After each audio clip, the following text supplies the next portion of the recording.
We're live. I need to put. Welcome in, everybody, to DRMC2, The Dose. I'm Mook the Librarian. With me is Influx, and we are getting ready for the first round of our qualifiers. Are these the real people? There's been a bit of a hang-up here as we are waiting for none other than Dimwit to make an appearance. Gets you in there. Pins and needles here to see if he will actually show up. Yeah, the names But are right on obviously, top. a very established player. It would be a tragedy Why is Crimson? not to see him Crimson's not playing. due to Video flag. I got it. an alarm malfunction. Yes, indeed. So we are. Looks like we're going to be doing a sub in. That is, we'll show you on the screen here as soon as we are ready to go. In fact, that is. It's. You can see Crimson peeking up down there. That's actually gonna be Chris Bidwell. So Influx, I mean, you've done this a couple of times already. How did you feel about how we are, how everything's going this year? Oh, this competition is super stiff. Looking at the bracket, there is no way that anyone has a free win here. We opened the bracket to more players than last year, but nonetheless, everyone is super strong. You can tell from the improved player pool and more people showing up than usual. Yeah, I mean, we were wrapped around the line for qualifying was just wrapped around the entire space for most of the day yesterday, and I think Chris said we had like over 200 people who qualified one way or another. We had like 28 different bracket pools. Yeah, it was a ton of people out here, and you can see that in the brackets. In fact, let's go ahead and pull up the first bracket. Let me get it pulled up. It's actually not this pool. It is this pool. We're going to be running from the red bracket today, and that's where we're going to be starting off. 25 players were in the 7-0 round who pulled 7-0 in their pools, so that's just crazy. These players who are on the second column here are top 16. They got a bye into round 2, so that's one less match that they'll have to play. That's going to be very valuable, keeping the energy up and the attention up today. That's right, and here on the Dose, we're going to be doing the bottom half of the bracket that you see. Actually, every bracket that you see, the bottom half is going to be on the Dose. The top half is going to be on the main DRMC channel. So if you want to check either one of a specific player, that's how you'll be able to tell where they are. So we've got BB Forkey, Chris Bidwell, Leviticus, and now Getsy tagging in for that. And Crimson and Luke are going to be the two with the buys out of there.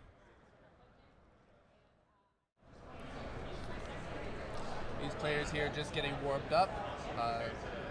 He's going to be playing on 14 high. This is a step up from the qualifiers yesterday, so hopefully they had some chance to practice on it, adjust to it, and they'll be able to put their best foot forward today. Yeah, definitely. I was talking to Luke earlier. He said this is the first time he's ever actually played on real hardware. So I was encouraging him, like, dude, you need to get on one of these machines and play on high some.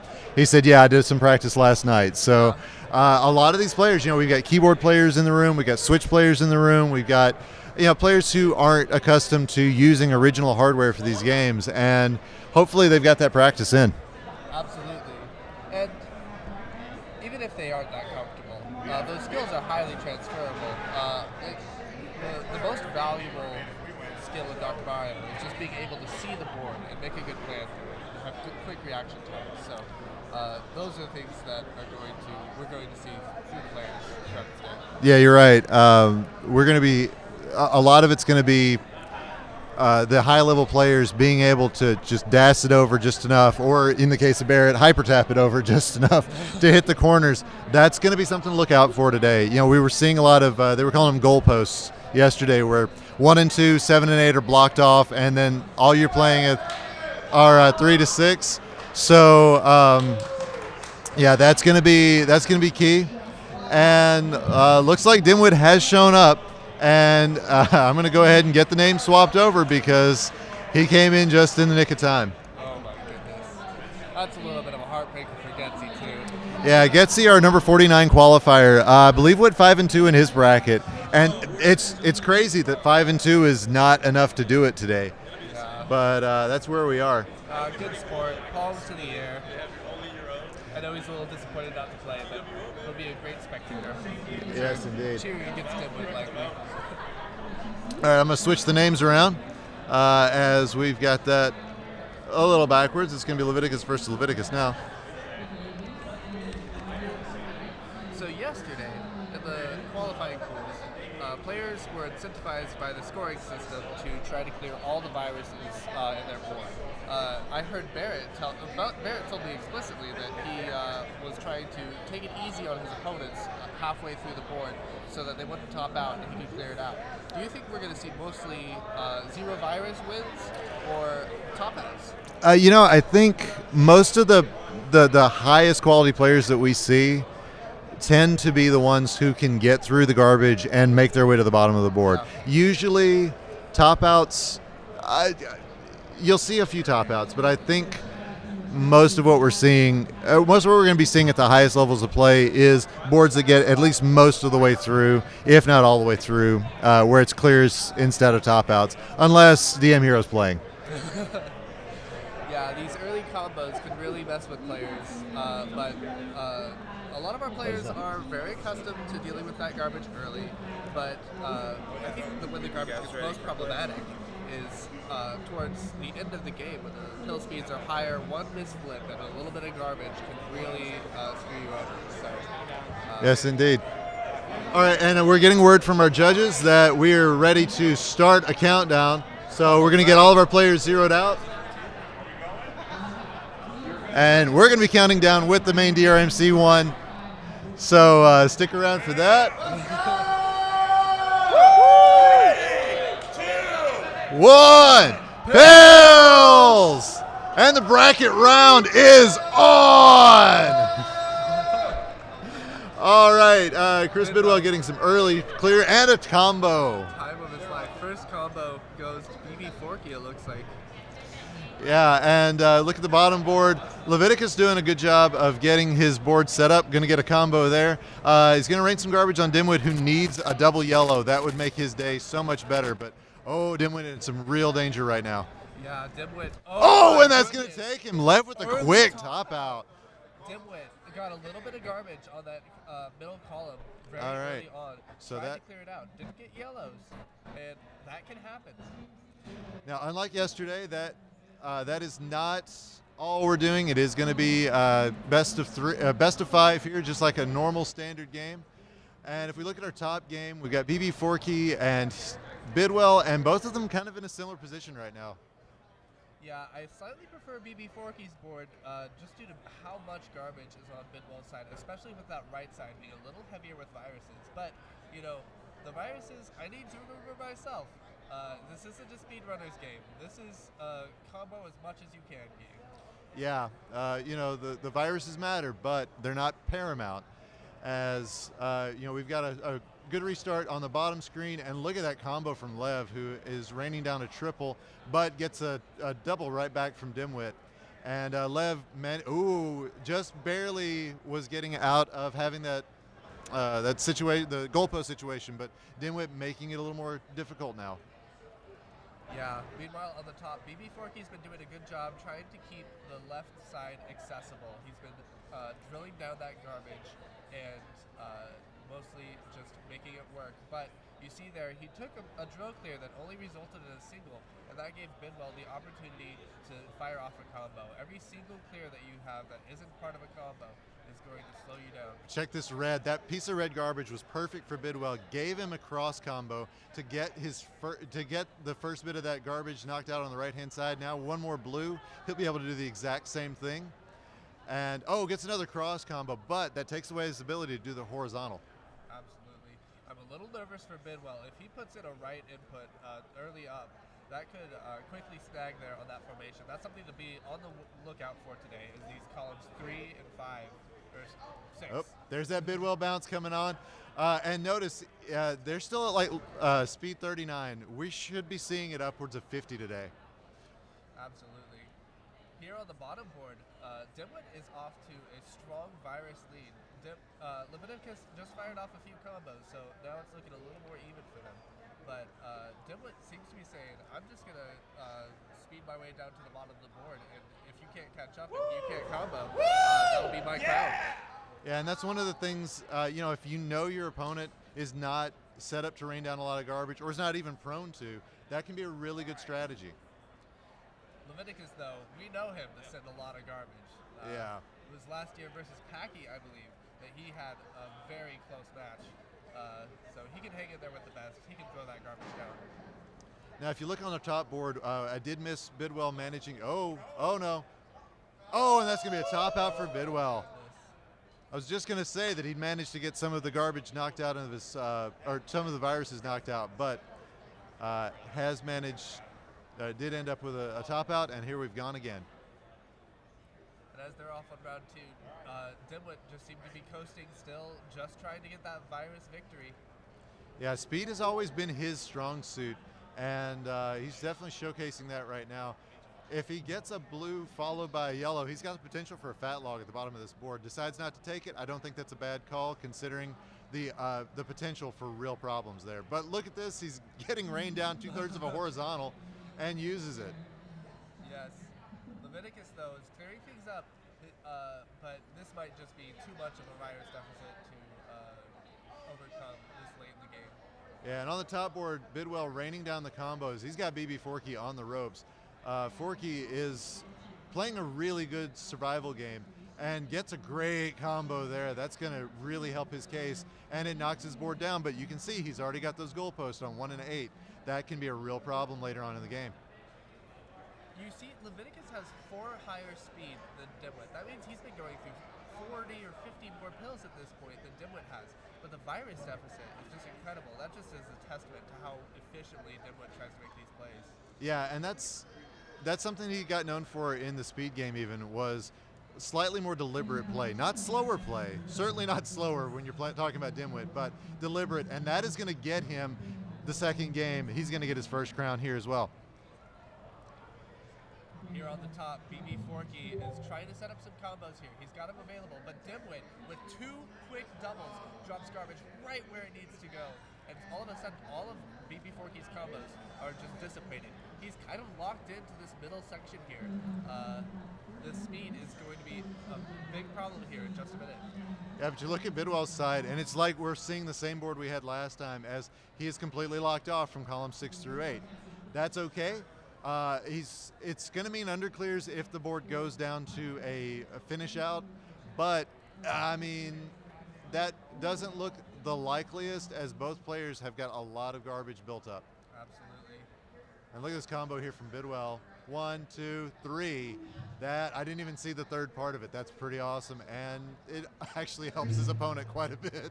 When you say look at this combo, I don't know where to look. When you said that, all 3 players on the screen had combos at the same time. It's just such fast-paced action. Yeah, we're not exactly accustomed to calling 2 matches at once, and certainly not 2 versus matches. This is a lot of fun. All right, so Leviticus starting to rain down some garbage on Dimwit. I think he realizes, hey, I've got to go combo, combo, combo. Otherwise, Dimwit is just going to win the war of attrition. But Dimwit with another great combo there. That's going to rain down on Leviticus. But Leviticus is keeping a very clean board at this point. Absolutely. Leviticus, though, in the virus lead, but I'm not sure that's what he's going for. I think that he is just going to keep foot on the gas as he digs his way down to the bottom. Yeah, Leviticus no slouch at speed either, but I think he knows that if it comes down to who can get through a board the fastest, Dimwit probably has the edge.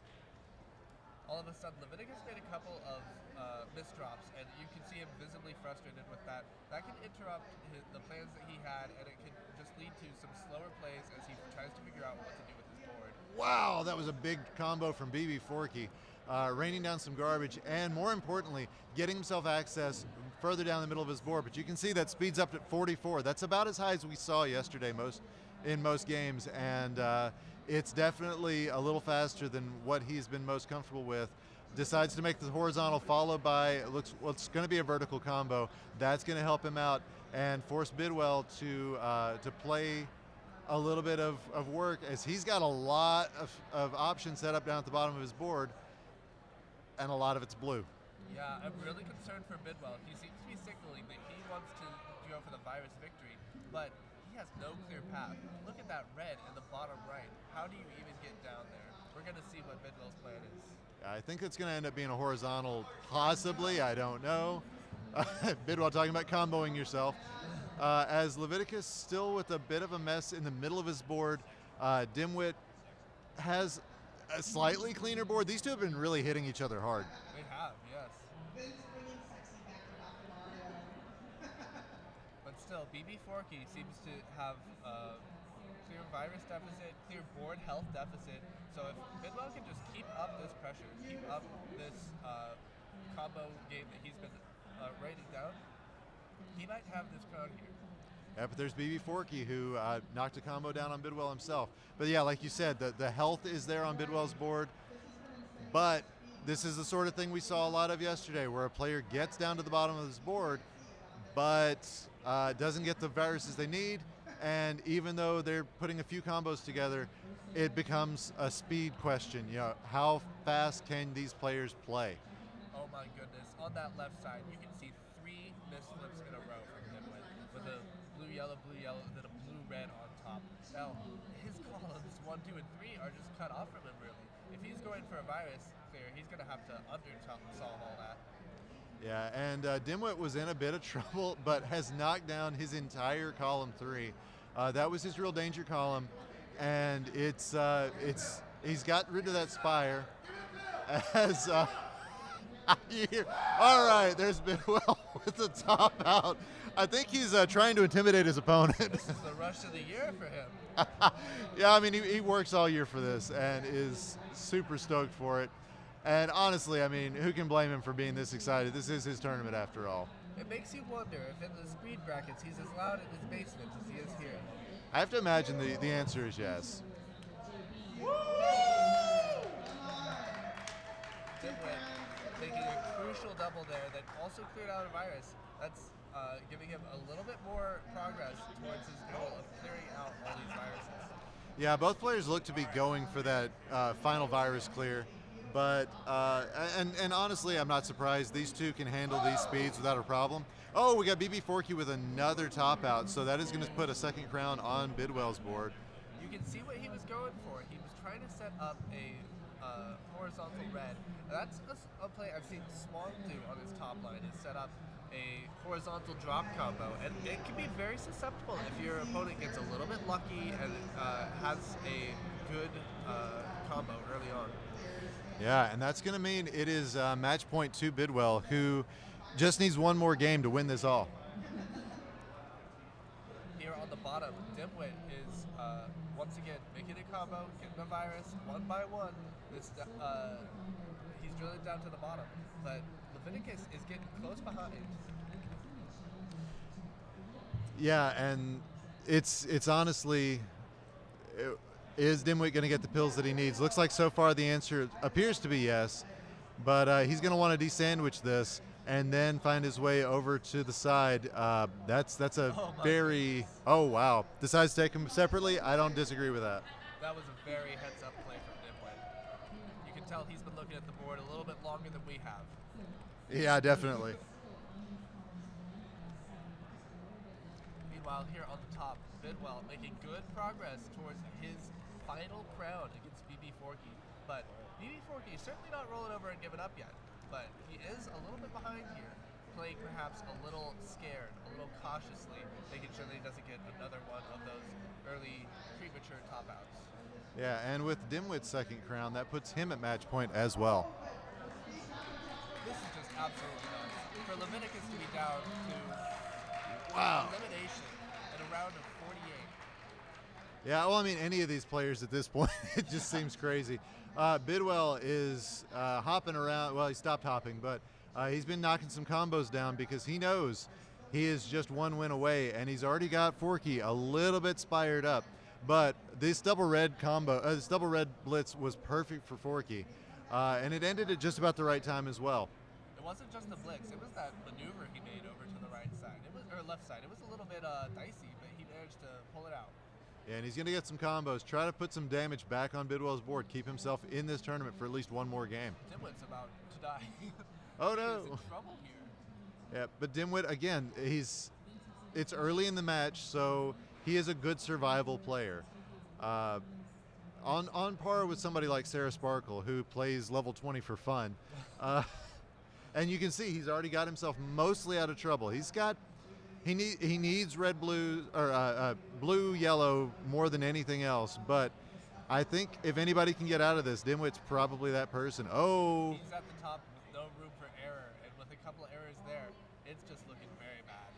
Yeah, no, if he gets another double yellow, he can slide it over that one. But now that's the only way he's got out. And it's going to be Leviticus taking game number 4. I see what you mean, though. If he had even pressed right here at the very end, that double yellow clear might have kept him alive. But it's time for a decider on the bottom match. My goodness. Of course we've got that going on.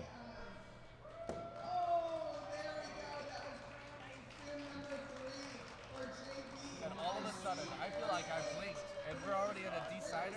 Yes. Players are already on the brink of elimination. This happens so quickly in these matches. That's right. And you can see BB Forky has got himself out of trouble. He's got a little spire on the left-hand side, but Bidwell is tearing down the bottom of this board. He's stoked. He's ready to get this out of the way. We'll see. We'll see how that goes. But there's one, there's two, there's a combo, and boy, the pills look like they're going really well for him in Phlox. Yeah. Meanwhile, down on the bottom, Dimwit is really holding out for a fat log. Decides not to take it. A good call. Early up on these boards, you need to just make a little bit of extra garbage, play fast, and get some combos going. Oh, and that combo's going to... Oh, yeah. I see what you're oh-knowing about. Yeah, some red garbage there for Dimwit. In column 4, really going to hamstring him. Unless he can figure out a way to drill all this down horizontally, he is in real trouble here. Yeah, he made the right play for a speed board. I'm not sure that it's the right play for a versus board. We're going to see here in just a second. As Dimwit on the verge of elimination, as is Leviticus. Whoever wins this game gets to go on play our next game. And there's Bidwell taking game number 3. So that is winner Bidwell in this match. We're going to get his next opponent set up here in just a moment. But pay attention to the bottom. Yeah, congrats to Bidwell. All right, and that's Dimwit with a top out. That is going to be both games gone out to game 3. Leviticus overcoming that 2-1 deficit, winning 2 in a row. Very clutch for him early on here. But we'll see. We'll see these players as they have to go into their next matches. This could get exhausting real fast. Yeah, so if you look at our bracket view, that is going to give us Bidwell's going to be playing Crimson next, and Leviticus is going to be playing Luke. So both of these players are ones who took their bracket 7-0, and we're going to see if they can continue that winning streak today. Luke, I was actually rooming with him in an Airbnb for the last couple nights. He was telling me that he feels like he didn't deserve the seat he got. He felt like he got a little bit lucky in the pool play, and that his opponents played very well against him. But I think that he's been putting in some work. I know last night he was playing for a couple hours with Ramsey, just sparring, trying to get comfortable. So we'll see if he's able to overcome this. You're good.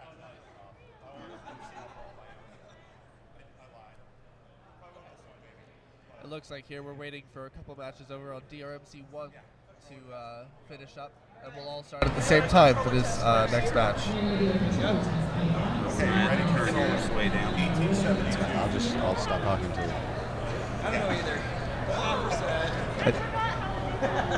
All right, yeah, we're also getting a little bit of a mic check. I'm actually backed way off my mic right now as Influx and I are trying to match up as well as we can. I've got a quiet voice and a quiet microphone. Apologies to everyone viewing. But looking at our mic controller, looks like that is working a lot better now. So thanks to D-Dave, as always, coming in clutch, making things work. All right, so let's get these names fixed up. Yeah, huge shout out to D-Dave. Preparing me for commentary by giving me a rundown on how OBS works, in fact. He's very thorough and very good at what he does. Yes, indeed. Yes. All right, so we're getting our players set up. I'm not sure if Leviticus is going to stand this match or not. If he is, we're going to have to adjust his mic or his camera. We'll find out for you here in just a second. A lot of behind-the-scenes magic happening right here. I gotta tell you, I'm dying right now. I can't see the other matches. I want to know what's going on. Yeah, so do I, but I don't want to tell you guys what's going on because this is going to show up on YouTube later, and we're not going to spoil anything in case you haven't seen it yet. So if you're watching on Twitch, find a multi-viewer, watch both streams. If you're watching on YouTube, watch all of these matches. They're all going to be absolute fire today.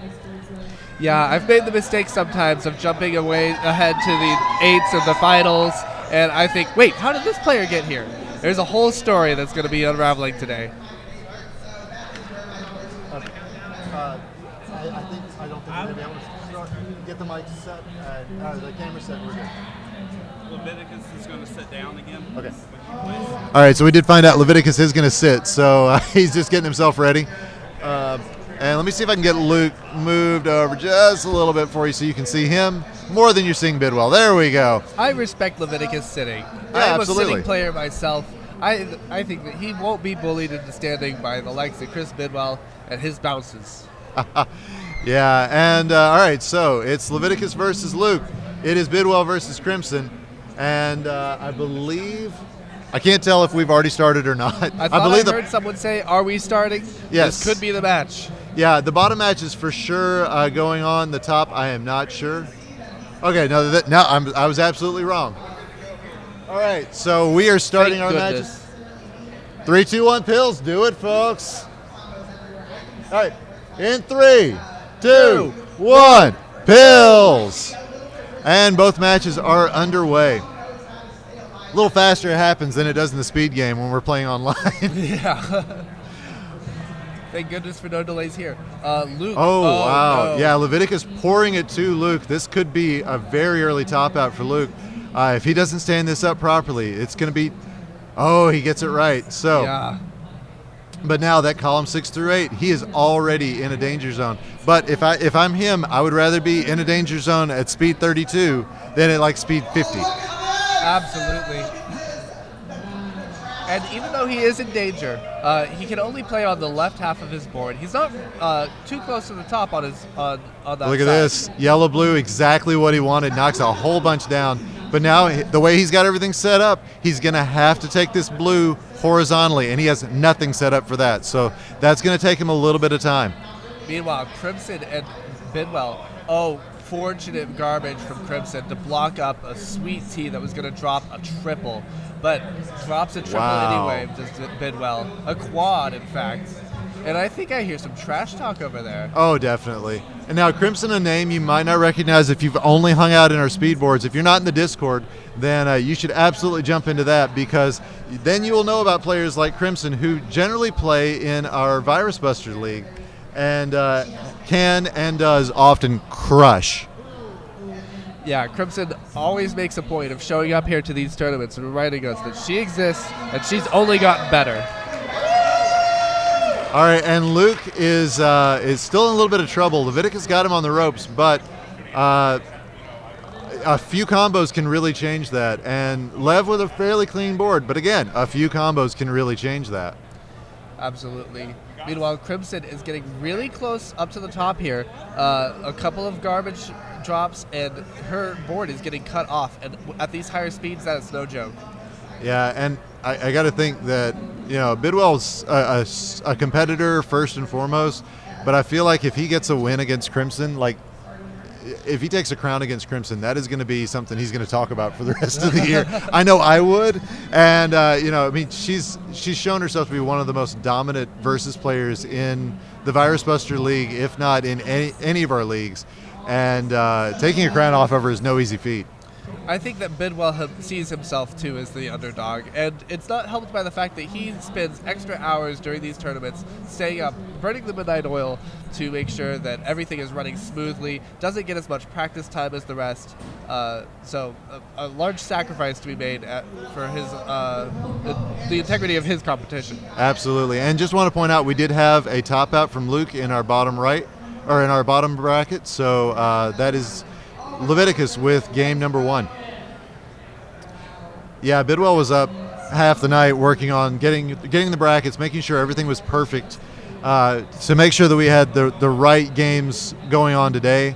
And the fact that he was the first person here today, he was the last person here last night, and the fact that he's still competing, that's amazing. Meanwhile, here on the bottom board with Luke versus Leviticus, Luke is still a little bit behind here. Leviticus has been making a lot more combo plays than Luke has, and is now just seems to be prioritizing a little bit of virus clearing. That's how he won the first game. Or no, that's not how he won the first game. But that's what he seems to be going for here.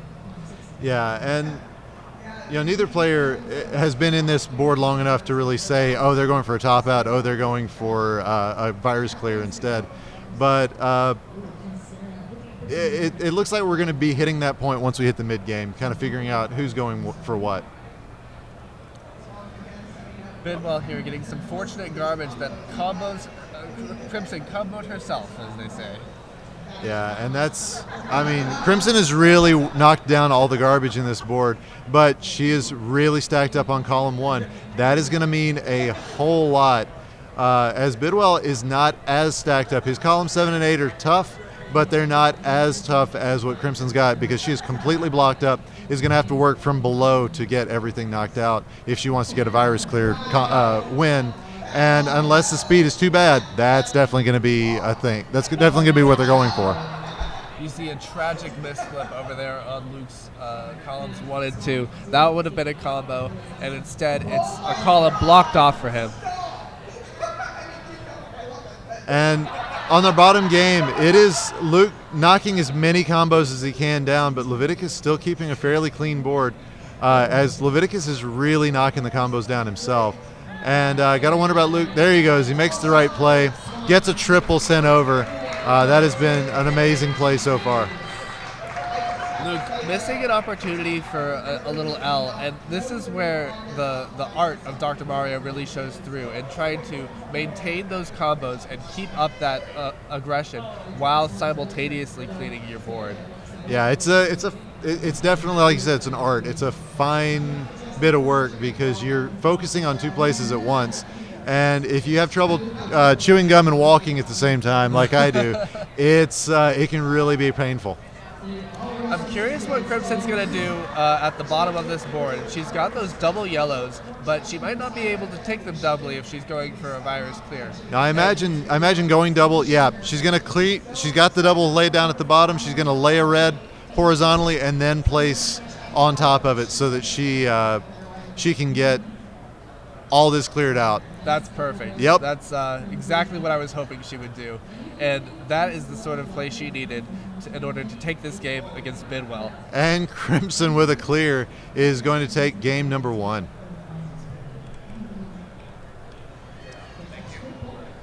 I can't believe that's only game number 1. I feel like I know, right? That was a match. And at bottom, we've got Leviticus, who cleared his board out, so he's going to take game number 2. But you see, the final speeds for Luke and Leviticus are 44, 43 versus Crimson and Bidwell's 50s. So the players up there went through a lot more pills, sent a lot more garbage to each other, and really had to fight to get to the bottom of those boards. Yes, indeed.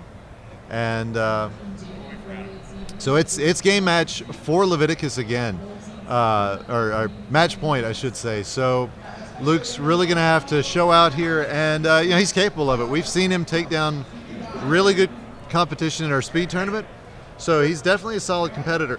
Luke, one of the players who came in thanks to Game Scout's video last year. He was one of our Tetris players. Oh, and Luke takes the game with a top out. Wow, that kind of came out of nowhere. Some very fortunate garbage blocked off a red dependency right in the middle. And that's where the garbage is most valuable there, is in the middle of these boards.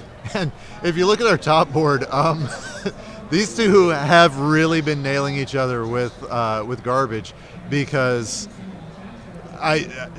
you don't expect to see either one of these players this clogged up. And Crimson in survival mode again, but manages to get out of danger with a really good combo, showing that she is one of the faster fingered players when it comes to playing in the speed game. But Bidwell with a great piece of garbage there. Luke was just making some very dicey plays up at top, some very quick falling pills, but he seems locked in. He did not seem to be struggling at all to keep up with the speed. This is his tournament life on the line, but he seems to be making the most of it. Yeah, it's going to take a reverse sweep for Luke to be able to stay in this. But we've seen crazier things in a lot of crazier tournaments, so anything can happen here. And man, oh man, look at how much cleaner Bidwell's board is right now. That is a testament to the style of play he's got. But look at this this cross clear from Crimson. That's going to be a triple. Leviticus here trying to take these reds out horizontally to clear up the middle of his board. But in the meantime, if he makes a mistake, that could be absolutely deadly. One misdrop there. A couple, okay, and Leviticus knocks it down a bit. A couple of garbage pills would have been all it took for Luke to survive here. But Leviticus knocking it down, showing that he is the veteran here, and he will not be taken down that easily. Again. Crimson here, very garbage blocked on her board. And you can see, too, not a lot of triples available, not a lot of combo fuel ready to fire off. That was just a single that she made, and that just gives Bidwell more time to set things up. Holy crap, Leviticus just dropping a massive combo. I didn't see it happening. I just looked over and stuff disappeared off the right of his board. That was amazing from Leviticus. Oh, but Luke with perfect dropping to make things work out for him, to keep Leviticus away from a better combo. Crimson here, struggling, fighting for her life. Bidwell cries, "I won," as if he won the entire match. As expected. To rub it in. Yeah, that's what we expected. Bidwell was was really excited to get a game knocked out. All right, Crimson, a good sport, both smiling about it. Yeah, so that's going to be one game each now to Bidwell and to Crimson. And man, oh man, we've got a match on our hands now, Influx. We do. Oh, and Leviticus with a top out. So it's decider on the bottom as well. 1-1 at the top, 2-2 at the bottom. I'm going to get the crowns up there in just a second. But man, oh man, what do you do? You play the game. It's what you do. That's what you have to do. I totally missed what happened with Leviticus. Yeah, so did I. I just saw a top out for him. So it's looking for a reverse sweep. That is amazing for him. And Leviticus now also trying to stave off elimination. Winner take all. And there's a bit of a tilt factor to be factored in here. You know, when you had that lead, 2-1, you were feeling so powerful, but now you're a little scared. You might not be playing as confidently. Oh, but look at what Luke's garbage just set up an L clear for Leviticus, and he drops another combo down. So there's some more garbage coming down on Luke's side. But Leviticus, again, blocked off on that bottom, on his left-hand side, and that was not the way you wanted to turn that red-yellow earlier, but has managed to get everything cleared away. And Luke providing, again, some garbage that's going to be blocking off Lev from getting a combo.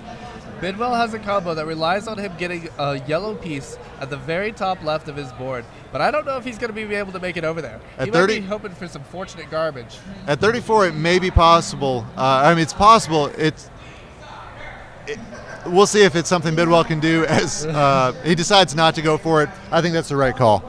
Yeah, we'll just wait for Crimson to do that to herself, perhaps. Yeah. Meanwhile here, Luke getting a triple on the bottom board. It is neck and neck for these players as they are both very far down on their boards, very ready to combo. And I don't know if either one is going to be topping out. This might be a virus situation. Yeah, you got to wonder if Leviticus, well, I think he was thinking about taking those reds horizontal or vertically on his column too, but with all the garbage that Luke has laid down on it, he may be looking for a horizontal on the top one, get the yellow under cleared, and then work his way down the board. Bidwell looking a little bit rough up there on the top board compared to just how clean and clear Crimson is here with only 18 viruses remaining. Yeah, that's going to be a tall order for Bidwell, but thankfully for him, not an elimination game yet. Oh, and look at this combo that Crimson has laid down for Bidwell. Boom. That is going to be a triple on her board, but it's going to take out some of her garbage. But that also takes out one of the combos she had set up. Yes. Taking out garbage sometimes is nice, but you want everything to be a combo as much as possible. You're taking your pills to set up combos, and a single that results from a garbage clear just can really take the wind out of your sails. And Lev with an L clear. That's going to rain another combo down, but Luke definitely with the board health going on right now. Although Lev is doing his best to make sure that doesn't last. Yeah, Luke perhaps taking it a little bit light on him, trying to clean up and clear out his viruses. But you can't give a player like Leviticus, you can't give any player, but especially a player like Leviticus, a chance to just make some combos and clean himself up. Now, take a look at what Leviticus has been doing. He's not using red-yellow on that red over on the left. This is classic influx. This is an umbrella strat. He knows that he's got nothing can happen on his columns 1 and 2, so he can tuck a red in there anytime he wants to and start working his way up. He's trying to take care of anything where the garbage can happen. Couldn't use this red, so now he uses it. That is really smart play from Leviticus. Luke here is trying to clear out these viruses, trying to figure out what the best way is. And what a combo from Leviticus. Tim Burr from Leviticus. And looking on our top board, it looks like Crimson going to take game number 3. That was a clear out with 22 viruses left. Crimson really showing off a great play. Bidwell here on his tournament life. He got one game and he was stoked about it. I don't know if my ears could handle what happens when he gets 2. Yeah, right? All right, so this is tense really at the bottom here as Luke again with the board health. Leviticus a lot backed up, but Leviticus can set up some combos here. I feel like Luke, if he can play it as a speed game, is going to win. But if it turns into a war of attrition, a war of combos, who knows? It could go either way, and it needs to go one way or the other because this is the decider. Yeah, Luke doesn't seem to know what he wants to do. He doesn't know whether he wants to combo or clear things out. He has a combo on the left side with some red yellows. Will he see it? And yeah, I think he's just focusing on one side of the board, gets that combo. That's going to be great. Oh, and a top out from Leviticus. That means drop right in the middle. That means it is going to be Luke playing against the winner of our other match for the win. So incredible. And all right, so on our top board, it is Crimson with the advantage right now. We're going to switch to just the top match view so you can see just this match going on. Oh, and it is Crimson who is taking the win. Good games to both. All right, so we're going to reset, and we're going to get these two players ready to play. I got to find my crowns. I got to find everything. So, yeah, GG's to these players. Crimson taking game number 3. And we're going to set this up. We're going to get Luke over there, and these two are going to take it on. Winner is going to go on to our top 8 coming up very shortly.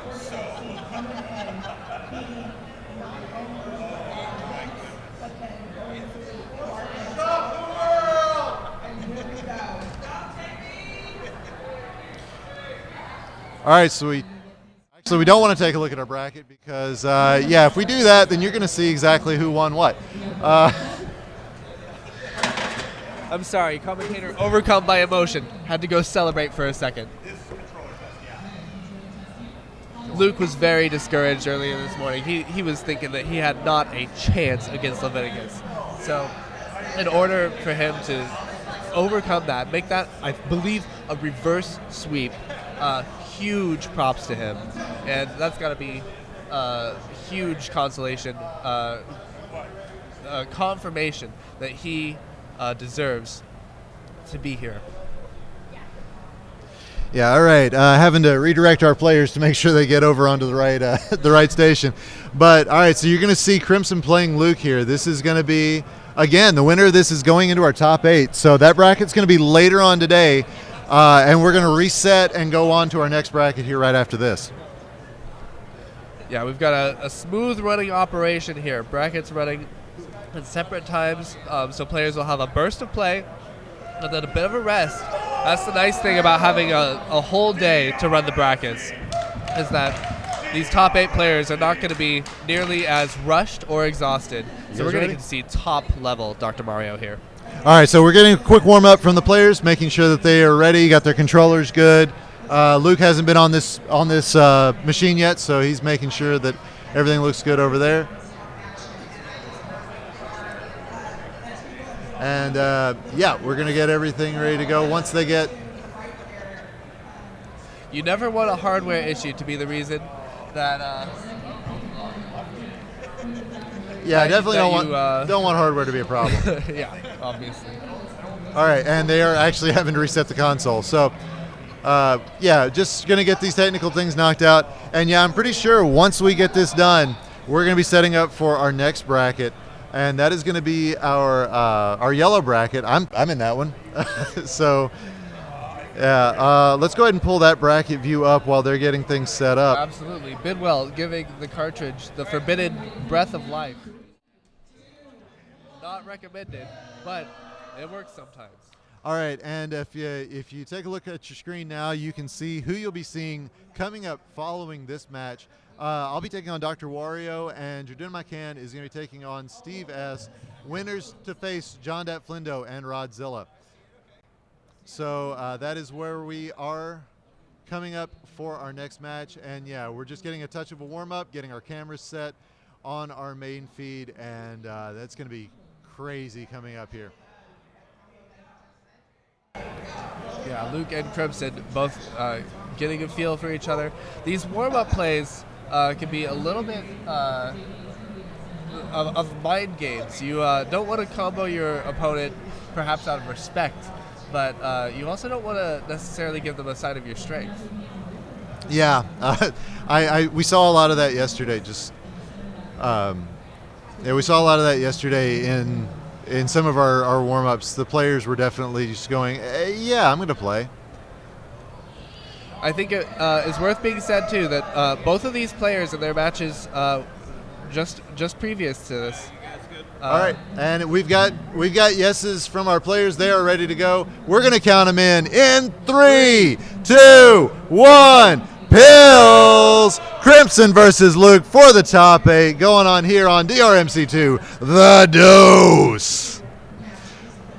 Almost an identical combo set down at the very beginning by both players, making some very similar decisions, though slightly transposed on their boards.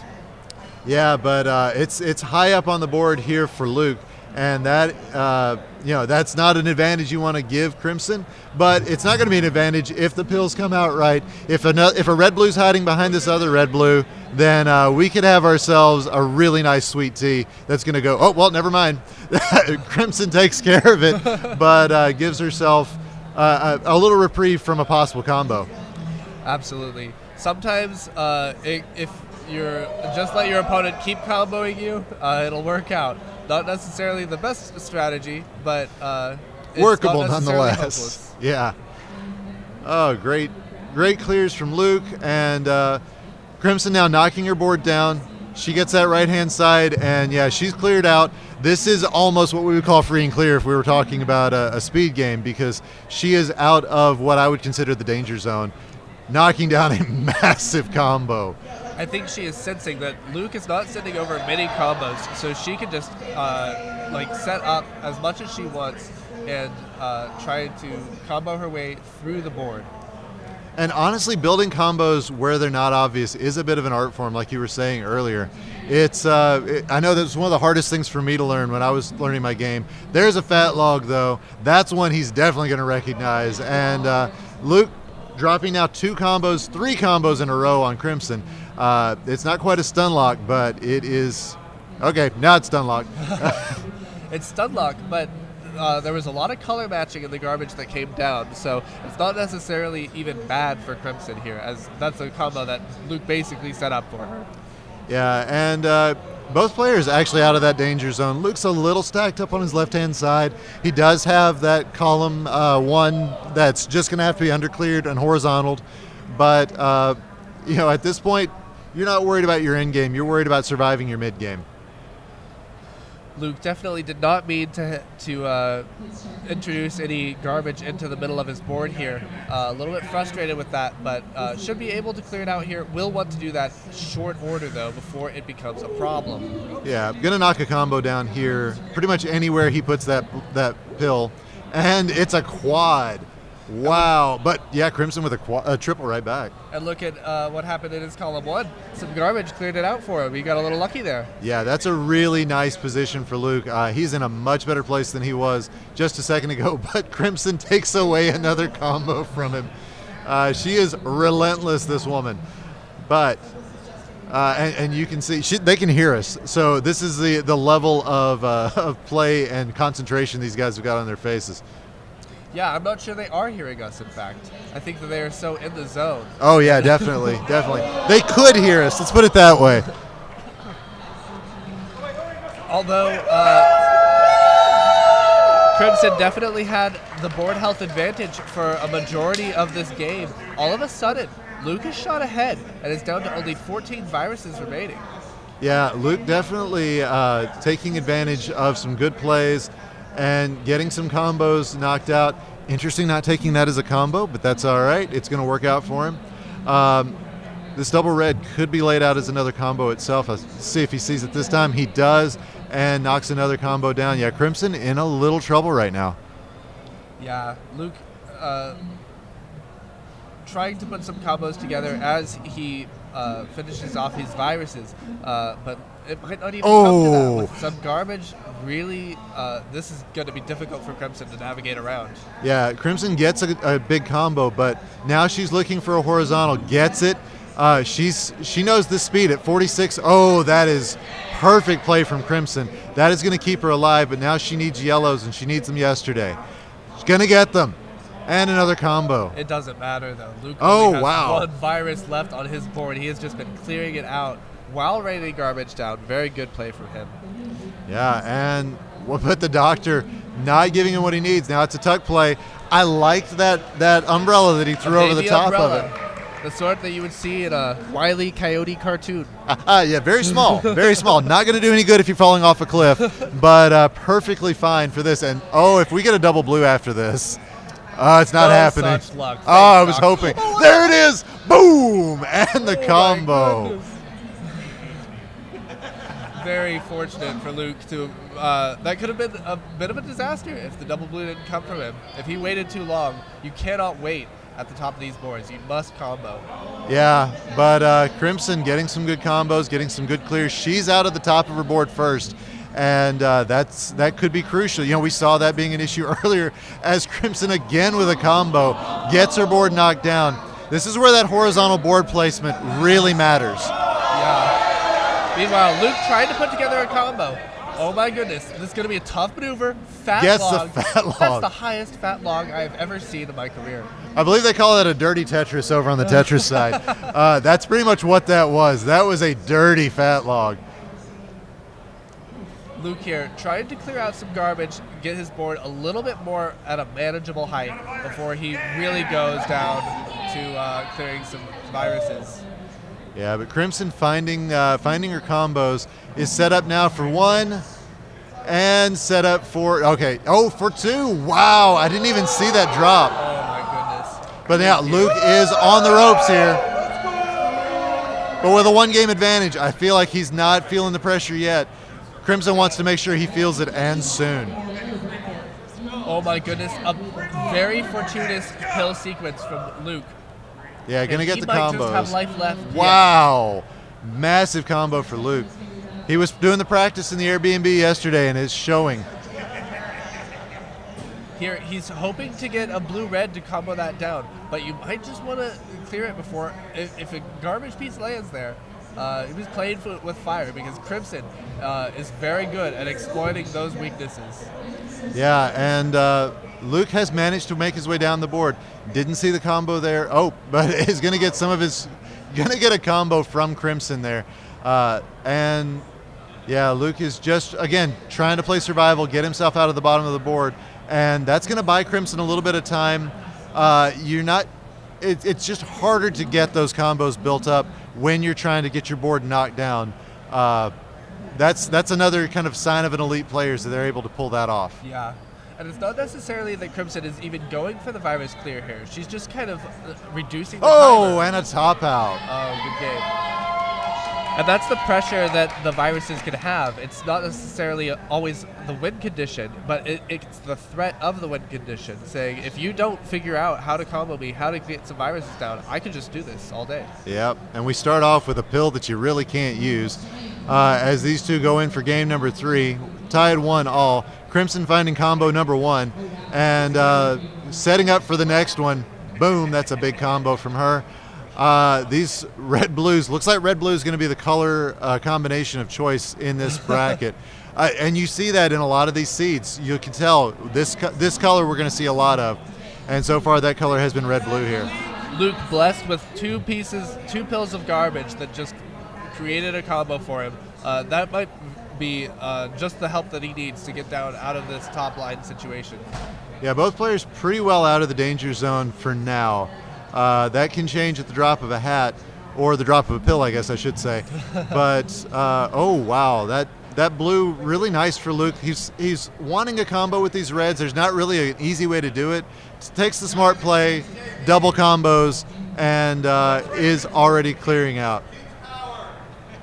Yeah, Luke trying to figure out how to set up some of these combos, but not quite making it work, at least not as much as Crimson has been, with just absolutely amazing play here. She's already down to 35 and has just been comboing all the way. Yeah, it's a fresh board from Crimson. She's not sitting on a lot of garbage, and that could spell disaster for Luke here if he doesn't start nailing some combos down and getting his board moved down as well. And look at that double red that Crimson plays horizontally. She's not trying to clear out those viruses. She's just trying to lay on the pain. That is so clinical. It is so incredible to see these high-level plays. Clinical. I see what you did there. So does get the combo there, and yeah, she's putting the pain onto Luke. That is for sure. Knocks a bit of garbage down that is preventing Luke from getting the easiest combo on his board. But he does get a secondary combo, and yep. I think that was the time to lay that down. If you're not going to do it then, you're not going to do it at all. Really dicey, but it did work out for him. Oh, what a nice double blue from Crimson. That was a fat triple. Yeah, now Crimson is at the bottom of her board, which is where you want to be in a speed game. But in versus, that can mean that you're going to see every bit of garbage taking that much longer to get to the bottom. You can see that's, I believe, 10 full seconds of drop time if you're going all the way to the bottom. I don't know the math exactly, but yeah, it's pretty close. Between a quarter and a third of a second for each row. So yeah, that really adds up towards the bottom of the board. And yeah, every time you get garbage. So that can really add up and give Luke an opportunity to get back into this game. Absolutely. Crimson here, maybe hoping to take these double yellows horizontally. Trying to set up combos along the way, though. Oh, and Luke blocks Crimson from a combo, and he's now in a safe zone in the bottom of his board with very little garbage. This is true. I think Crimson had a bit of a time where she was struggling to put some combos together, and all of a sudden, that was just the breath that Luke needed in order to storm back here in the competition. We was just sitting assignment because I had games already there, so just we'll stand there, they'll write it in, and we'll be good to go. But bottom half of the bracket is over here, top half of the bracket is over here. You don't have. I get it. Bottom, top. And this is an incredibly long-lasting match here. We've got clearing down to the bottom almost every time. Yeah, these two really crushing it down here, and I mean, this is a sort of game you love to see, unless you're playing it. You hate to win on a top out, but you kind of also love to because it means one less heart attack you got to go through. Absolutely. I don't know if either player is going to top out here. At least they wouldn't naturally. Yeah, no, I think you're right. But this looks like a race for zero viruses, but Crimson has had the advantage all along. She has just been keeping that in the back of her mind, saying, if it comes down to it, I want to have the advantage at the very end. Yeah, let's see if Luke sets up a the doctor gives him the double, but he's going to get what he needs to set up the manufactured fat log cross. That was massive. A whole cluster from Luke. Holy mackerel. cow. That was a lot of pill halves going off for Luke. But unfortunately, it does max out at a quad. So even if you get 5 or 6, as that might have been. Yeah, I don't even know how many that would have counted as. If you're watching this on YouTube, pause your video, count how many that is. Put it in the comments. We want to know. It will be on the test. Yeah, right? So, everything on Luke's is on the right-hand side of his board. Crimson, everything is at the bottom. I'm not sure which is better at this point because once Luke kind of clears his right-hand side out, he's got access to everything. Crimson, it's got to be the entire bottom of the board, so anywhere that Luke puts garbage could be potentially dangerous. However, now it's all very clear on the right-hand side of the board for Crimson, and a double red would win this for her. Actually, no, 2 reds will win this for her. There's one of them, and that's going to do it. Crimson takes game number 2. Game 2 to Crimson. Luke down in a set he never thought he would even be in. All right, and these players are ready to go again. This is a heck of a game. We're signaling off to them that they're ready to start, and oh, there's 3 places you can put this double yellow, and they're all good for speed. But combo, both players taking that first one early. That was a little painful for me to see the double red not taking it out, but this is the smartest play available. Just setting up this first combo is such valuable currency in this game. Yeah, and oh, that is a good pill from Luke, and it's going to prevent Crimson from dropping this red, especially if, oh, but she gets what she needs to prevent it. I was going to say, especially if he can drop some more garbage on that spot. He is going to drop some garbage. It's not going to hit that exact spot, though. That play from Crimson just utterly amounts to reaction time. Being able to see the next box and just hold down, she was able to fire off that combo in the blink of an eye, and that is so important in these matches. Luke gifting Crimson with another combo. She is on fire right now, and Luke in a little bit of trouble. This is match point. That's the word. It's match point to Crimson. So we'll see how this goes down. Luke just trying to give himself a little bit more space at the top. You can't win if you top out, and I'm sure that he would love to be going faster, love to be comboing a little harder, but he's just trying to keep it healthy for now. Yeah, and that's the survival game. It's a big part of versus play. If you cannot settle a survive game, you're not going to have a good chance, because speed, it's about what do I do to make sure nothing goes wrong, versus it's everything's going to go wrong, how do I fix it? This is scary for Luke. One miss drop can just completely shackle him. But nails another combo. That is great for him. But another block from Crimson. Yeah, and where is Crimson? She's like already halfway through the board. Hardly any garbage to speak of. And a sweet tee there from Crimson. Man, very quick, very smart play. A lot of great play for her. Oh, this is tight for Luke. Oh, he's not going to get it over. Oh. He's going to get a double. Well played to Luke, but there's no coming back. So, GG's to Crimson. She is going to take game number 4. She is going to be going on to our top 8 bracket to be played later on tonight, or later on this afternoon. And we're going to switch over to our next bracket. That is going to be the yellow bracket. We're going to put some new faces into the booth. Thanks for watching. You're watching the DRMC2, The Dose.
Crowns.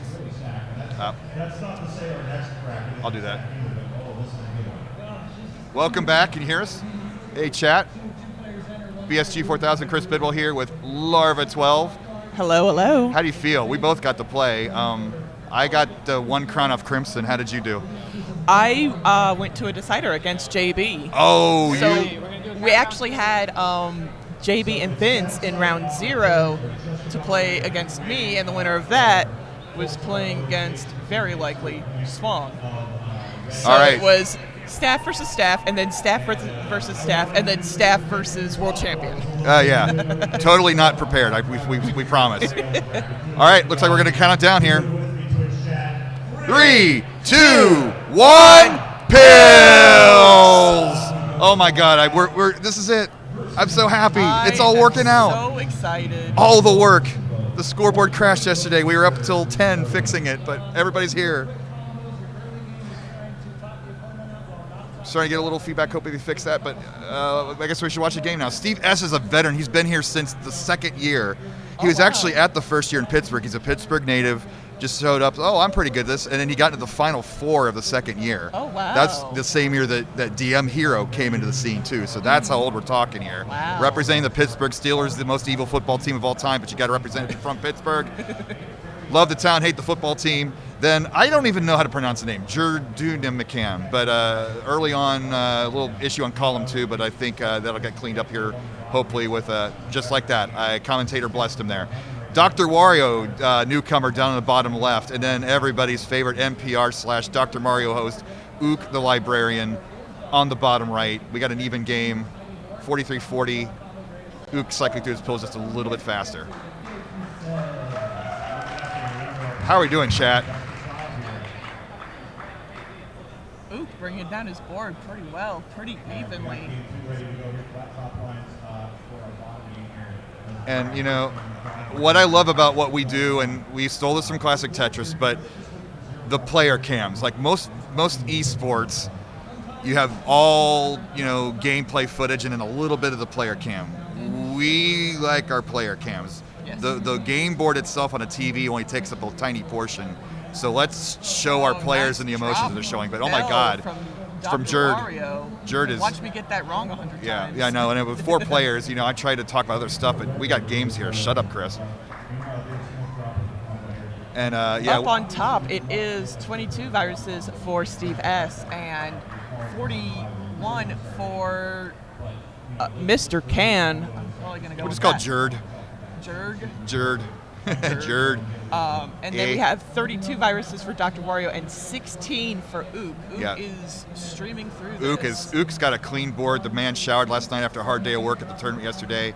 His board is showing it. Dr. Wario really only has column 8 issues, but he is obviously behind by 15 viruses, so it's going to be combo time. He gets one there. So he's got a lot of combo potential. That's a horizontal. It did take away a possibility for a T. Well, we don't, you know. That's how I always think of it. I'm always trying to get T's. In our speed scene, T's are popular, but I think outside of people who aren't watching that, probably not as obvious a strat. You know, when you're playing at home in your neighborhood good. Oh, very good. It dropped from Ook. Yeah. Up top, Jerd is in trouble. His 1, 2, and 3 are completely clogged up. Knocks down the tree on 3, but he's bouncing around. I am a strong proponent of the bounce.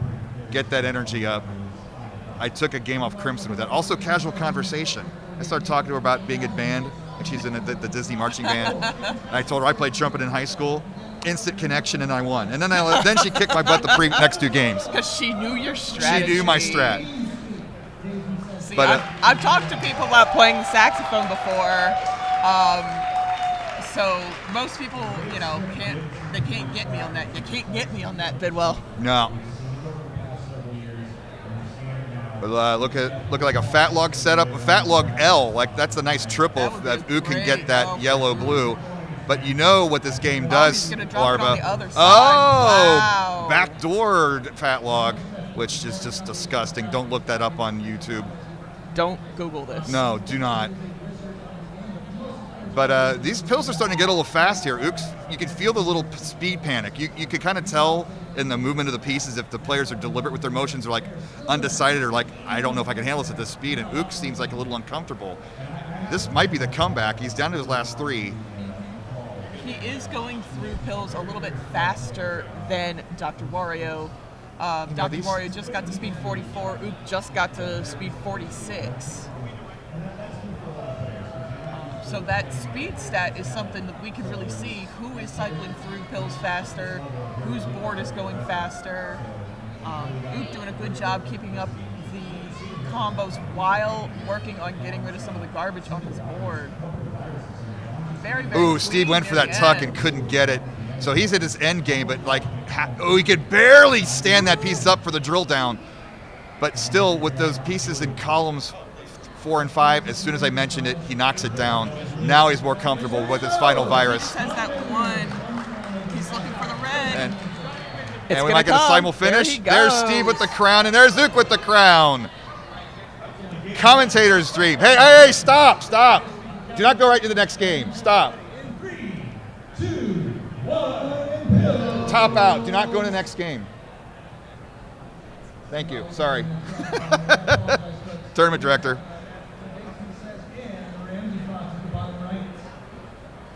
So, Ook with the crown.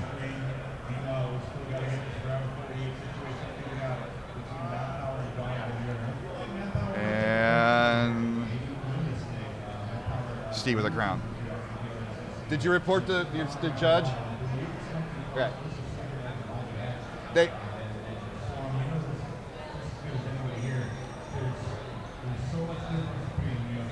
So game 3, after that emergency, tournament director and me. I flipped the switch on stream behind stuff.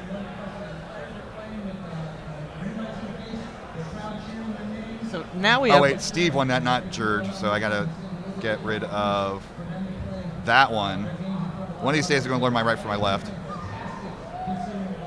And top we do left have our crown. game on our bottom is going between Ook and Dr. Wario. Larva's keeping me on point.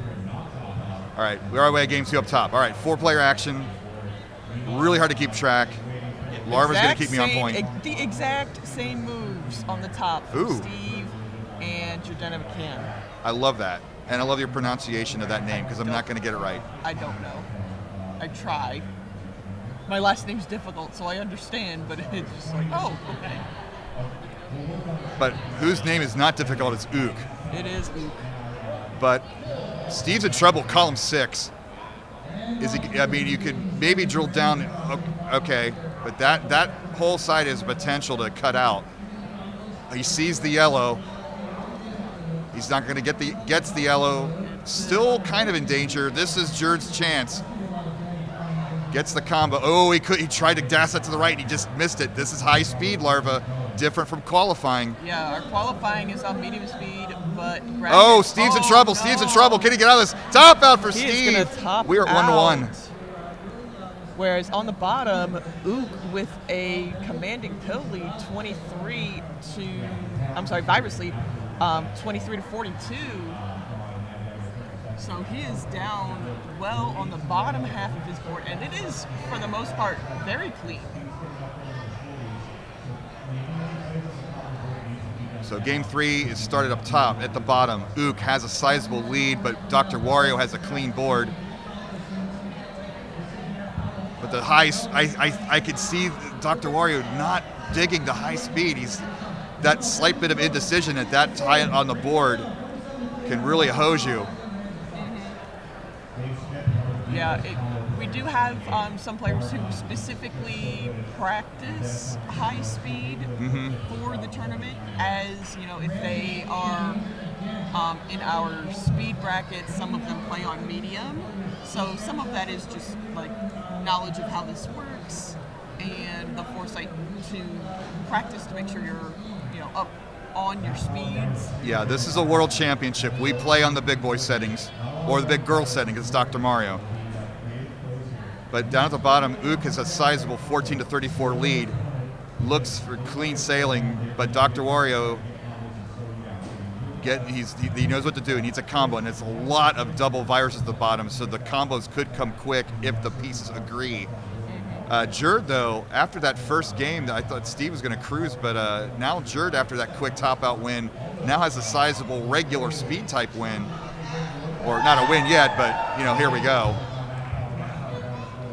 As Vince gives you the tap on the shoulder that a good bud does.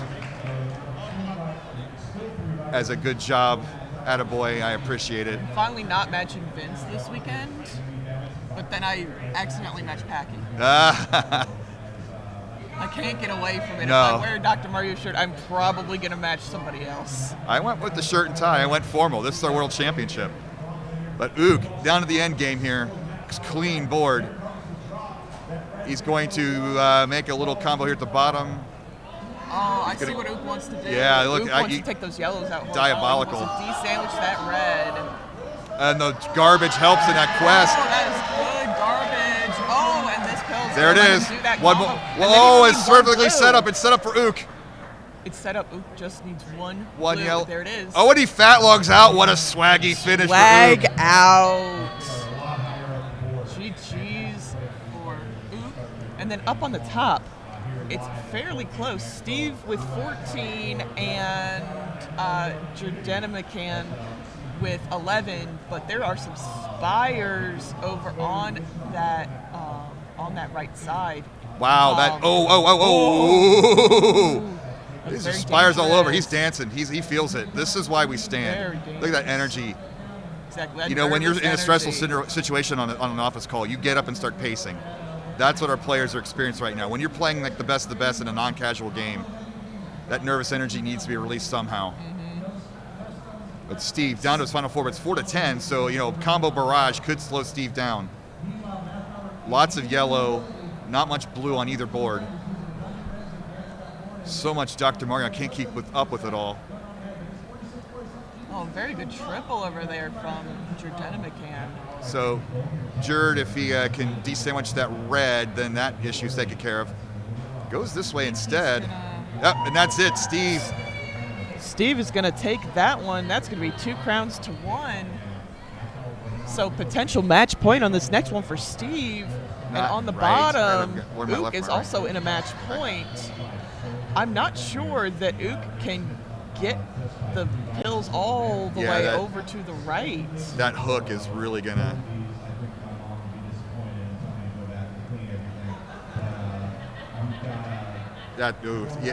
he does stand it up, so he might be able to dash that over, Larva. Oh, and he knocks it down from underneath. Perfect play from Ook. Very good. Ook is out of trouble Good job. for now. Oh, it takes away potential combo. That blue garbage. But Dr. Wario is a real doctor, unlike that Dr. Mario, and he has the lead right now. Well, just slightly, but I kind of like the board state better. Ook has a lot of setups on his board that he can immediately go for. So I do think Ook can potentially do combo. Oh, Steve's in trouble at top. Column 5 knocks it down just in time. Wow. What a combo to get it, but Steve. Gigantic combo. Wow. Out of danger there. Redwood tree. And DrMC going with the Packy strategy, just pressing down. But now both 1, 2, and 7 and 8. He is constricted on both sides. He is. Steve is looking good, trying to finish this out. Dr. Wario and Ook, this is still close at the bottom. It's 2-0. Ook wants to finish this out, but Dr. Wario is not going to allow that without a fight. I do a Wario impression, but my voice it's just like the N64 version of Dr. Mario in story mode where you can play as Wario. We have Mr. Oh man, I can't remember. Okay, never mind. Tuck from Ook. He wanted to get that red blue all the way in. Ook's still in good shape. Speed is not letting him.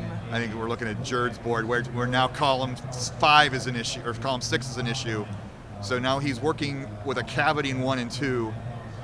That's the way to play. If you're playing a single player game, that's how you handle it. You work from underneath and work your way up because you're not in a race. You're just trying to beat the level. But in a two-player game, race, but more against the timer than anything else. Right. In this situation, the garbage is going to continue to fall. and the speed is increasing. This is roughly about a level 12 speed in NES Tetris, but even when we make those comparisons, the board size is smaller in Dr. Mario, so your reaction time is decreased, even with the same drop speed in literal sense. See what Steve does. He wants to just take out one more to go. reds, and then he's going to try to underneath it, that so blue. garbage is going to affect him. He's got an And umbrella. Ook gets the sweep. And Steve, we have a simul finish. GG's. So both Steve and Ook are going to move on to our next round. So they're going to stay right where they are while we flash up the bracket for you. So you see Ook is advanced and will face John Dat Flindo. So commentator battle. And then see Steve is Steve is advanced going and to will face face Rodzilla. So murders, people are talking about the blue bracket being murderers row. They're all murderers row. Everybody's good. They're all very, very difficult. But let's go ahead. So if you like what you're seeing, go ahead and help us give some better payouts to Up here. There it is. Look at that. Look at my corner. Hi. Look. I got the tie on. I got the stethoscope. Yeah, we got. Look at those two players behind us. I don't have any pins. This one down here came from Rob Burrito. He gave it to me yesterday. Oh, cool. Leviticus and I were here saying our dream sponsors, and one of them was Rob Burritos. Nice. So I'm gonna go fix the names, and I don't know how to do studio mode, so I'm just going to do this on the fly. This will be edited out on YouTube anyway. So Steve's going to stay there, and Steve was playing Rod, right? Yes, All Steve right, is playing Rodzilla, and Ook is playing Flindo. Top right player name. Actually, So it's bottom okay. left player name. We're the dose, so we don't have to be as super So- smooth and professional. I'm setting up names. It's Flindo's is a little off center, but like everybody else is good. Bottom left is Flindo. John, Dat, Flynn, Do.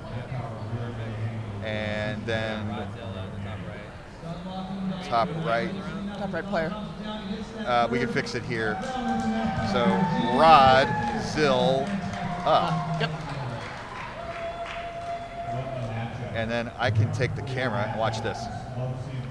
Well, we should probably move that camera because we have a border there. Yeah, no, we want to move that camera over. So we'll have a camera person fix that. Fix Rod's camera to the edge. Rod's camera's at the edge. Flindo's camera's at the very edge.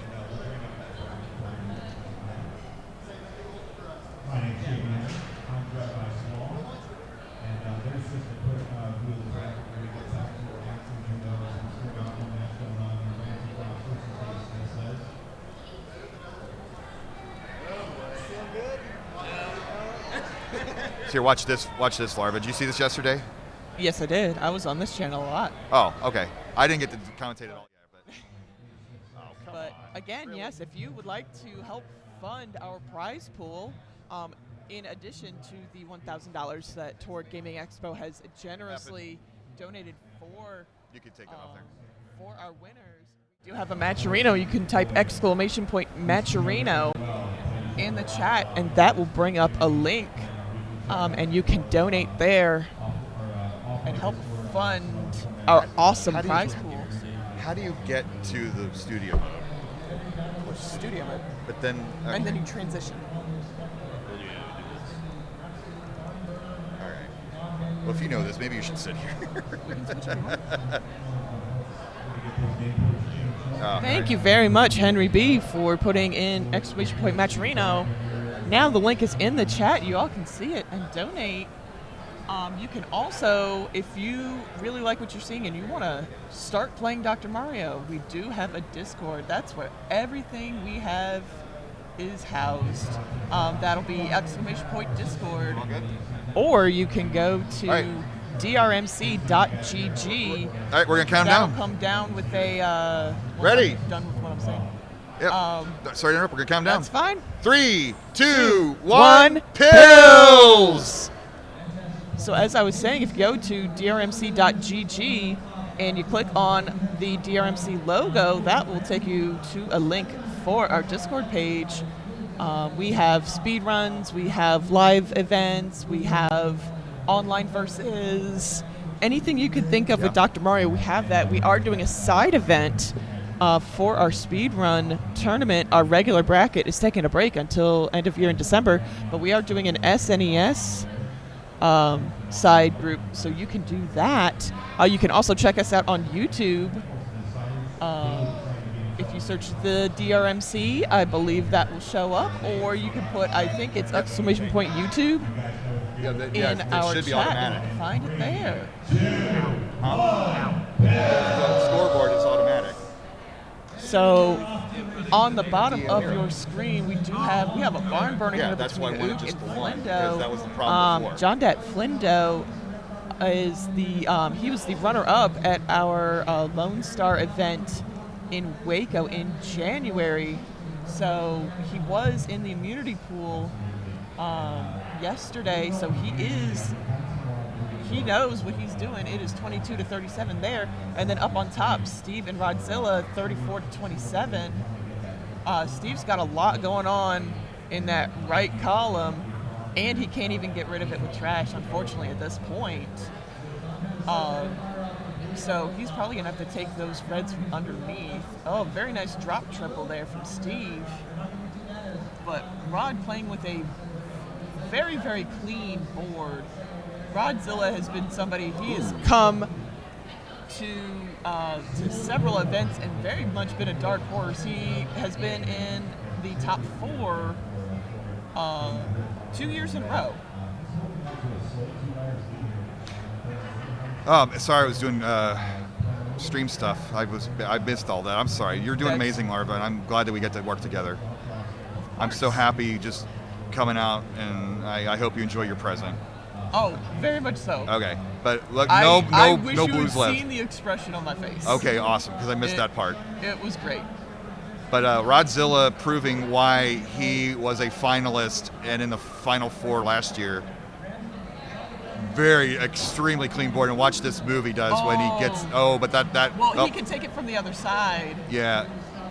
He's gonna There stack we it up go. that And way. he- Oh, there look we at go. this! Look at this! Watch this drop combo. Oh, Kablam. beautiful. There we go. That's Beautiful from art. Godzilla. Beautiful. That is modern art. Wonderful play. My God, and it's. And that trash is going to help him too. And that's the type of player Rodzilla is. Steve's board is relatively clean. He didn't combo Steve. He just played really crazy efficient builds. And he's going to get that crown He's with gonna that get that move. first GG's crown. Rodzilla. On Let's the see if I hit the other right button side, this we time. Still have Ook and Flindo. Ook with a drop T. Way to go. Now, both of our players on the bottom Flindo. know what these combos are that we use a lot in our speed, because both of them are, both of them are in our speed brackets almost every single month. Flindo's down to 1, but there's no kind of obvious buried, solution. yes. He's going to go. Look, is he? I don't know. He's like trying to decide if he's going horizontal or vertical. He doesn't know. I don't know. What would you do? Would you like to learn more? I would probably just try to take this vertically. Yeah, that's see, gonna do it. Perfect. That's why Savage got 17th. There's Flindo with the crown. Bottom left.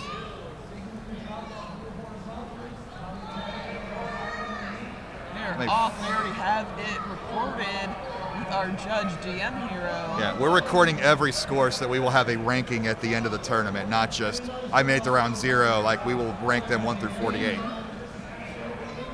So based on number of crowns you take and then your virus score after that. Right.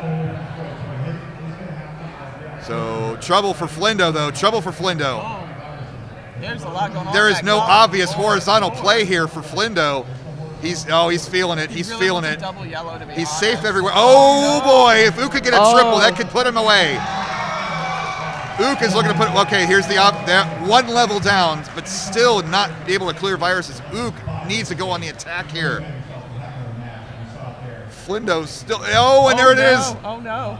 Oh, and that barely touched. He's like scraping that it. L brings it down. Oh, Flindo gets out of Flindo gets out of trouble. Holy cow. Catch your breath.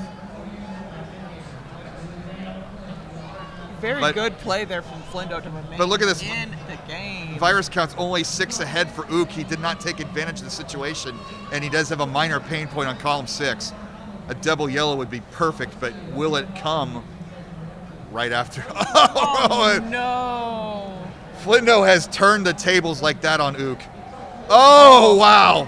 Column 3 is almost completely blocked off for Ook. What a heartbreak. Ook had him on the ropes. And his 6 is also up there, so he can really only work in columns. Whew. Ook, and that's going to be it. John Dat Flindo turns the tables. Yeah, Ook was only able to work in those columns 4 and 5, and that was it. He could not get anything over, so he needed some good RNG. Right. And I think he got okay RNG, but look at not. this move by Rodzilla. What a swaggy finish for Rodzilla. I turned my head to him, and then bam! All 4 viruses in one move. Top right crown. Boink. We're moving right along here.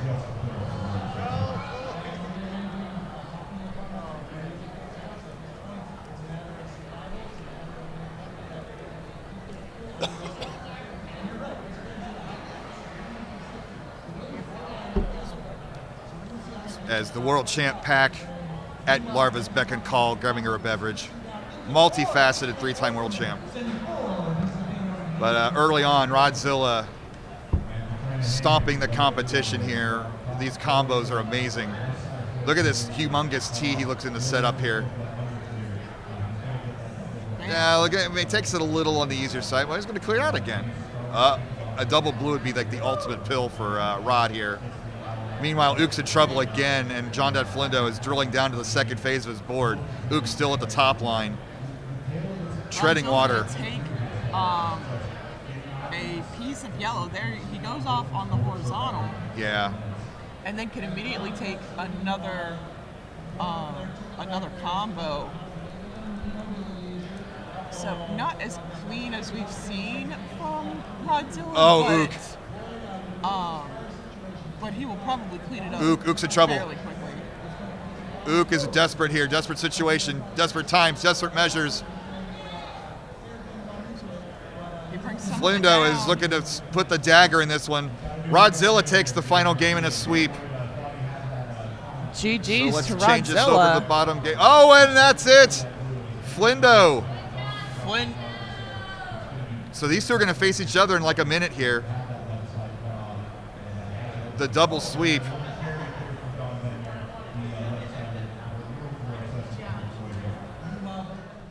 So we're going to go to that scene, and then we're going to go to this scene while we're waiting. Not this one. Again, if you would like to help fund our prize pool, you can. I'm hitting buttons. We can. What do I know? You can put in exclamation point Matcherino into our chat, and that'll give you a link to our Matcherino, and you can help fund even better prizes for our players. So we have our yellow bracket up. We have 2 of our final 4 in this bracket set with Rodzilla and Flindo. And the winner of this will go to the final 8 around 2 p.m., but we're running late. It's a live tournament, but they'll all play later on. What live tournament runs on time? Name one. But thank you to, exactly. Steve's a pro. He's been here year after year. We love Steve. And so bottom match.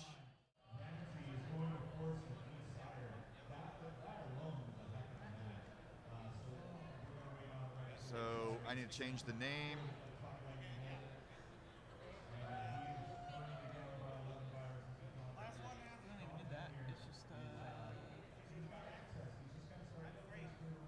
Rodzilla. We are professionals. What's wrong? What's wrong?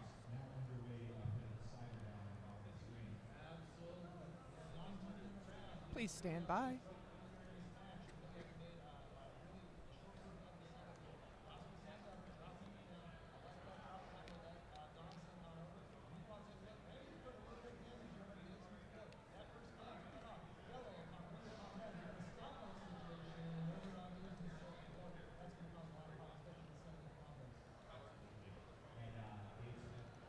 So we do want to thank our sponsors for our championship.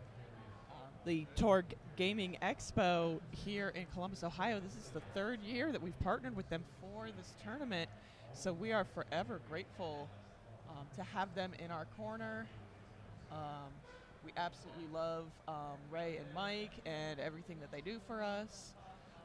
And we would also like to thank Pro Dr. Mario Warp players. Zone in Columbus, Ohio for helping us with some of the equipment so we could put on this great and wonderful tournament for all of you. Crisis averted? Yep. Wonderful. Why are there crowns? Oh, that's right. Are they playing or are they warming up? Are you guys playing or warming up?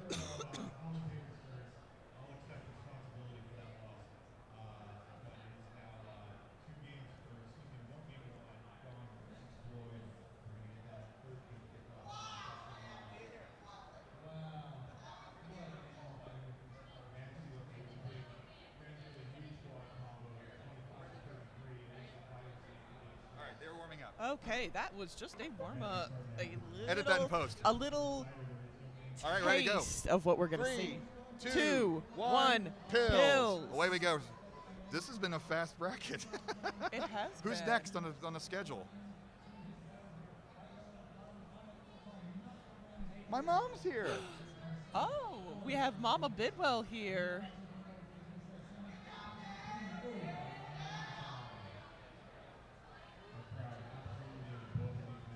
So, Chris is just Yeah, I'm all emotional. flabbergasted. Just, oh, my mom. Yeah. Which I do the I've been same. doing- I do the same thing with my mom. I've been doing. Oh, my mom's watching. I've been doing this 7 years. First time she's come to this to see it, so we've put our best effort, and I hope she's impressed. She got me in this game like everybody else's mom. I think my dad got me this game, but We'll go into lore in a Same- little same bit. thing. I'll save the lore story for after this match, but this is a pretty even match. Both players getting the sweep in round one. Both players got that first round bye. John Dat Flindo was in the immunity pool, and Rodzilla was one match away from getting the immunity pool, finishing the semifinals last year. So, you know, again, murderer's row bracket.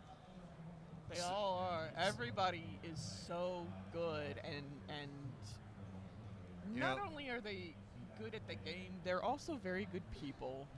You would So- you would want to have double elim. People would ask for that, but we just don't have the time. We're squeezing in 47 matches in a day. Yeah, in 6 exactly, hours. yeah. So if we go double elim, you have to like half the time. Ooh, Rod has. Oh, caught Rod, himself I'm sorry. On the right side. I think he'll be able to get out of it, especially if he can clear this yellow in column 4. He's you can see the panic flipping. He's not sure how to take this. The yellow's not coming. He's handling it, but Flindo is free and clear at the bottom half of the board. Okay. I see Oh, what and he Rod's can knock gonna that tree do. down, He's gonna- and There we Timber! go, Rodzilla! Timber! And all of a sudden, his board looks awfully good. But it is 16 viruses to 31 in favor of John Dat Flindo. Rodzilla's regaining his composure. He's trying to figure out where he is on the board.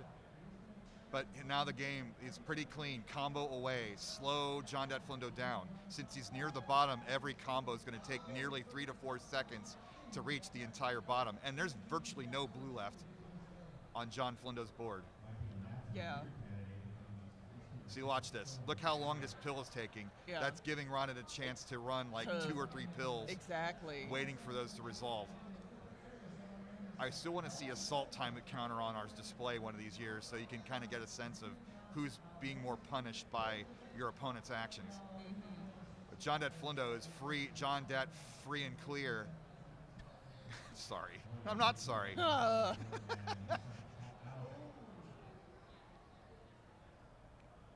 But Rodzilla, now that he's pretty clean on his board, is really trying to rain down those combos. He's going to get a T there, but Flindo's just down to 2 viruses. So if Rod wants to try to take this crown, he's really got to start super pouring on. Yeah.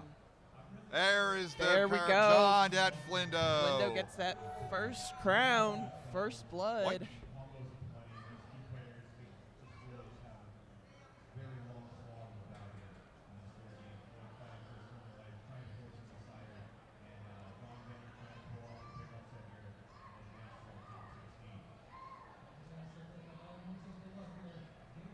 Away we go. Pretty clean board so far. Rodzilla's looking to clear out that on column 8. If a piece of trash falls on that, he clears it out. That could have been a pain point. Now John's setting up that hook on column 7 and 8, and that's what happens when you get those hooks. That's the danger of playing up there. His column 7 and 8 is completely cut off now. Rodzilla's free and clear to go.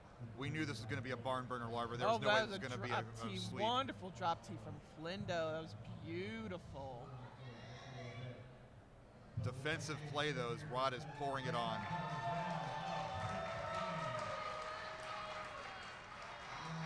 Oh, if you're wondering what that background sound is, go check out the DRMC, the Uno, because we are not giving spoilers. I don't even know what happened. I'm not. There's towels waving. That's all you need to know. That's their towels.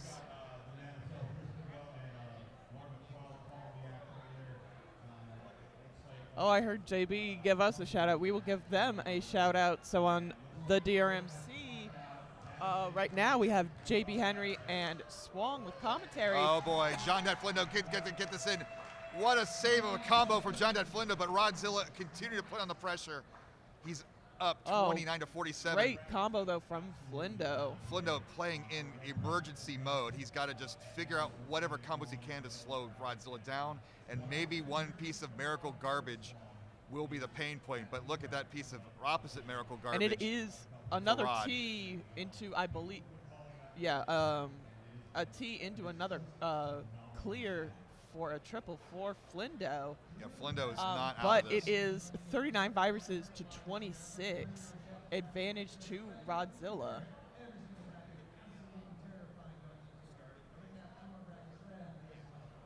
You gonna get blue people checked in? Gonna get blue people checked in? Is that 12:30? Okay.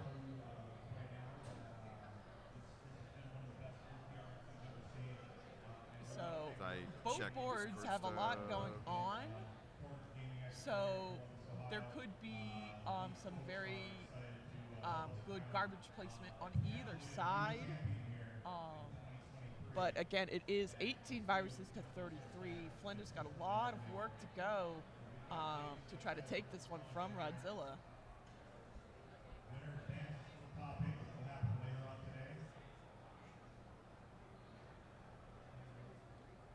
And Rodzilla really looking for, very nice tee made, just completely made by Rodzilla. Very good.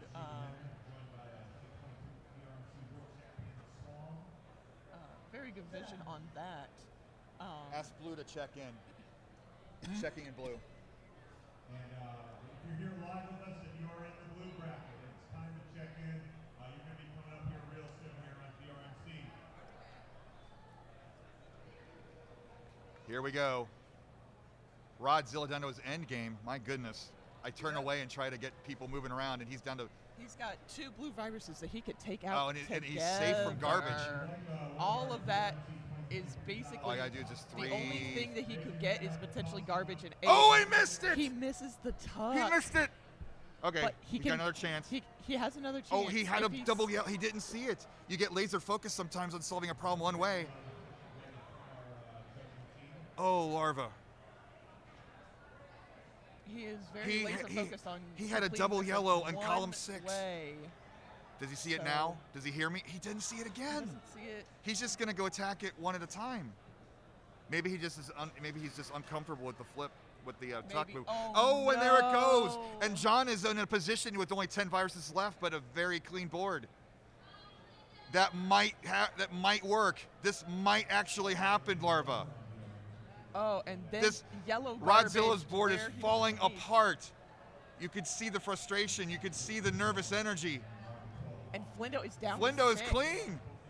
Flindo is down to 6. There's But that Rodzilla garbage. gets the double yellow. If a yellow blue will get, no, not quite. He made a combo accidentally.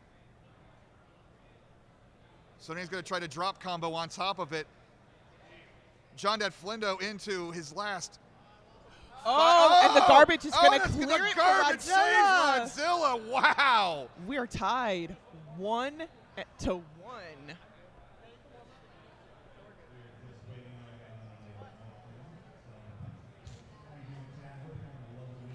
Whew. Away they They're go. off. Adam, right? Same start. Adam's Godzilla was able to get that. Oh my just God. A little quicker, so he was able to draw that Wait, first combo. what a hero salvation of that last game, though. That was falling apart quick, and he salvaged it. Also, we have a match Reno if you're interested in supporting the archival. I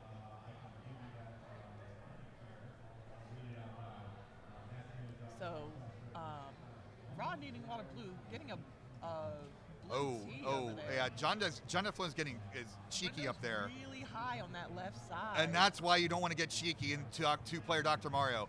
That's why you don't want to get cheeky in more two-player garbage. Dr. Mario. Oh, no. That's why you don't want to, and that's going to top out. Oh, that's going to top him out. Rodzilla's Rod on now the has verge 2 of the top crowns. 8. John Dat Flindo has his work cut out for them. So now it is. Oh, DM Hero. Yeah. I'm just trying to get one started. Okay.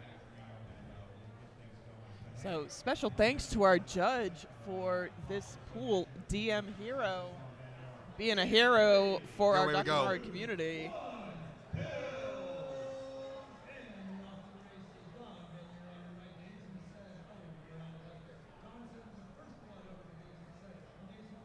I gotta see who's next because we're almost done here. But not done until this match is over, Larva. Nope.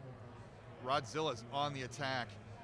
John Dat Flindo had that great first game, but maybe the situation is catching up with him now. Let's see if he can salvage these and push a decider, which we haven't had in this sub-bracket today. A good underclear there from Rodzilla. Doesn't result in a combo, but does clear out some viruses. While combos are really what you want in versus, you can win by clearing out your board faster than your opponent. So if you're very quick, decent with combos, you can't not do combos, to be honest. You can't not do combos. But if you're quick, you could potentially get somebody that way. So it doesn't always have to be a top out. But both players right now, medium garbage situations. There's trash, but there's also combo potential, and there's also virus clearing potential. The strategy, you got to pick. Do I want to drop garbage on my opponent, or do I want to clear out viruses? Both strategies are both viable, but what are these players going to do? If I'm John Dat Flindo, I'm looking at that blue piece on column 8. That's got to get out of there. That can start to fester, if we want to use medical terms. Oh, and he does get some garbage on there. Very nice heads-up play from Flindo right there, doing an underclear into another combo.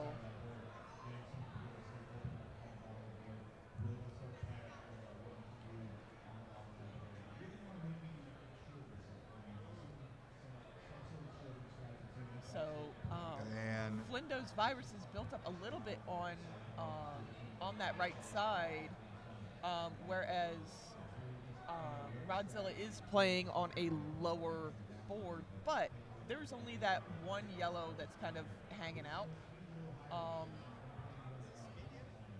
And Flindo's able to clear some of that garbage. I'm just mesmerized. I'm watching. Good heads up play from Flindo on that. Who's going to win this? It's 17-12, but there's so many double viruses on Rodzilla's board. Those are going to disappear. There we go. Almost I wanted instantly. him to do that. Against L. There's one pill short. That would have been amazing, but still in good shape because he takes the lead. He's up 8-12 now. I told you those viruses are going to go instantly. Like, before I could even finish my thought, those viruses disappeared so fast. Oh, and Rod on his left side. Oh, and the trash is going to help Rod. You don't want to help Rod like that, game. Rodzilla is 3 viruses away from heading to the top 8.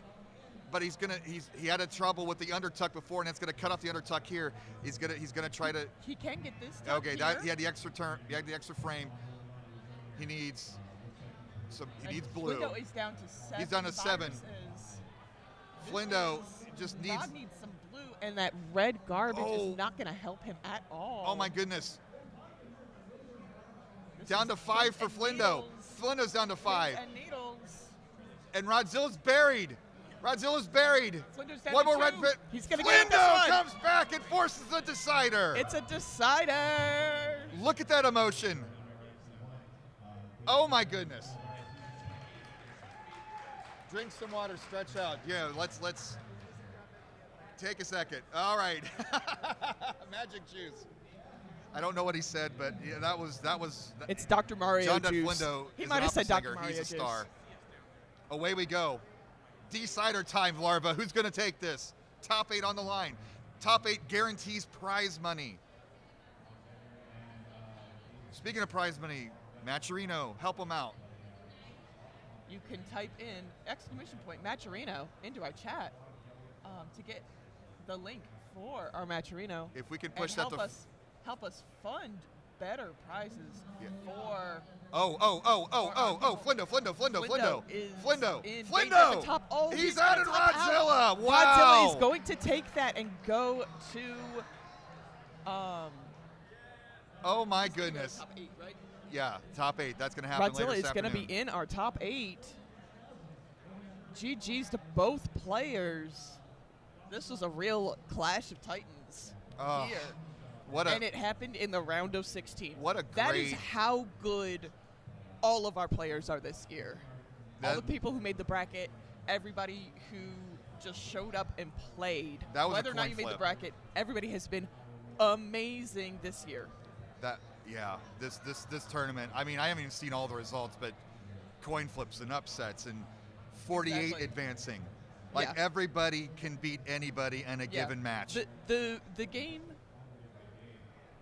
I don't want to give any spoilers since it's on a different channel. Wait, no, wait. That was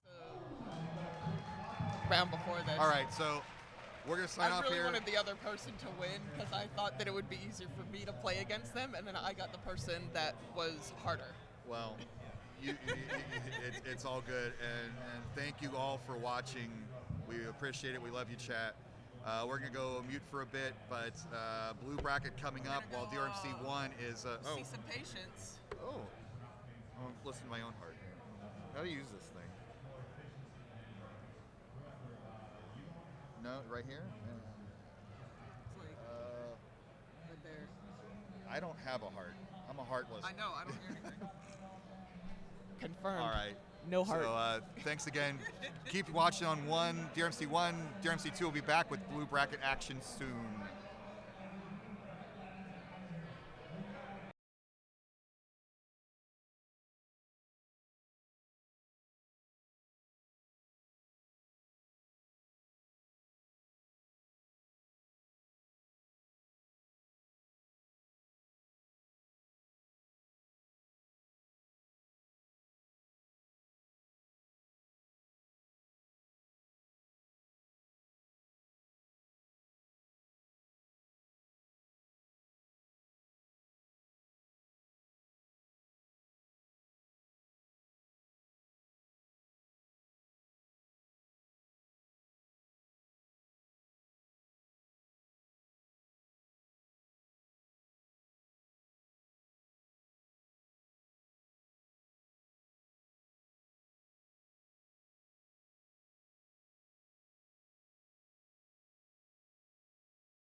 Hey, DRMC2, it's me, JB Henry.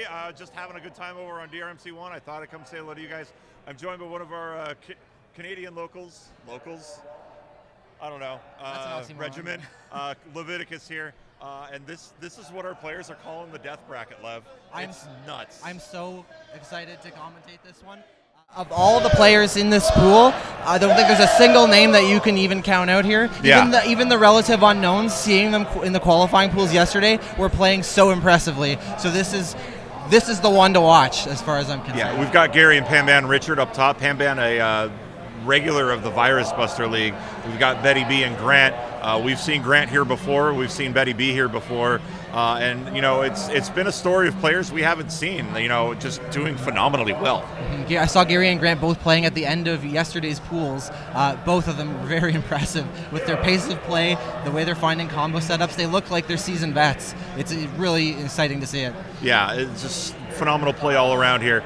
As we start what we're calling the death bracket, Grant and Betty B, you know, playing very even, 47-45 with similar speed. Same story up top, 41-43 here. Kind of similar board health, you know, similar viruses remaining, similar speed. So really even here between our two matches. Betty's height on the board is a little concerning, but she has a lot of setups. She's just got to find one to knock down.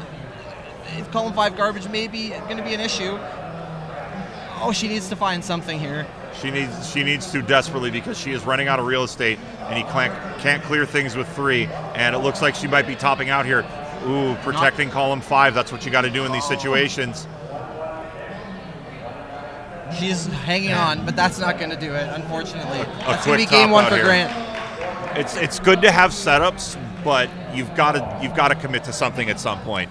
If you don't commit to something, you're just going to be risking these top outs because somebody's going to drop garbage on you. I think unfortunately she just had so much blue at the top, and if she wasn't getting any bubble blues or blue anything, really, it's really tough to deal with.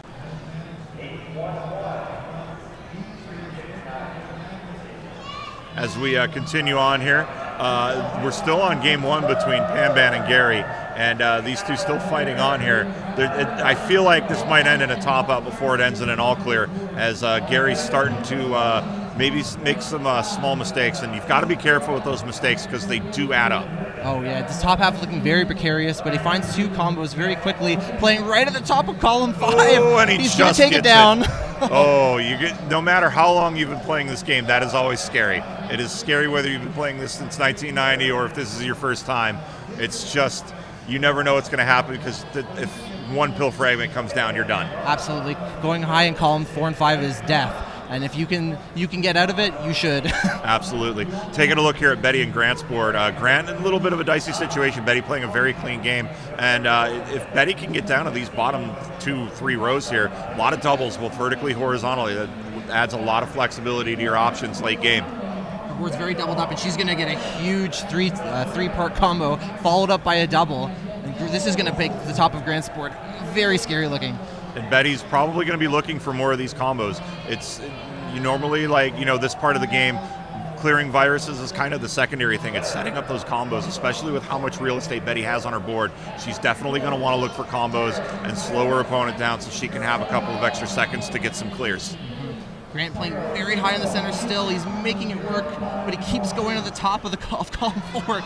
But it's okay. He's knocking it down. He's finding some combos. This is how you stage a comeback. He's not dead yet.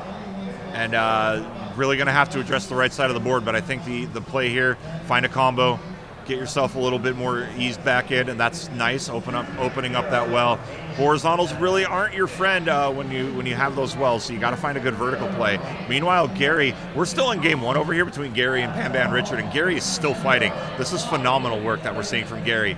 You know, you should never be giving up like this, Lev, and we're really seeing that attitude here from Gary. Absolutely. Betty's right side is looking a little high, maybe due to some unintended placements.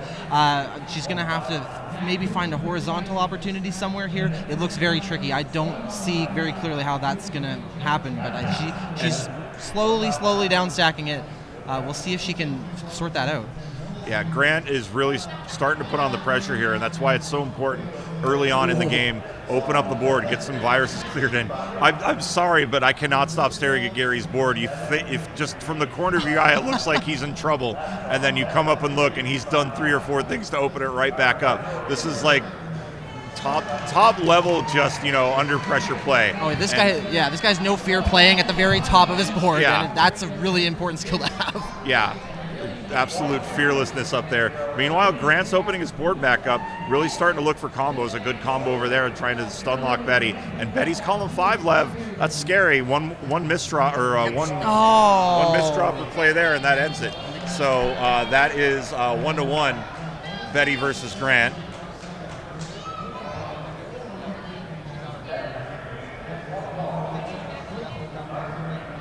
Gary has a very dangerous column 5, and he cannot vertical clear it. He's just going to be trying to dodge it this rest of this game. But that's Gary gonna do finally. it. A valiant effort.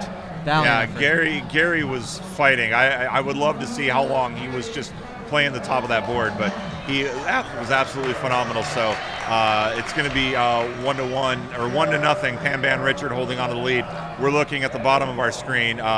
Betty's holding on to a good play, but look at that similar combo there over in 5 and 6. Yep. I believe this is going to be first combo for Betty. And it's going to block Grant's setup on the right. Oh, this if she can snowball this advantage, this is going to be very good for Betty. Absolutely. And Grant was in a little bit of a dicey situation. Good T clear from Betty, and she's also good horizontal play there. She's a yellow-blue here for an amazing setup in the center of her board. Keep that top line level down. Meanwhile, Pan starting to get this top of the board situated here. And again, we're just seeing fearless play at the top of this board from Gary. You can throw so much at him, but he's just not blinking. And only really, even if he's got maybe 2 or 3 positions here, although now Pan starting to cut off the right or the left side of that board here, 45-45 here, but I would put the advantage Pan Richard. Mm-hmm, I would say so, but if anybody can deal with this top of this board, I think it might be just Gary. Good quad combo there from Pan. Meanwhile, Betty is busting out the combos. Look at this board Grant has, but look at this comeback, getting a quad of his own, clearing out that center well and breathing new life into his game. He was looking very, very close to being on the ropes there, but really, really nice combo in very limited space to stay alive. Yeah, unfortunately, he's facing a goalpost situation here. Only the center to have any kind of access to. If he can underclear or horizontal this blue in column 7, or if the opportune garbage comes along to free him, then he has a lot more mobility now, and now he can start clearing out the rest of his board, hopefully with some combos. Absolutely, and it looks like that might be it there, as Pan gets that blue pill fragment to drop into column 5 to top Gary out. That's going to put Pan up 2-0. So he's looking to punch his ticket here into this death bracket, as it's been called, the blue bracket. Our third of 4 brackets here at the 2023 DRMC here live in Columbus, Ohio at Grant unfortunately Torg misdropping. That's going to be a second game for Betty. So Betty and the crowd loving it for Betty here. Betty now up 2-1. Pan Richard looking to put this away. Betty looking to put this away. We're going to get that result official from our judging team, and we will be off to the races. Look at this combo from Pan in high space. He has some really interesting setups. It's exciting to watch. And he's a regular of the Virus Buster League that's run by Doc. And if you want to become a part of that and get better at versus play, come join our Discord. All skill levels welcome, especially new players. We love nothing more than seeing a new player come in and just markedly improve and take out better players. Just when you think Pan has maybe made an error in his setup, he just gets a 3-part combo out of nowhere. I love it. Yeah. And I love play like that. We see that, sort of a Dave Smith Says caliber, where it looks like a misdrop and then suddenly there's 5 different clear sections on the board. I do see the resemblance. You're absolutely right. Yeah. Anyways, here, Gary again, though, playing fearless. I mean, he's absolutely stacked up as high as he can on the left side of the board, but is hanging in there. And that's sometimes what you got to do. And he's going to get a combo. He's going to slow down Pan a little bit. That's good play there. Betty getting a triple combo here. Maybe looking to put Grant away. Just looking for these critical combos. Yep, she needs to keep up the pressure here because he's right at the top of his board. And Betty's so good at finding these triple combos. We've been seeing it all day all weekend from her. I had a player in my pool, and I was surprised I was able to beat her. She's a very, very good player, and we're seeing it on display here. But Grant keeps finding ways out of death, keeps finding combos at the top of his board. just the persistence here and the never say die attitude from these players. And that's what you got to do. It looks like you want to panic. And rightfully so, as a puzzle game player. But you take a deep breath, you try to find something, and even if it's a little play there. But Betty wins her match. She advances to the round of 32, and you can see. Oh, Panman I'm sorry to interrupt you, but Panman's combo just cleared out the entire center of his board, and Gary is to the top of his screen in all 3 of his left columns. It's just absolute madness with how well he's doing here. Oh, he is so free and clear. But Gary brings down the entire left side of his board, and maybe if he can find some combos, get some opportune garbage, he has a chance. And Stack Attack in our chat saying, Panman not focusing on the virus counter. That's a common mistake newbies make in the game. That's absolutely right. You don't want to look at the virus counter. You just want to keep, the thing you should be looking at off the board is your next pill. That's what you want to focus on and plan ahead, make a good combo. The virus counter means nothing. You'll know how many viruses you have left the more down the board you go. Absolutely. Honestly, the state of the board is a lot more telling about who's ahead and who's behind than the raw virus count, because you could have 1 virus left, but it's completely buried under a ton of garbage, and your opponent doesn't have that to deal with. That's not much of an advantage. I believe we do have match here. Betty does have that. I'm just going to verify. And our judge just ran off. So I do believe that is match already. I believe they're just playing casually, but I don't know. But we'll keep them on the screen for you, just so in case we're wrong and you don't miss any of that action. Meanwhile, Gary's playing a lot cleaner of a board here, hanging with Panban Richard. Although Panban down to his final virus, and he's going to put this away and take the W. Panban Richard will be advancing to the round of 32. Wow. And just, you're playing against a great player, and Gary making the brackets. Making the brackets is a great accomplishment into itself. But with how much he was hanging, especially with just everything on the top of his board, it's a fantastic performance. Absolutely. Honestly, this is the most stacked year we've ever had. So even with an expanded 48 slot bracket, just making it is an accomplishment, because I believe we had over 100 players, like significantly over 100 players. Yeah, it's just phenomenal here. I don't know if this is an exhibition match, but we're going to pop this on your screen for you so you can see some action. I believe so. That's a top out for Grant. That's it. So Betty is advancing, and that is now 100% confirmed as we wait for our next matchups here. Honestly, I just need to talk about Panban Richard for a moment. Yeah. I know he's a regular of the Virus Buster League, but I don't think he's one of those big names that you hear about. But I do feel like he's at that level, and no one knows it. I think he's a real sleeper.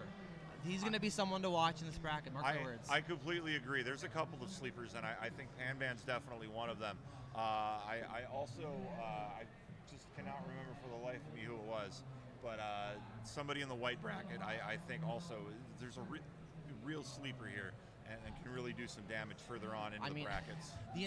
Every single pool or every single bracket pool today is full of killers and sleepers. There's not a single person that I would count out as a free win or anything like that. It's incredible. No seat is safe here as we're going to get on to things here. It looks like we're going to have Ibar. We'll let's give you a bracket, folks. That's what we'll do. Taking a look at our bracket here. We've got J-Mark and Rob Burrito coming up, as well as Snipe and Silver. I think they're actually going up on our top stage here. So coming up next is looks like we're going to have and wow, this is stacked. These are all big names that we're seeing here. This is going to be a good one.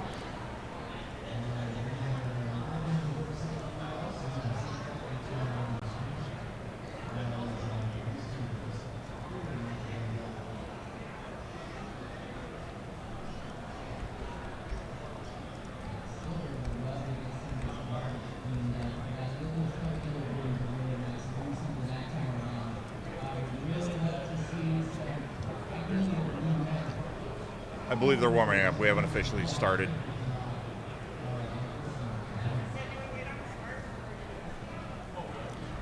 Just updating the names while our players warm up.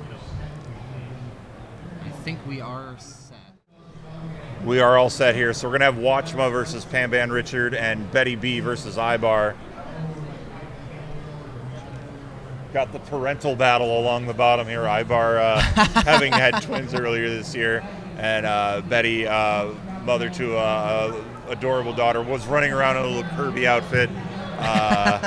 We love seeing that video game going from generation to generation, that video game love.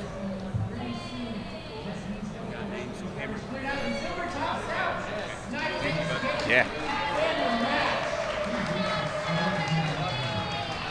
All right, so we are just waiting on things to be underway here.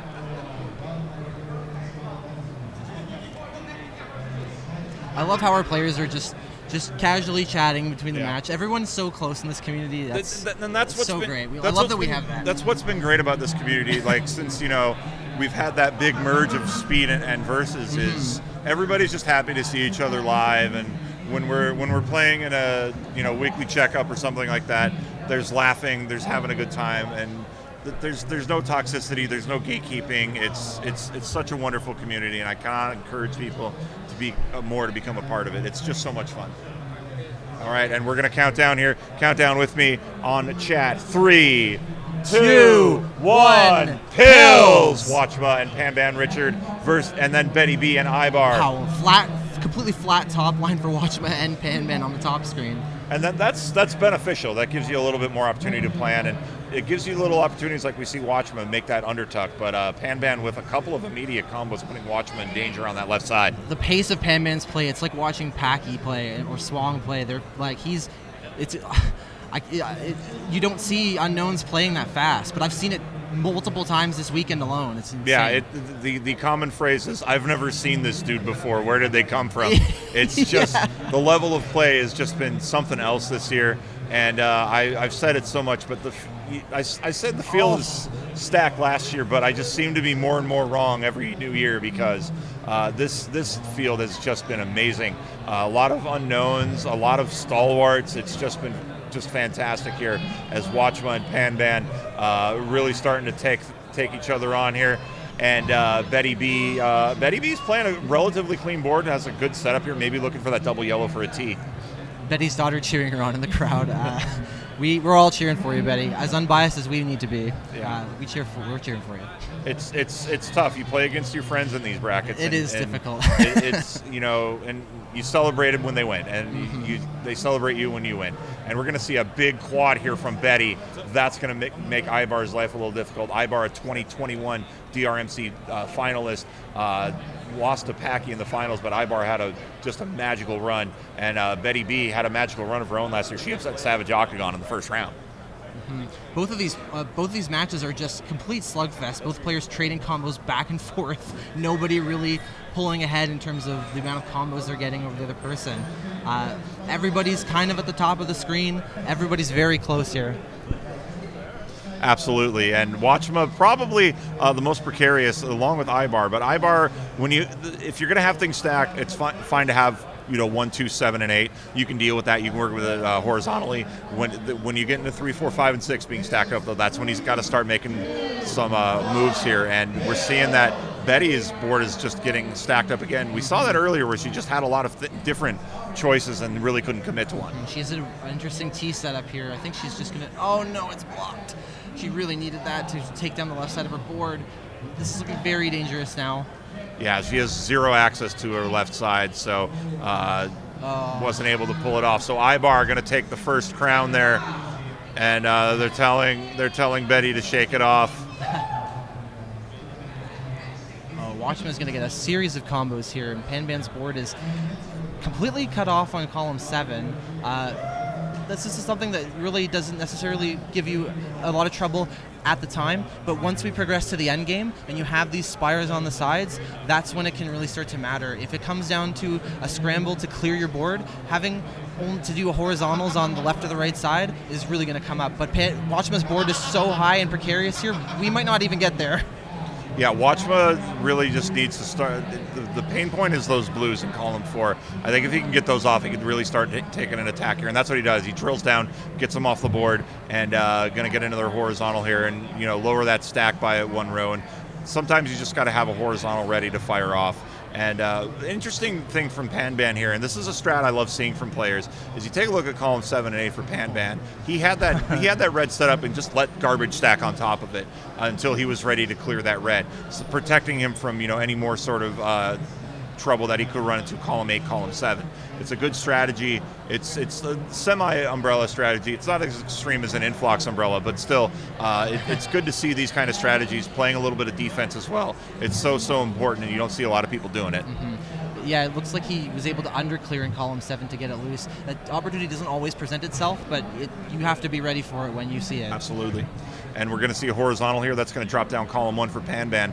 And Panban holding on to an 8 virus lead here. But we're looking down here. I don't think he meant to block off the hole here. He is going to clear it out and get a big combo, but I think he was hoping to cut down the right side a little further. Absolutely, and maybe with a combo here, if a red drops an 8, that might be huge. Might be sending something right back to Watchma, but this is a good time for Watchma to strike here. He's only down 5 viruses, and some blues could build a big fat log or get a big horizontal clear right in the middle of the board. He's managed to address his left side as well. It's now taken down. Meanwhile, Panban is starting to build up on both sides. He's got some setups in the center. He's going to have to execute here. Meanwhile, Betty holding on to a 13 virus lead over Ibar, looking to force a game, at least of game 4 here in this situation. Betty could drop down some reds. Column 3 Lev could really make a nice combo, a good triple combo, and rain a lot of garbage down on Ibar's side. Absolutely, it does look like she's going for it, but the garbage is going to block the yellows she needed to take out here. And meanwhile, looking back up top here, Watchma has a lot of garbage everywhere. Really going to have to commit to start getting some things cleared off, maybe dropping some double reds down and getting an L clear. Could turn it into a triple. And we're seeing him open up 1, 2, 3, and 4, which is lovely. Panban has no virus access. He's going to have to open things up. He's going to get that cross, maybe looking for another play there, and he does get it. So he's down to 7. It's 7-14. Neither player having immediate access to viruses, though, Lev. Absolutely not. I think this is going to turn into even more of a slugfest now. With no virus access, they're just going to be forced to combo each other. And if they keep doing it and keep blocking each other further, the pill speed might start getting fast, and it might come down to a top out. Yeah, and at this point, you're not really thinking about viruses. You know they're buried. If you can get access to them, great, but just keep firing off combos. Make your opponent's life difficult. And that's exactly what Watchma's doing right now, and he's cleared out his center, and he's just very close. He has some yellows exposed, and he's going to try to get to the rest of them very soon after that. But he's getting a bit stun locked here by Panban. There's 2 more off the board here, so it is back to a 5 virus game. Meanwhile, 6-9, a nice game here between Betty and Ibar. Betty's going to have to deal with the blues in column 1. She's got full access to the red. I like those clears. That's an excellent play. It's going to be likely a horizontal clear for that last yellow, and it looks like that's what Betty has decided to do. And they're calling fat logs over on DRMC, and we got Ook and John Dat Flindo calling the action over there as well. This is precarious for Betty. That yellow in the bottom left is very buried. It is going to take time to dig it out. And Ibar has his right column completely exposed horizontally. He might have enough time to take this. Betty's going to make a combo on the left. And Ibar's going to combo right back. The yellow is exposed on the left, but now the red is buried on the right. And it looks like a clear for Panban. That's going to put him up 1-0. We'll get that crown up on the board here in just a second, but we got to talk about this last little end game here over on the bottom of the screen, Lev. Oh, Ibar is 1 away, but Betty just needs 2 reds. She's going to combo. Is she going to get the double red? umbrella's not going to block it. A double red puts us away for Betty. She tops out! Oh, no! Oh, what a match. Ibar is going to take game number 2. And we'll get that crown up there as well for Panban Richard, as it's 1-0 up there for Panban. As odd as it seems, I think that might have just been the right play, given that he only needed 1 red piece. That may have been her only chance to beat him to the virus clear. Sometimes you just got to risk it. You do. You got to risk it for the biscuit here. And I'm liking this play from Watchman, just kind of whittling down the garbage while maintaining access to those yellows, getting those columns 4 and 5 again. Just such an important prioritization here. Early on in the game, you don't want to risk a top out. Watchman needs a yellow here because he's got very built up, and it's going to be blocked by a blue piece of garbage. But another blue piece coming down, and now it is a good open board here for Watchma here is he is down by 3 viruses, but he's got that lower speed, which means he's played less pieces, and that's going to be helpful. You want to really be careful with your piece selection early, because if you get too aggressive, you're going to run that speed counter is going to go up, and the game might become unplayable. Absolutely. I feel like we've seen this happen in all of the games at the top half so far. Both players starting at the top of the screen, sending a lot of garbage to each other, and then they have to play these survival situations against each other. And they've always managed to make it, and neither of them have topped out early. This is incredible to see. 41 to 39 on the top. Meanwhile, 41 to 41 here. Betty has the lower speed. She's played less, and Betty with a drill down combo, just getting 2 in the same column. It's a great efficient play. You're not really worried about speed, so drill play is absolutely a viable strategy here, as it's 39 to 35. Ibar's got a clean board. If he can get some red, he could be in good shape here. That bottom right side could get a triple clear, but really wants to start getting that top left part of the board, and he does get a little bit there, as Betty looks like she's ready to drop some more combos down. She does appear to be a little further up on the board than Ibar, but she has a lot of setups that she's building here, and if she can knock them down, this is going to turn on a dime. Watchma now 38, Panban Richard 27 here, and Panban doing kind of the same thing here. He's got a little barge of garbage up in the center of his board to protect the bottom half of the board, but a little combo kind of took all of that out here, but he is down to 27 with a much better board health than Watchma, and we're going to get a triple combo down here. Watchma's right side of the board in danger. Ibar is really fighting to break down this right side here because his left is completely cut off. I don't know, he might try to get a red piece over to the left to just clear it away, but that's always a risky proposition, and when the spill speed is too fast, sometimes it's just too nerve-wracking. You just don't even want to go for it. Meanwhile, Betty and Ibar still fighting down here. It's neck and neck with this virus count. Betty's looking to set up some more combos here. It looks like Ibar may have interrupted that combo with a little bit of garbage of his own here, 23 to 22. But Ibar playing a lot less aggressively as he's under 21st. He's got the lower speed. But Watchma here trying to fight for his life here. He doesn't want to be down 2-0 as Panban continuing to pile on the combos. Panban is well into endgame now, and whereas Watchman's board looks absolutely insane. If there are setups here, he might be able to do it, but now the speed is much faster than we started with, and he's all right at the top of the screen, so he cannot afford to make a single mistake here. And you've got to make snap decisions at this point. Combos are kind of a secondary thing, but it looks like it's an all clear for Panban with that 24 virus victory, so it will be 2-0. Panban Richard over Watchma here. Looks like Watchma going to get some hydration, taking a break. Take a quick look down here. It's 18 to 10. Ibar's kind of got all of his viruses on those extreme sides. He's let everything stack up in column 1, so he's going to be forced to clear underneath. And it's a strategy you're going to see a lot here this afternoon, as underclears are kind of what they're pretty much compulsory at this point. You've got to be ready to clear something underneath, and Ibar's showing us why right here with all this garbage falling down around it. He's going to even try to make a combo out of it, and it's going to be a drop cross, clearing the yellow on column 8. Unfortunately, these 2 red viruses are stacked vertically. If he could underclear it, that would be ideal, but I don't know if that's in the cards. And now that he's dropped these reds down, the horizontal option might be a quicker way to go now.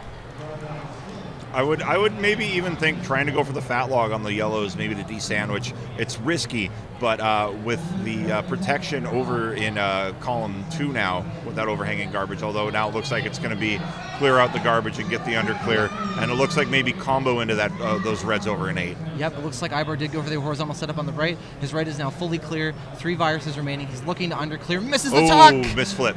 He can get out of it, though. Good adjustment there, getting the horizontal clear. He's going to have to deal with the reds in column 4, and that's not a problem. Although Betty, with an absolutely well-timed piece of garbage drop, that's going to be huge. But Ibar manages to get around it. Oh, and he breaks his horizontal setup on the yellow. Oh, that's devastating. You never think about the bottom of your stack, and Betty pulling it off. Oh my goodness, what a run there from Betty. The crowd enjoyed that one, I can tell.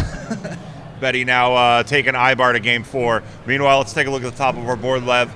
We've got Watchma starting to play strong here, really needing some blue on both sides of his board to get those edges down, but has combos set up, but looks like a little bit of an interruption by Panban. The way these guys play at the top of the board is incredible. They're just fearless. If you've played versus, even at any level, you know how dangerous that is and how difficult it can be, especially on high. So to see them do it and every time is incredible. When you're new to this game, if you look at Watch's board, if you're Watchman and you have this board and you're a new player, you just think you're screwed. That's it. You're going to lose. Yeah. And it's so hard to overcome that attitude. I mean, even at the level that you see a lot of these players at, I've played versus these people, and I've had boards like Watchman's, and I'm like, well, that's it for me, and then suddenly I clear one thing, drop everything down, there's a 4 combo, I'm back in it. So it's just persistence and having confidence no matter the situation here, and that's why these players are at such an elite level. Betty is making setups in the center of her board, whereas Ibar doesn't really have that option as he's cut off on his sides here. And that's going to be it. Panban's going to take that match 3-0. Watchma is going to be eliminated from the tournament. So let's focus here on Betty and Ibar. Sorry about that.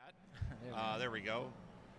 Betty B and Ibar, 2 seasoned veterans of this game, and Betty is currently down 1-2 over Ibar as we are in our 4th game here, and it looks like the advantage slightly to Betty. She's got the cleaner board and okay. Little charity clear there from Ibar. And she's got a lot of different plans, looks like, and she's just waiting to get a pill to clear out any of them. Sometimes they're conflicting with each other. This is tough. This is really tough for her. And I think that's a good decision there. Start opening up the center of that board. Ibar's a good combo player, and Ibar's in a dire strait right now. He doesn't really have any good combo set up, and now he's up to the top 2 rows. He's going to get everything dropped down. That's a huge triple combo in the middle of that board. It was looking real bad there for a second left. Oh, yeah. I mean, honestly, both players very high at the top of the screen. Looks like Betty's able to take it down. Unfortunate yellow garbage in column 6 for her. She was hoping to bring that down. Finds a horizontal setup and slowly is making her way. Getting that fat log and getting that drop, another drop cross there. That's going to put 2 more down. And Betty, I think, maybe looking to sniff out a triple here, can really put Ibar in a bad way. That the column 6 looking a little bit precarious, and another combo drops down here as Betty starting to attack the center of Ibar's board. She's going to get so many combos. This is going to be very bad for Ibar. This is a big stun lock for Betty. Betty is so good at just sniffing out those quick stun lock attacks. Ibar's a well-rounded player no matter how you sniff it, and we're seeing it on display here, but Betty just with absolute aggression. Ibar's going for multiple fat logs at the top of the screen to that survive. Was a fat T. The rare fat T. We love seeing it here. And another double clear. That's going to put Ibar with a 1 virus lead. He's going to get another combo. And combos traded back and forth here. 42-41 as the speed, 29-28 is the virus. Betty B versus Ibar. Ibar getting another clear. That's going to be a triple, it looked like. And looks like that's going to be a charity clear, taking a blue virus off of Betty's board. And am I hearing we're going to have a champ versus champ match over on DRMC1. I hope you're watching both these streams. You're seeing the very, very best of Dr. Mario here in Columbus, Ohio. Oh, these players are just comboing each other back and forth, and both of them are having trouble making progress. Neither one of them is backing down and letting the other one pull ahead. We're taking a look here. Ibar down to 22 viruses, and these players, we're starting to get into what we saw earlier with Watchma and Panban, is virus access is starting to become dire, so it's really more of a choice of where we're going to place these combos. Betty with a nice triple, a quad, tucks that blue garbage down. That's a huge play there. That's going to block a setup for Ibar in the center of the board. He's going to just have to burn the horizontal away now.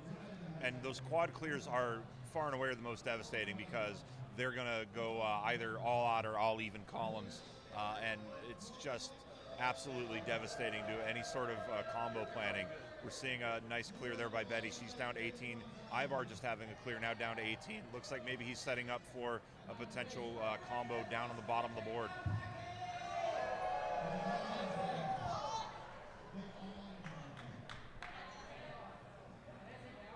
Betty's going to find a big T in the center. Ibar has cleared out his center quite a bit, though.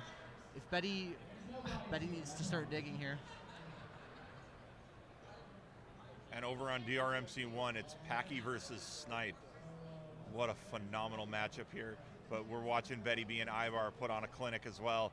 18-13 here. Good board health for. Oh, she's just finding all the setups she can, and she's getting quite a few here. Center's starting to clear out. Ivar's with huge spires on the left and the right. He's going to have a lot of horizontal work to do to close this out. And Betty B now down to 17, Ivar to 12. Ivar's doesn't have a lot of virus access here. He's going to have to be creative with his combos. Meanwhile, Betty is setting up a big horizontal clear and is going to get a triple combo. But that's going to help Ivar. He's going to clear out that yellow on that fourth column here. Betty down to 15. A lot of go Betty go in our chat or in our crowd right here. Wow, what a combo. It doesn't even break the setup. She's going to tuck this red and get another combo. Big combos here by Betty. She's starting to play aggressive. I think she's starting to realize that it's not going to be virus access. It's going to be huge getting L. combos. Ivar is in trouble. He's had so much garbage rain down on him.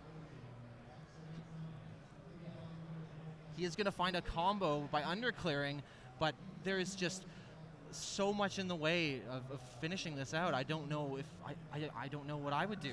He's going to need doubles. He's going to need double reds especially, or a double yellow. Maybe he can move down the stack in columns 1 and 2, but he's just not getting what he needs. He gets the double yellow a few pills later because of course he does. That's just the mindset you have playing this game. You're going to get the piece you need 3 pieces after you need it.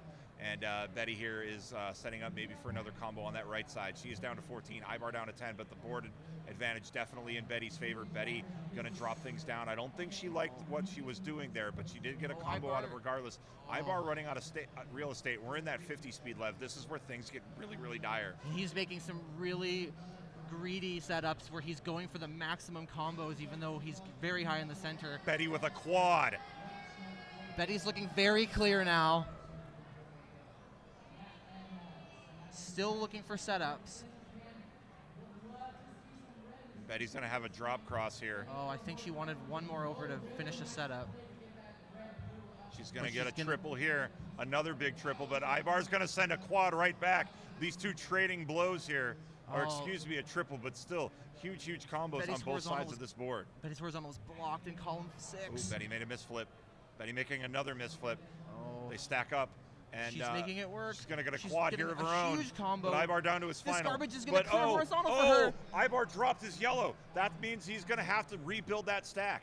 Betty's going to have to start focusing on clears or this will be it for her. We're going to see a drop there. Another drop. That's going to get another combo. Now slowing Ivar down. Ivar down to 4. Betty's down to her final 2 viruses, and she's in good shape here. She could clear them both vertically with ease. She has got down to her final blue. 1 blue to go. She's going to do it. What a comeback by Betty. We're going to a decider here in Columbus. That was so exciting for a moment. I thought that was game 5. Right? But no, it's coming up now. This is going to be, the pressure is on now. These games have been so back and forth, one person pulling ahead, the other person coming right back. I can't wait to see what's going to happen here. 2-2 here in our blue bracket, the death bracket. Be sure to watch what we got going on over on DRMC1 as well. Have both these streams up. You are seeing the very best of this puzzle game.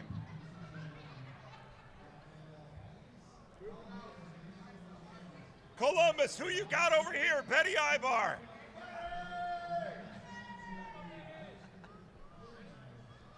The winner of this goes on to face Pam Van Richard, and it looks like we've got the all clear. We are going.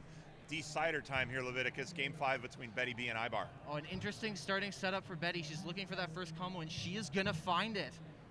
So dangerous, but you've got to play those risky plays to get things going here.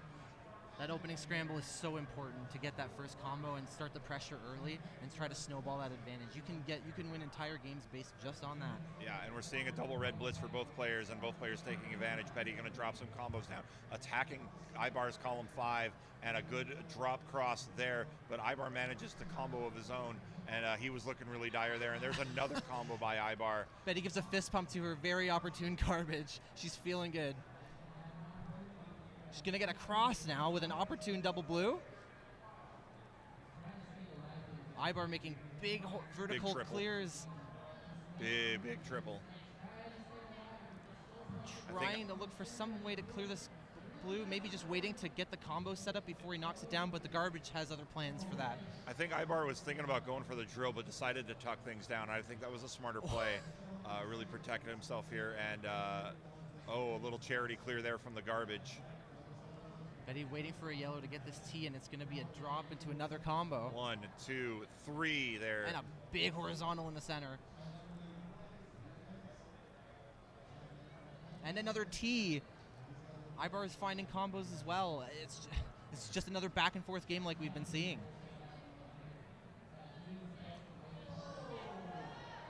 And you see Ibar has a huge setup ready. He could get a quintuple combo, but no, the garbage breaks it up, but there was a quintuple combo. Now, that doesn't mean you get a 5th piece of garbage on the board. The maximum is 4, but it clears out so much. It's a big confidence builder, too.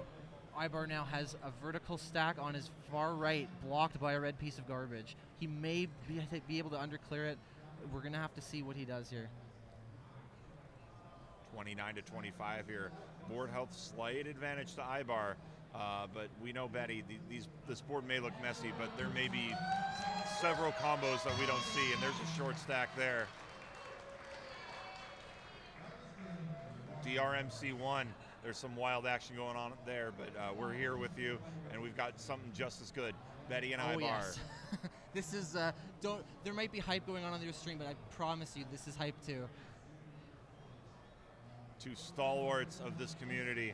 Both have been around since 2020, I believe, and both very, very good at this game, although I think Betty did not want that blue-yellow on column 8. But both players are relatively even. This is so unclear.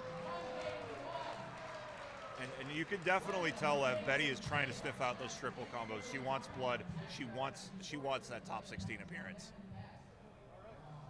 Both of these parents fighting to bring glory to their families. No honor and shame, or no dishonor and shame here on our families as we get a couple of nice clears there by Betty. Betty's got, a flat board, but not a lot of things here, 2s and 3s. Crowd cheering for Betty. Yeah, this is quite a wall that's built up, but there are setups, and she is knocking them down. Our chat saying we can't handle my heart can't handle this. I'm right there with you. 2 quick combos. I think that's going to be a quad to Ibar. Yes, it is. It is. Both of his far left and right columns completely blocked. He does have some horizontal opportunities that he's going for here, but it's not going to be easy to deal with this if Betty keeps these combos up. And a yellow blocks the horizontal opportunity on the left for Ibar. And again.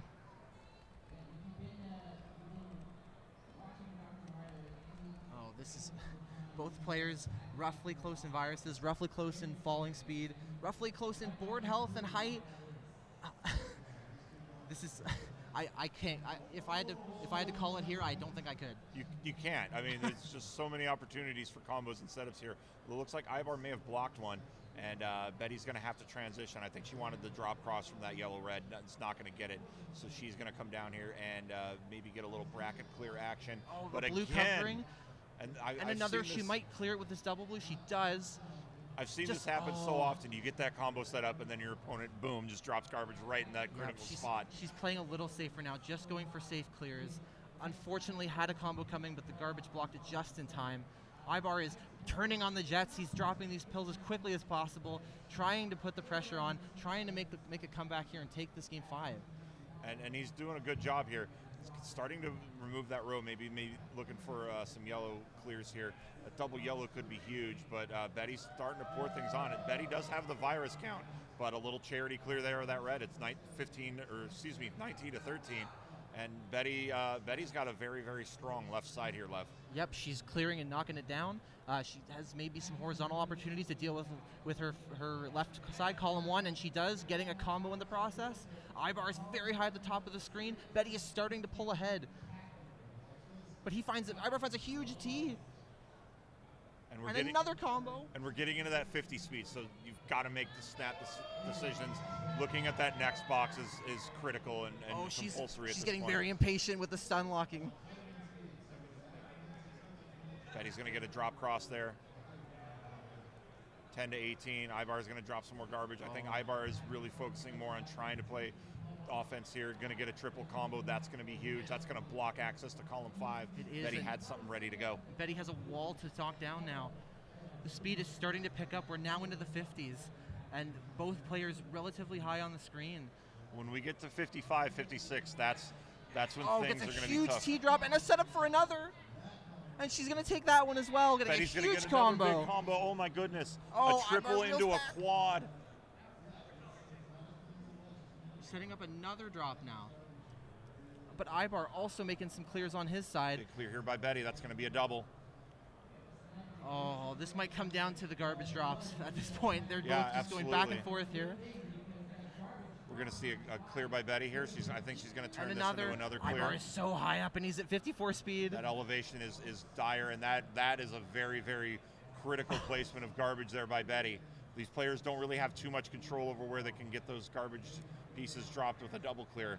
They have a little bit more control with the triple and the quad, but we're seeing Betty here. Betty down into single digits, Ibar at 12. Now we're now in that 55 speed. We're in the danger zone. So these players got to be making snap decisions, and Ibar with a huge quad, trying to hang into here. He has really no access to virus, so it is making quick Amazing decisions. Alice combo for Betty into a drop. Oh, this is going to go Another crazy. big clear by Betty.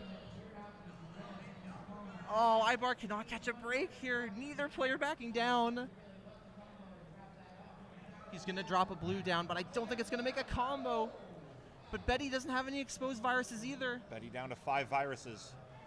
She's just making combos. She's just really got a great combination of Oh, the blue of garbage attacking. drops the setup she was about to clear. She's just a great combination of offense and trying to find virus clears here. She wants to put this away, and she's coming close. She's going to get a huge horizontal clear there. Horizontal clears opening up the board. And another virus clear. She's down to 4, but we're now getting close to 60. getting ahead. And this is not good news if you're Ibar with this elevation on the board. Oh, he gets a top of the drill down. board He's going to combo. turn it into a quad. What a freaking combo by Ibar. He holds himself back in this game. He's starting to pull Betty back up the board, but his speed is at 59. He's about to break 60 speed, and he has to survive. He's going to get another drop combo. He's going to get another triple here. Oh, I think this is going to gonna come down be to a top critical. out.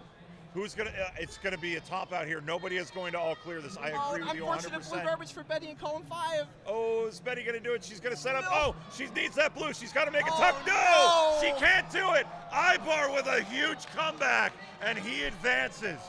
What a decider, Lev. Honestly, I don't know what happened on the other stream, but I think we had the better match. How could you top that? That was incredible. That might be one of the best matches I've seen this weekend. Oh, 100% agree. It's so hard to say what's been the match this week, and there have been so many good ones. Absolutely. Oh my goodness. Wow.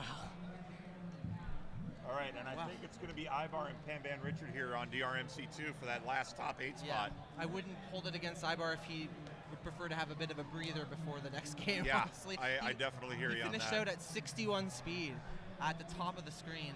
That was unbelievable.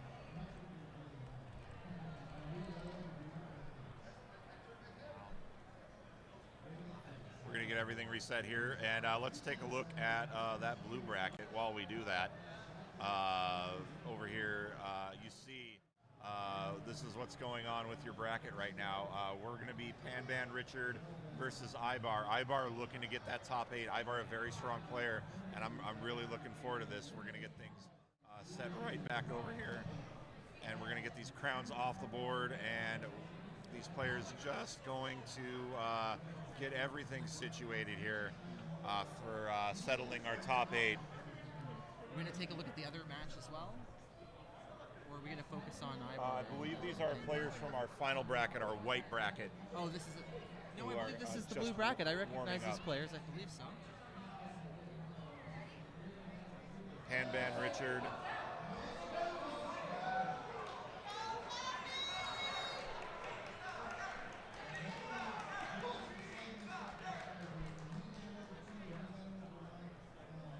All right, we are just getting everything adjusted here for our top 8 match. Yeah, I believe there is another game we could be. Do we want to switch to that while we're waiting? It looks like they're waiting. I believe they're just warming up. Those are white Okay. bracket players. We're just getting the blue bracket wrapped up here.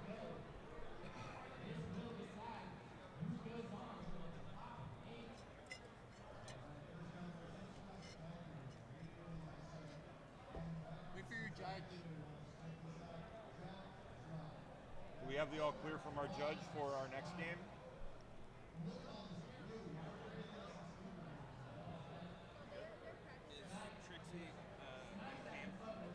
Are we going Studio mode? Are we going to white bracket, or are we just setting up? I think we're going straight to white bracket. Okay. Ridley, or I'm sorry, Trixie. Yeah, she's in here.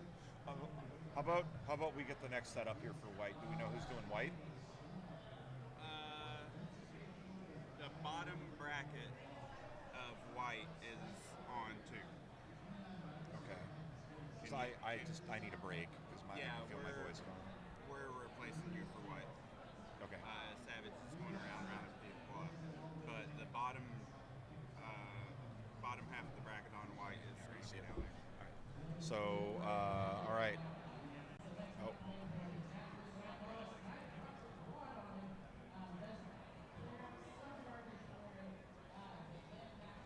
Thanks for being patient, folks, here as we get to the next part of our matchup. We are going to call a little bit of the white bracket for you.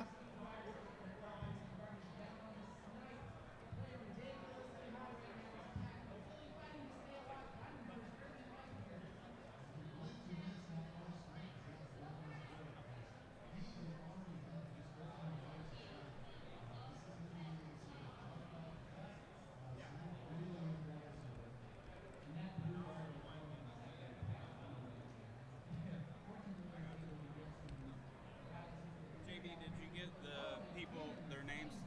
Yes. They're waiting on you to be good to go. All right. So we're going to call top 16 in this here at the same time? Yeah. Okay. Sounds good. We're running out of time, so we're just running everybody together. All right. So, hey, a little bit of bonus coverage here. We're going to give you the first match of the white bracket here. I think we're just letting our players warm up as we get things going.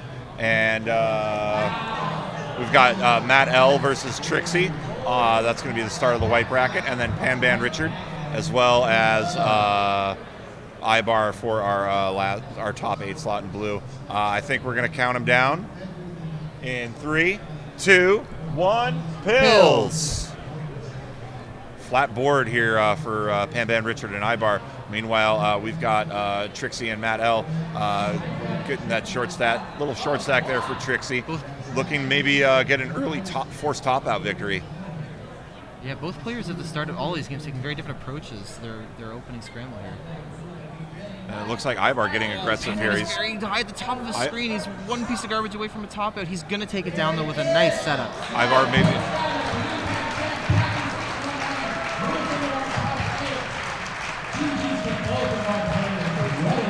Ibar getting really aggressive here. But his right side very, very precarious. Meanwhile, Pan Richard is down to 42 to Ibar's 49 here. Looking at our top screen, it is a Matt L playing a really, really clean board here. Trixie possibly looking for a couple of combo setups. I think she's trying to sniff out that blue-red crossover on that right side. Mm-hmm. Yeah, her board is starting to crowd up a little bit. Maybe some setups that she hasn't been able to knock down here. I do like this, though, dropping down and setting up, making a couple of nice decisions there for that left side. Meanwhile, Pan is setting up a cross here. I think he's looking for a blue.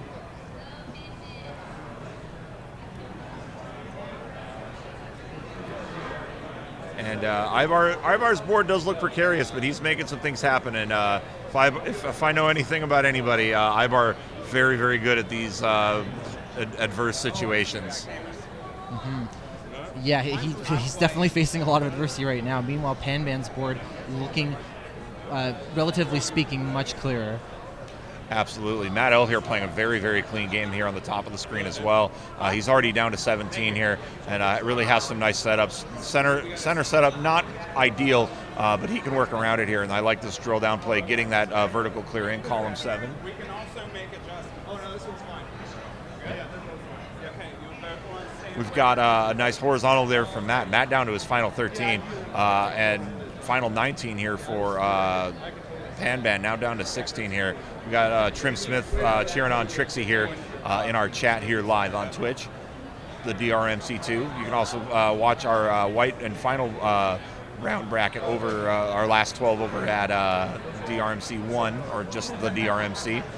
Meanwhile, Matt playing a clean board here, and he's shielding that column 8, and I really like that play. He's setting himself well for some horizontal plays. Absolutely, yeah.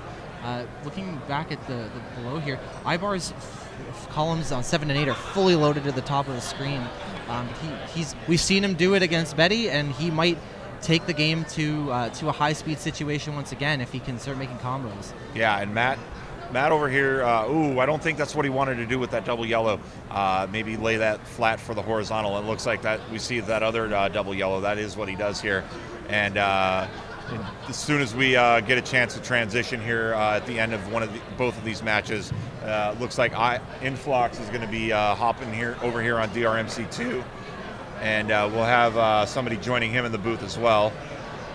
And we do have, I believe, a win for Matt, so we'll get that crown up there as well for him. Matt up 1-0. Meanwhile, Panban still slowly but surely making his way. This is an awkward situation. He's not going to be able to make the horizontal here, but now he just needs a couple more blues, and he'll get a T set up here. He will find them. Absolutely, and as soon as we get a little bit of finality on this particular game, we're going to switch things over. We're going to have Influx and Swang calling the remainder of this blue bracket match, as well as the remainder of our white bracket here.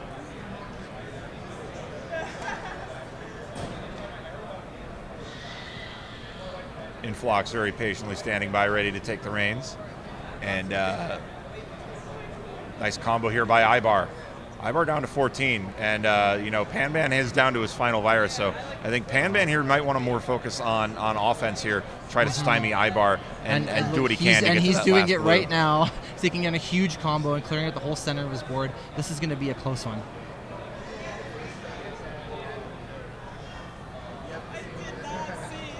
Panban, this is a smart play by Panban.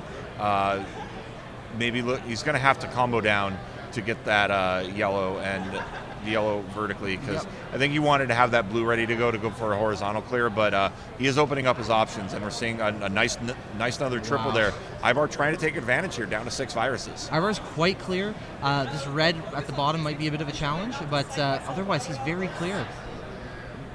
It's certainly more clear than Panban, who is still trying to dig out his final virus at the bottom right corner of the screen. And he's looking for a big combo to do it to slow Ibar's momentum Blue-red down. would send Panban's Richard's screen straight to the bottom. Elects to take a safe horizontal burn. I think that's a smart play. Lower the stack down in case something goes wrong there. Oh, I think this is going to do it. That's going to do it there. And game 1 to Panban Richard here. So we're going to give that crown to Panban, and we're going to switch here. Swang and Influx are going to join the booth here in just a few moments.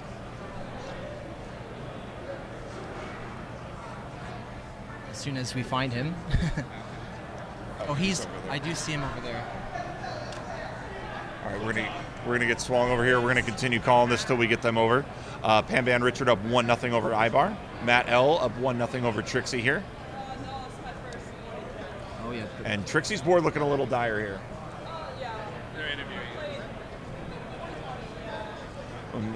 Nice combo drop there by Trixie. She is down by 12 viruses, and that's a dire board. Meanwhile, looking back down here, a big L clear, turning it into a triple is Panban. And Panban really could do some damage here. Maybe stacking up some yellow. That's what he does exactly with that double yellow. So looking for a horizontal red clear, Lev, make a really, really big play on Ibar's board. Absolutely. It's going to require a double red now unless he clears some of the things. And this top of his board is starting to... Oh, wow. He makes a huge drop that actually clears out... I believe that's a quad. What a quad. That quad came out of nowhere. Yeah, he definitely was trying to do a transition there. And it looks like... And another quad. Looks like Matt L takes the victory. So he's going to go up to 2-0.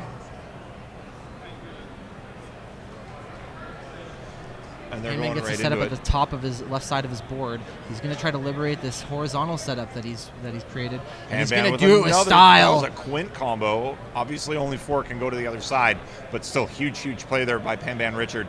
He is currently holding on to a slight virus lead, and another big combo. He's trying to put Ibar away here. Definitely trying to force that top out. He is.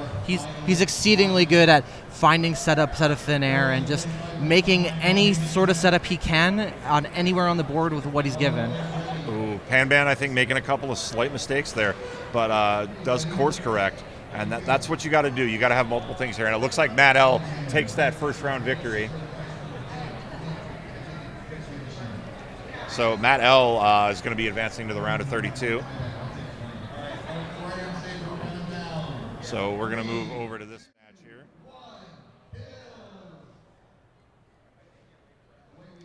Panban Richard is high up at the center of the board, clears it out with a double yellow. He's always looking for setups, no matter what situation he's in. That's the mark of a good player. And he's just trying to piecemeal, get some smaller combos, slow Ibar down. Ibar is starting to get close to that virus count, and we're going to see a double red here. And I asked this earlier to Swong, and I'll ask you this. Do you have a preference on same color, or does it matter to you when you're dropping combos? In what sense do you mean? Like, would you rather say drop a double yellow or a yellow red? Like in terms of the garbage that my opponent is getting? Yes. I would say that as long as it's in a good spot and it's the wrong color that they don't want, I'm not really picky on specific colors. It's all situational to where it's falling and what's going on with my opponent's board. Okay. We've got a 23 to 23 here. A slight advantage in speed, although it looks like that's been evened up to 43. And really, once we start getting to 45, 50, that's when you got to start really thinking about what you want to do with the rest of your board, if you're going to go for the clears or if you're going to go for the combos. Panban, again, starting to build up a little higher, but honestly, of all the players, if there's any player that could play this high up and I wouldn't be nervous, I think it's him. He always seems to find not only a way to downstack, but to get combos in the process. And it's there's another so quad impressive. right there. And he gets space. quads. It's not even just double here, double there. He's always just pulling quads out of thin air. It's incredible. Just absolutely effortless on those combos. He does make it look that way. It's Dave Smith-esque. Like, I'd love to see the Panban and Dave Smith just combo each other into oblivion. We need to make that a grudge match, I think, or something. We got to make that happen. And they may meet each other, depending on how Panban does here. Dave Smith had played really well, and we'll see what happens. But looks like Panban going up to maybe go for this. I thought maybe he was going to try to do something on that left side. Now he's doing something on the left side. Has a few options, and then, again, just the quick setups here. So much confidence in that game, and look at that huge combo. And Ibar can't do anything about it. He's down to 16. He has the virus lead, but this garbage just continues to rain down on him. Panban shakes his head. He was trying to set up a very big horizontal, and he just tapped it one to the left. But I think he's gonna do it anyway. He is gonna wait for the red-blue. This blue garbage is gonna interrupt the setup, but he's gonna build it back up. Oh, and it shifts the whole board down. He's trying really hard to get that blue combo by getting the red out from the center on the side. He may have abandoned that at this point. I agree, and there's another small little triple. Yes, and he's just going to safely clear it off at the top. Sometimes you just got to know when to call it. We've got 20 to 11 here. Ibar trying to even this up. Panban trying to go up 2-0, and just another effortless triple. They're trading triples here, 20 to 9. Yep. As we're closing in here, and we're in that 50 speed. So I think Panban looks like he's more signaling that he's going to try to go for the top out. It's just going to be so much more difficult. He's going to have to. Ibar is so clear right now. This garbage is going to clear his yellow. He's going to have a little work to do to liberate the reds at the bottom, but he's going to get a drop here and probably clear them with this double red. And then he's only 3 viruses away, 2 of which are ready to clear. And he's going to do it with a lightning bolt. He's going to have to get this blue horizontally, and that's all he needs. He's getting his blues. He's going to get it. Oh, it's a top out. Panban tops out. They're having a joke here, I think, not giving Ibar the satisfaction.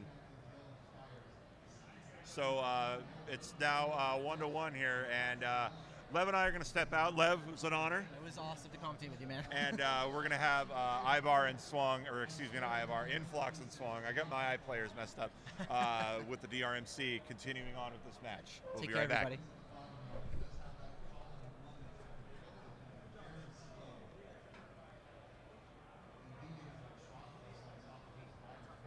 Cool if I take the loud mic. Yeah, go for it. You get all the controls too, so.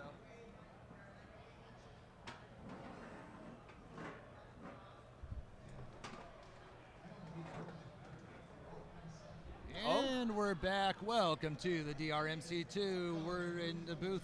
Swung and Influx in the house. Influx, how we doing, my dude? Doing all right. Never been better. Well, maybe not true, but we're having a great time today. Awesome, very nice. So we subbed in for JB and Leviticus. It looks like there's commentating this Panman Richard and Ibar match here. I didn't get the opportunity to check it out, but it looks like it's 1-1, and wow, this is intense. These players are both very fantastic. Yeah, absolutely. It looks like Ibar here is a little bit high up on the board, but if he gets a blue-yellow, he might be ready for a sweet tea here. Wonderful stuff. Woo, there we go. You'll like to see it there. Both players playing that strong combo game. That early aggression is very important into these matches and into these games here. Ibar getting gifted to blue is going to clear up some things. Panman shaking his head, a little bit of a confliction, but that drop cross into a triple is going to send some pain over in Ibar's way. Yeah, as he gets a triple, it looks like Panban's trying to set up for some yellows here on the side. If Ibar can get some, that's not where the garbage needed to be. Oh, wonderful! Look at that cluster clear for Panban. That was amazing there. It's just a fat T going into it there. I like to call that the hammer of justice or the gavel of pain because it looks like a giant mallet just smacking down a big combo on the opponent there. And that's exactly what Panban did over on Ibar's side. Meanwhile, Ibar dropping and chaining a bunch of combos together here, patching up the chasm. I think it's a smart play. That double red, very huge. Oh, blocks it off. I thought he was going to get a combo. Yeah, it looks like Panban is trying to horizontally solve and get access to this right side. He had some double yellows earlier, which might have been useful, but he didn't seem confident that he'd be able to get him over, which is maybe a clever play when you're not confident in these versus high speeds. Yeah, most definitely. It's a different ballpark. You're a console player, ain't that right, Influx? That is true. Yeah. Okay. So you're used to the console perfect inputs. You're a high-speed player as well. Uh-huh. But what can you tell the audience, for those that are tuning in, about the live setting as opposed to like the comfort of the home? Oh, the nerves are through the roof. That's one thing. Also, typically the players are standing to respect the competition. My personal preference at home is to sit down in a nice, comfy chair. I get some coffee on the side. So even in the speed brackets that we play, it's a little bit more relaxing than having here and having people cheering for you or against you. Absolutely, and these players are no slouch to that here. The adrenaline is high, the hypes are high. It is amazing here over at the DRMC over at the Torg at the DRMC 2023 Championship Edition. Meanwhile, Panman cleaning up that problem that he had on the first board, chaining combos together, now has brought back restoration to it. Oh, does a drop combo, drop chain. I like that a lot. Ibar a little bit in a stun lock situation. Let's see if he breaks it. No, still stun locked. And visibly frustrated with it. He has just been waiting to clear out some of those blues there for a while now, and he's just been stuck. This is a tough situation, but that's versus. Yeah, it's learning to create that garbage from garbage, or that garbage aid from that garbage. But when you get stun locked for about 3 or 4 in succession, it's about 2 to 3 seconds per. So Ibar was just standing here with about 20 seconds of not being able to do anything. But that B, what versus B? Absolutely. And here, it looks like Ibar is really stuck up on this right side. He's not anywhere close to a vertical solve, so he's probably, if he's going to make progress towards a virus clear, it's going to be horizontally and underneath. But it might not come to that. Panban is just free and clear here, coasting along, and Ibar needs to combo. I like that. Panban now cleaning up the early part of his game. Early on, he had a bunch of combos ready to fire off, and some of them didn't quite really fire off, and so he had a lot of garbage to deal with there. I like that drop combo, making a little more restoration to it. Ibar with the Spire in his rightmost side of the board here. That column 6 and 7 blocked off. Anything that's going to fall in that rightmost side of the board is really going to do some damage in Ibar. That blue, not that great, but I think Ibar is going to drop it down, drill it down, and yes, he does, sending 2 pieces over back to Panban. Meanwhile, Panban sends out a combo themselves. Both of these players are going to wait for a little bit as some garbage falls. Once you get towards the bottom of these boards, garbage takes a lot longer to fall.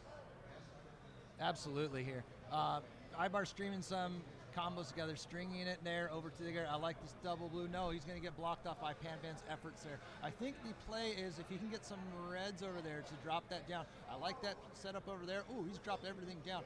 Possibility for a fat log influx? I don't know. I don't see it. I don't know if he'll take it.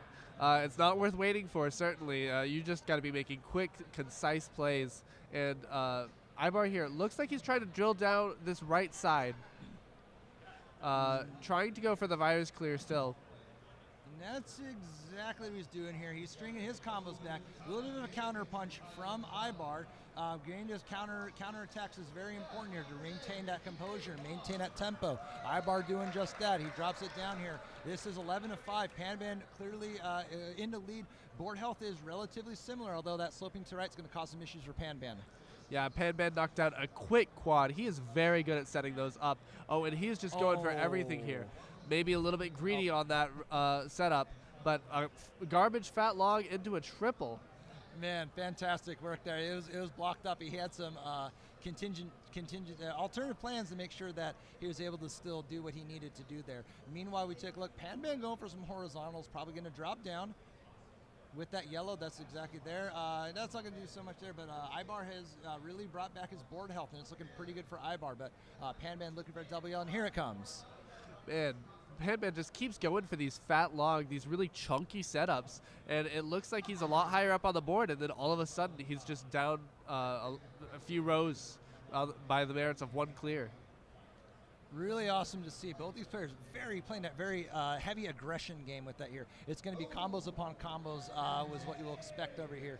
We take a look at Panban. Panban with no immediate combos, perhaps some double red or any sort of red will do something there. That's yeah, he's going to clear it up and drop it down. I think at this point their goal is to stun lock, and that's what Panban did. Exactly. Their board health has just been seesawing back and forth as both of the players know that even though they're going for the virus clear, they can't just prioritize that. They have to keep comboing, because if they let up for just a minute, the opponent's going to keep them in sublock like this. Ibar feeling comfortable, just needs a couple reds. I like that combo play. It's going to stun lock Panban. He just needs 2 reds. Is he going to employ the umbrella? Let's see if he does. He is going to drop it down over in the center, and there's Ibar! 1-1 against Panban Richard. 2-1, I'm sorry. 2-1, up 2-1, and this is Panban fighting for his tournament life. You know, Ibar's been playing on another level here. It's like he's slowly, behind the scenes grinding the game, and this is definitely Ibar's year of shine. But as we know, these players are all hungry for that tournament victory over here. As, we see from all of our competitors, an absolutely stacked bracket, might I add. Meanwhile, take a look over. Lots of garbage going on. I don't know how we'll tackle this, Influx.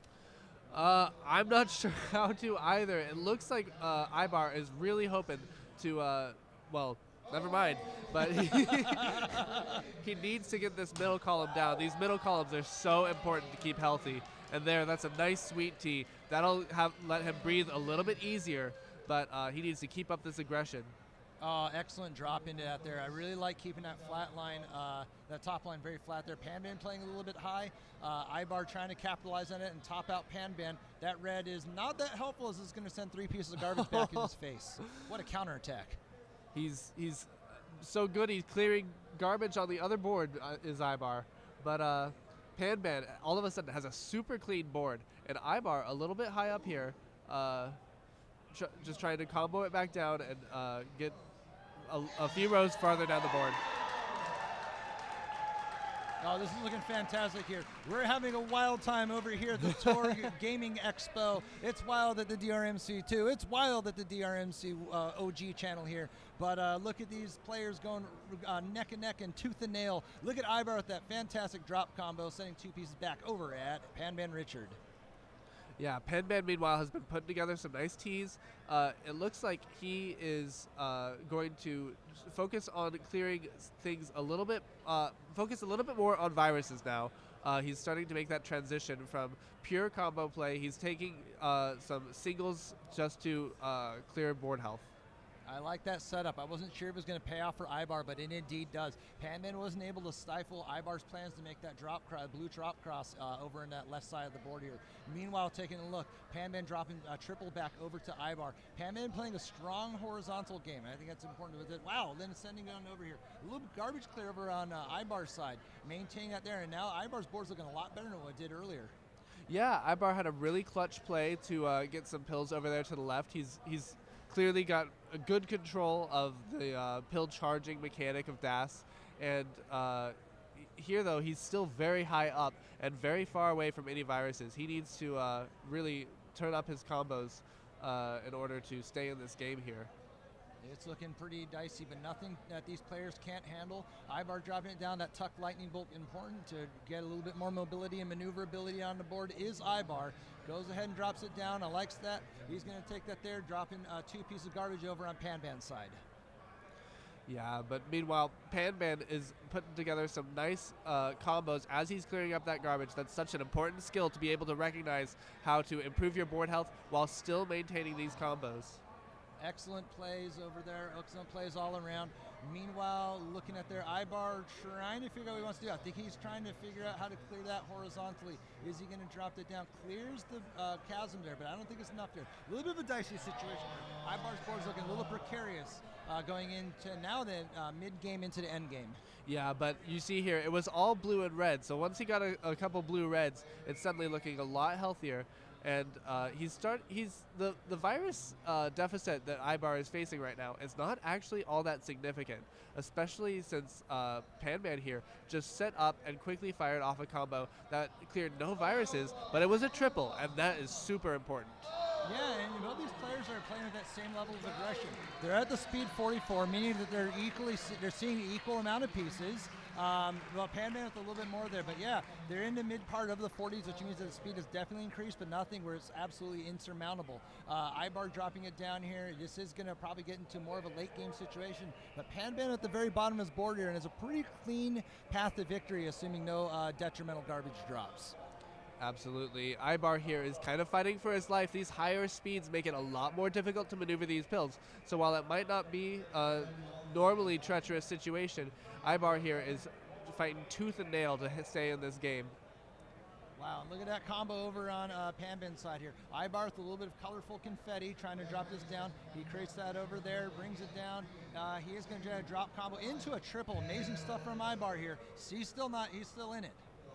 Yeah, but this blue garbage is just helping Panban. It helped clear him out horizontally, and Ibar here is now facing down a long road to catch up to Panban. Ibar dropping it down, I think it's a smart play rather than risking the maneuverability of that tuck. I think at these higher speeds, players are going to be playing a little bit more fundamental Dr. Mario, if possible, to make sure that they're minimizing the amount of drops, missed drops that could take place here. And we're seeing that very masterfully from Ibar. That is absolutely not what Panman wanted to drop on Ibar. That's great. Wow, what a wonderful combo Ibar just set off that cleared up his left side a little bit and cleared out some viruses, bringing the line down lower. Meanwhile, he's been dropping garbage on Panban's side. That's making it very difficult to solve these horizontals at the bottom.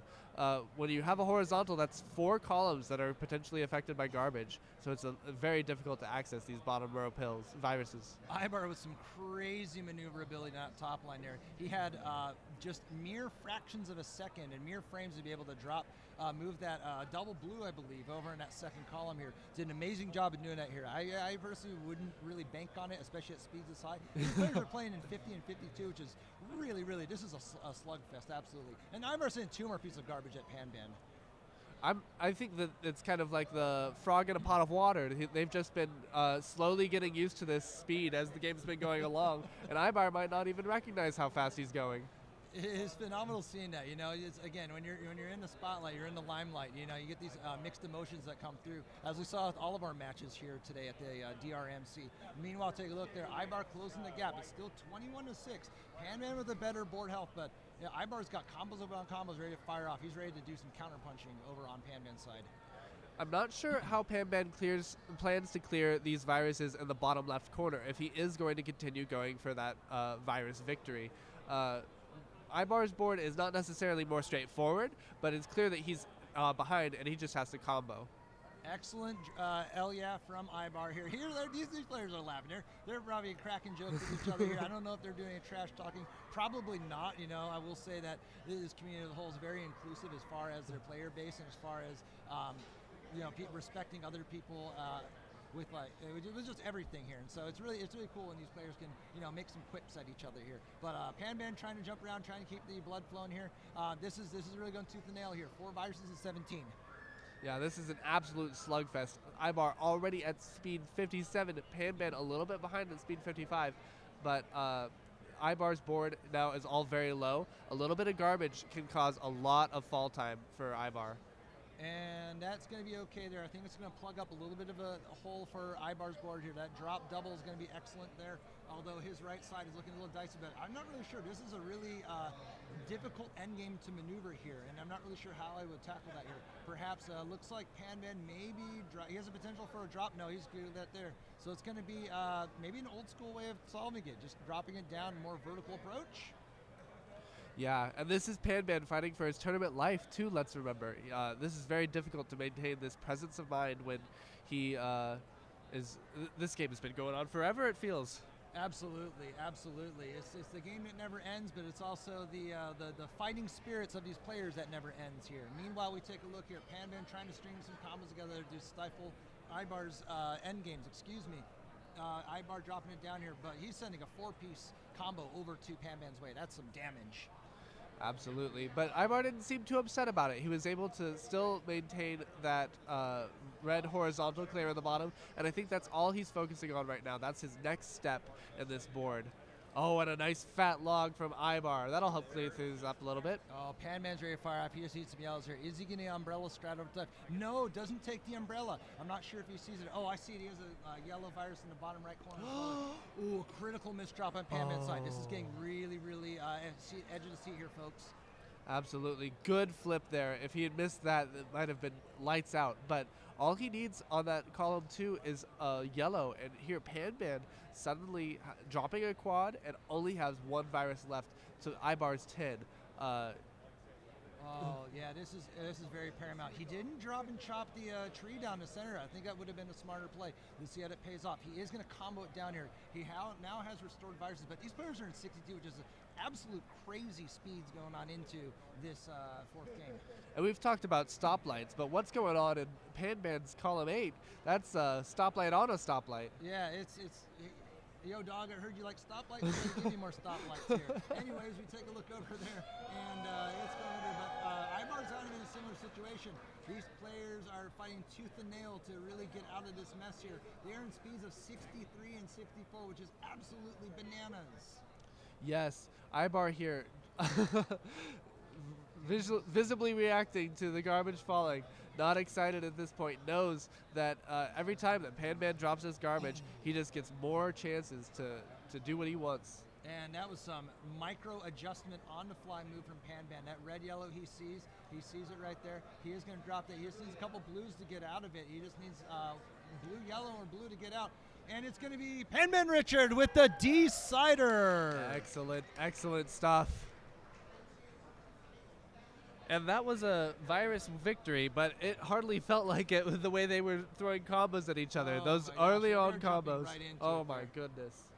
What do you think about players jumping into it there? Do you need a little bit of a breather before you get into your next match, or you're just like, let's go, let's fight it out? I think a breather, it can be very crucial, but there's also the adrenaline to account for. Ibar might be feeling good, and I think that he kind of felt the momentum slipping away from him a little bit. Maybe he wants to just stop Panban before he gets too much adrenaline and momentum going for him. Absolutely. I mean, it kind of is a case-by-case scenario here. Yeah. But yeah, Ibar was feeling it there. I think Panman's feeling it there. He's fighting back into it there. I like that setup from Panman if he gets it. No, yep, he just fired off. Not a missed tuck, so that is good there. But Ibar's sending 4 pieces of garbage over here. And a little bit of congestion in the 6th and 7th column. Yeah, Ibar's columns were looking a little bit dicey early on. Oh, and that's some well-placed garbage from Panban. But not what we want to see there. And he goes ahead and clears that up luckily here. That double yellow, that is looking really precarious for Ibar's side here. He's going to need to address that soon, perhaps drop in with a red yellow to get a little bit there, but it's going to cause some other problems and no immediate clears here. Yeah, that was some good patience from Ibar. Make sure that you don't mistuck that. That could have been an early top out from him. Not what you want to see in this game 5, but he's taking it slow and steady. Now he's got a healthy enough board as far as the distance from the top line, but he needs to start comboing because Panman is just running away with these viruses. Absolutely. You blink and you miss, and Panman suddenly playing is like a speed run. He's down to the bottom half of his board, 27-40 going into this D-sider match, game 5. Ibar with a little bit of a precarious situation. He might get cut off, and hopefully does keeps his cool going into it there with that column 6. Yeah, Ibar here looking so dirty up top, but maybe, just maybe, he can keep it up in order to win this game over Panban. But as Panban gets a nice vertical drop clear there, and followed by another triple, he is just not letting up on the gas. I'm holding my breath with this here. I'm at the edge of my seats. Both Influx and I are at the edge of our seats here.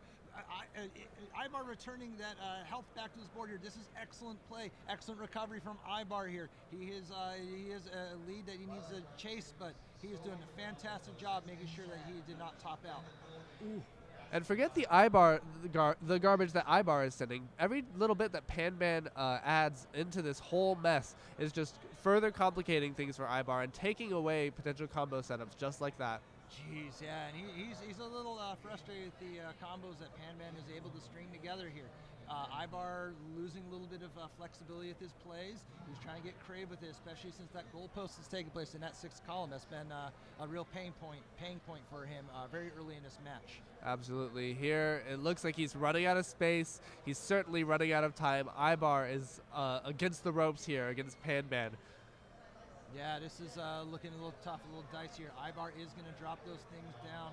He is looking for some clears. Perhaps that horizontal yellow is good. That's going to allow for a little bit more color pairings going on here. I like that double yellow. Excellent. That's good. But looking over at Panban, and Panban down to his final 10 viruses, nearly single digits with his board is Panban Richard.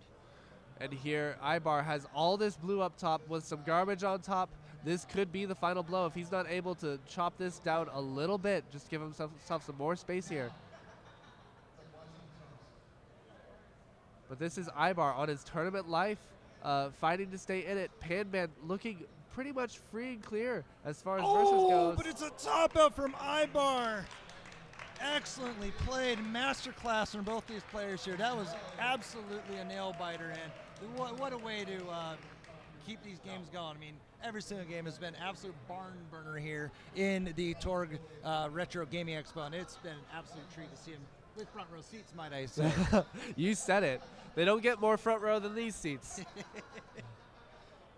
Woo! But GG's to both players. GG's to both players, and we will continue on with our next bracket, our 4th and final bracket, here in a bit. This is the DRMC2, the DOS.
And we're back here as we get ready to jump into this next round of matches here. We've got Matt L. and Trixie on the top, Emilio versus Doc on the bottom. Oh man, this is a great way to continue on with the bracket here. This is going to be the fourth bracket that we have for today. The red, we start with red, yellow, then blue, and then we're finishing off with the white bracket here. But I mean, this has been, the top 48. It's going to be, it's going to be fantastic to watch. I can't wait to see how this unfolds. Yeah, absolutely. We saw some high octane matches just now, and that is likely to just keep up here. These players just making sure that they get warmed up, making sure their controllers are all functional, operational. Some of us didn't have the luxury of bringing the hardware or software that they're comfortable with. So Trixie here, I know she and her husband came. It's their anniversary actually today. Oh, an anniversary. Yes. Of whom or what? Of Trixie and her husband. So. Oh, Multimas. Yes. That's cool. Yeah. What a great way to celebrate that, huh? Oh, that's fantastic. Yeah. We're getting ready from the streamers, ready from the players. And I think we're going to count us all off in a few minutes, a few seconds. I think so. 3, 2, 1, pills! And the players are off to the races here. Matt L. and Trixie at the top, Emilio and Doc at the bottom here. Influx, what do you think about these boards so far? I think that the bottom board has a nice little pocket in the middle that is going to be a receptacle for stray pills and garbage. This top board has the threat of becoming a threat in the middle, just like Matt is proving for Trixie. Absolutely here. Trixie's in a little bit of danger of a top out here. She knows what's going on. Her eyes are really laser focused to try and chop that down. Hopefully getting a blue to make sure that it doesn't cause any problems here. Ooh, a little bit of a conflicting plan. Does she drop that down? That is excellent, excellent surviving. Perfect. Well timed too. Before Matt could get another combo off, she survives. Meanwhile, Doc has just been laying on the pain to Emilio, it seems. He's got a very clean board, while Emilio is playing very high up, hoping to make a lightning bolt with this garbage. Yeah, Emilio having a little bit of a goalpost situation over on the second and the sixth column here, limiting his mobility. That's Doc putting him in a chokehold here, but Emilio trying to create a little bit more plays, ready to get that flexibility there. I think that blue-yellow does drop that garbage down.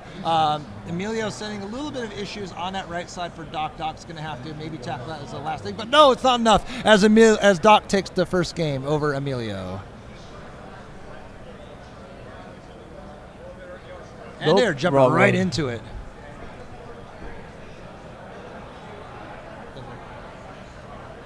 There we go. Yeah.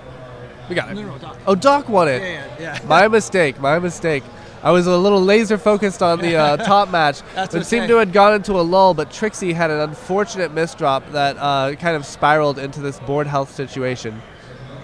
Trixie with a cross. The yellow cross is going to allow for her to get a little bit of extra pill placed here. But Doc with another early top out. Doc's coming in with the junkyard dog straps. Just coming in and comboing to a clear victory here. And they're jumping right into game 3. Doc's going to love every early top out he can get. That's just a little bit more energy left in the brain tank for later down the road if he can make it. But Emilio not out of this yet. Absolutely. Doc plays a very methodical game. He's he calculates each and every of his moves and figures out, is this the best play? And really can make adjustments to make sure that it's appropriate for what he needs to do at the right moment here. Doc dropping a double down over on Emilio, which is actually helpful garbage. Matt L here. Oh, just taking the first round against Trixie. Oh, and they went into it before I could even decide the crowd. These players are just like, oh, something's happening. Perhaps we'll see what's going on there. Perhaps maybe a hardware malfunction or something. We'll figure it out there first. But anyways, we turn back over to Emilio and Doc. Doc stringing some really cool combos together to really put the hurt over on Emilio's board. Emilio's board is looking a little ski-free with that slope slanting over and up to the right. Yeah, Doc has a much more even top line. Nice little drill clear there to make a combo to improve his board health. What do you think about these starting boards for Matt and Trixie? I see lots of blue yellows, which is good. I see them dropping it down, but now there's so much blue pills being provided, which is not the pill that's going to advance the board. So I think they're going to have to be strategic with their garbage placement in order to do some damage on their opponent here, and that's exactly what they're doing, Enflox. Yes, whenever you can't make any progress with your pills, you might as well make it a suffer game for the other player. Meanwhile, Doc here just playing well, clearing through some viruses, but his virus advantage is not all that significant over Emilio here. Doc potentially sniffing out a fat log at the bottom. Doc taking the fat log, sending the blue and yellow garbage over on Emilio's board. And Emilio responding with the 2-chain over at Doc's side of the board there. But looking like Doc's going to have to get some reds in order to advance the rest of his board. Doc's setting up what he's got going on, some combos here. Meanwhile, taking a look at Trixie. Trixie has a little bit of an issue going on with what she has presented, but is managing to escape that goalpost situation, flattening her board down. Matt L with an apparent misdrop. No, I see what he's doing. He's trying to set up for a future clear, and that's what he's doing over on the top there.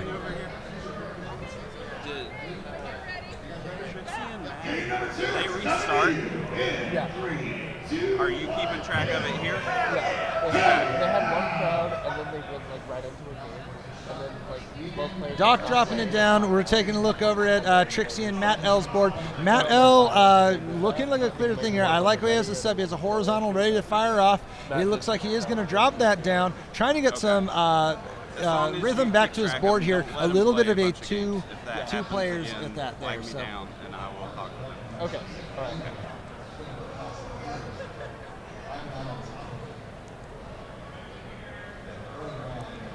Doc looking to potentially set up a yellow fat log. That's exactly what he's trying to do here. He's trying to swag out a bit, but that red garbage is going to stifle his efforts. Perhaps horizontally clear the red. Yeah, that's exactly what he's signaling, and he's going to swag out with a timber. Drop log for Doc. Drop fat log and a timber. And what a way to take game 3. Emilio, well played. It was nice to have you here. And maybe next year we'll see some of these return players. Yeah, that'd be great. Excellent.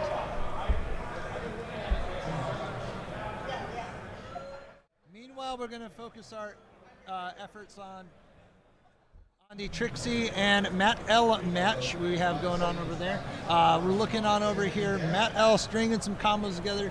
Trixie in the fight, getting everything all set up and ready to go here. Roaring with the reds and the yellows. Looking for a couple reds and yellows, or perhaps a double red to fire up a little bit of combo. That's actually pretty helpful on their side.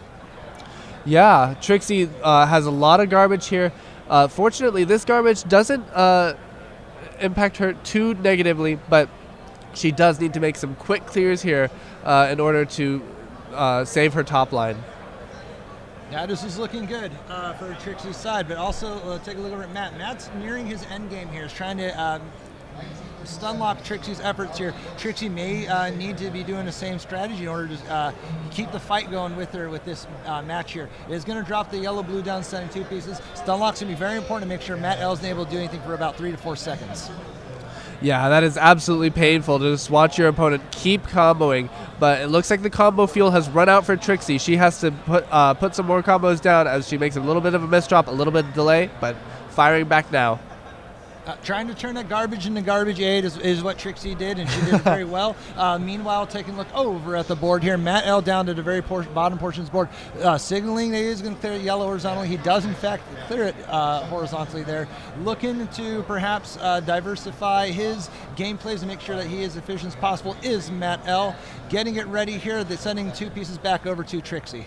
Yeah, Matt is just kind of running away with it here. The only thing that could slow him down is some garbage from Trixie. So she needs to really step it up here as she is on the ropes in this game 2. Matt L just needs it right. He does employ the umbrella strat there, the patented umbrella strat going into it. Stun lock, and here comes the red, and I don't think it's going to be enough for Trixie to get out of it. And Matt L takes game number 2.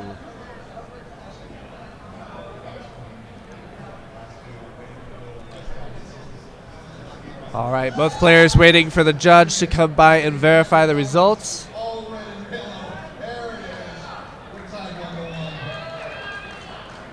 And we'll soon be off in a game 3. Cam's okay. Are we going to put Barrett and Doc on right now, or are they warming up? There was a classic match when Doc first played. How do you want to do that? And we're off to the races with game 3.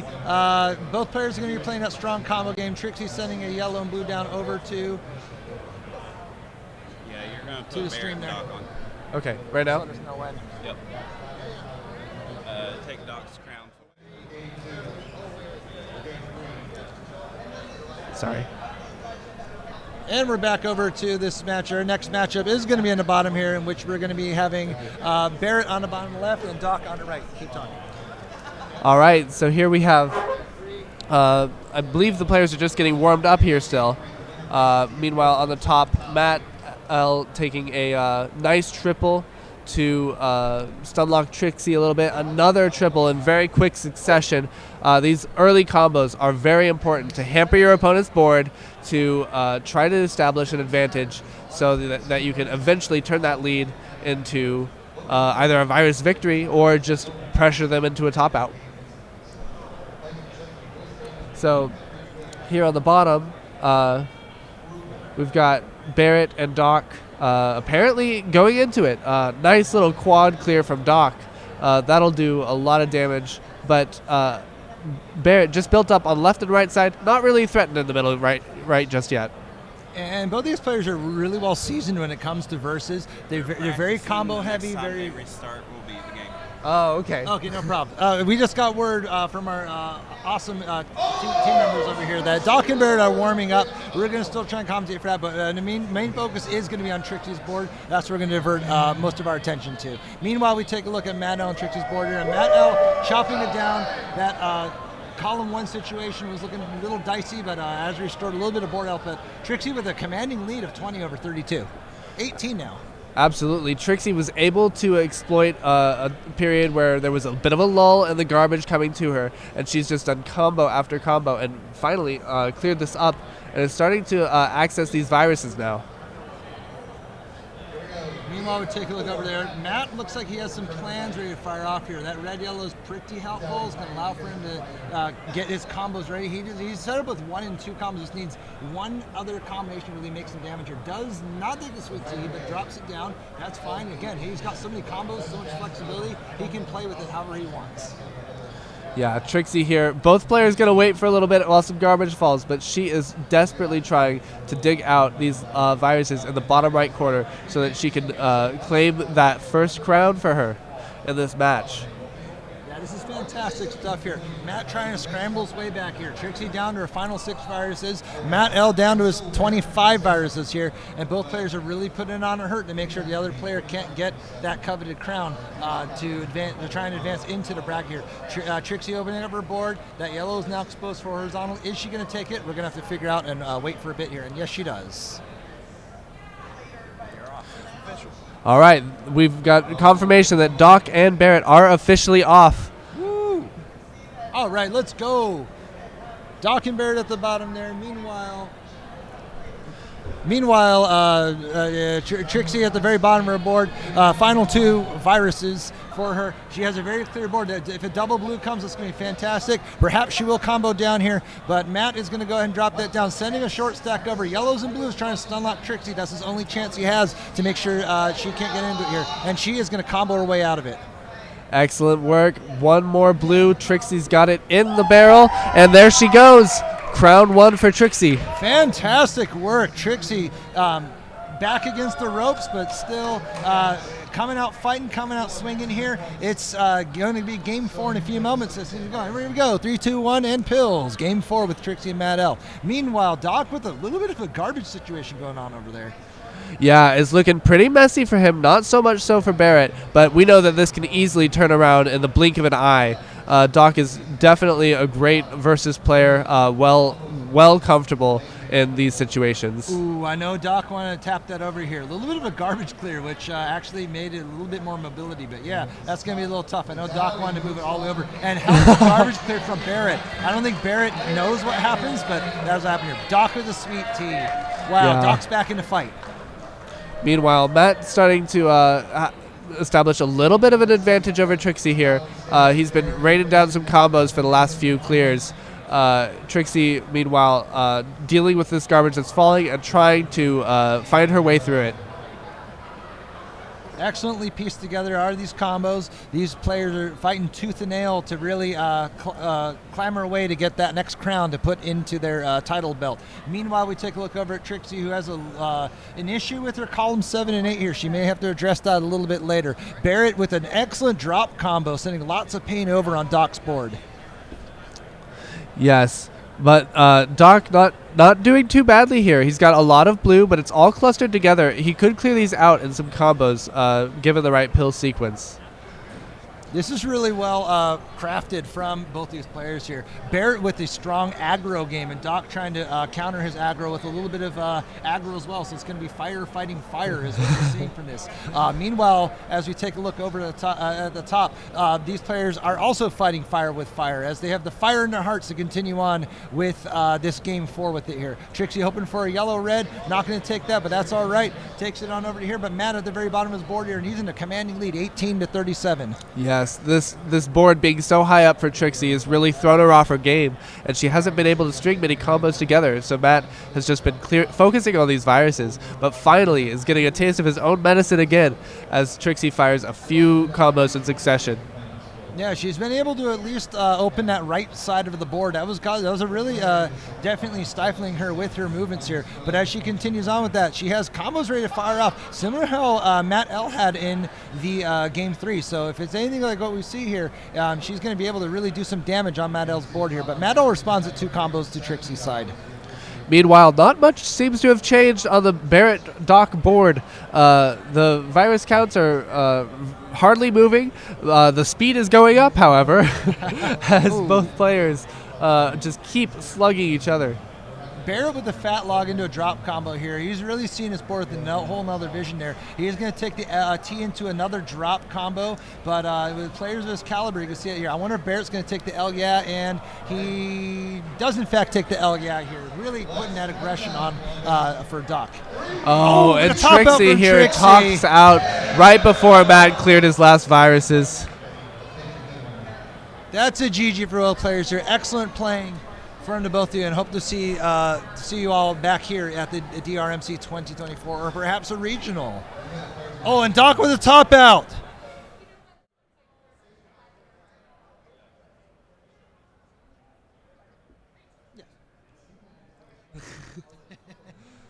Game 1 here goes to Barrett, establishing that early advantage, but Doc has plenty of room here if he can just stay composed, focus on his game. Here we finally see the players taking a moment to breathe between the matches.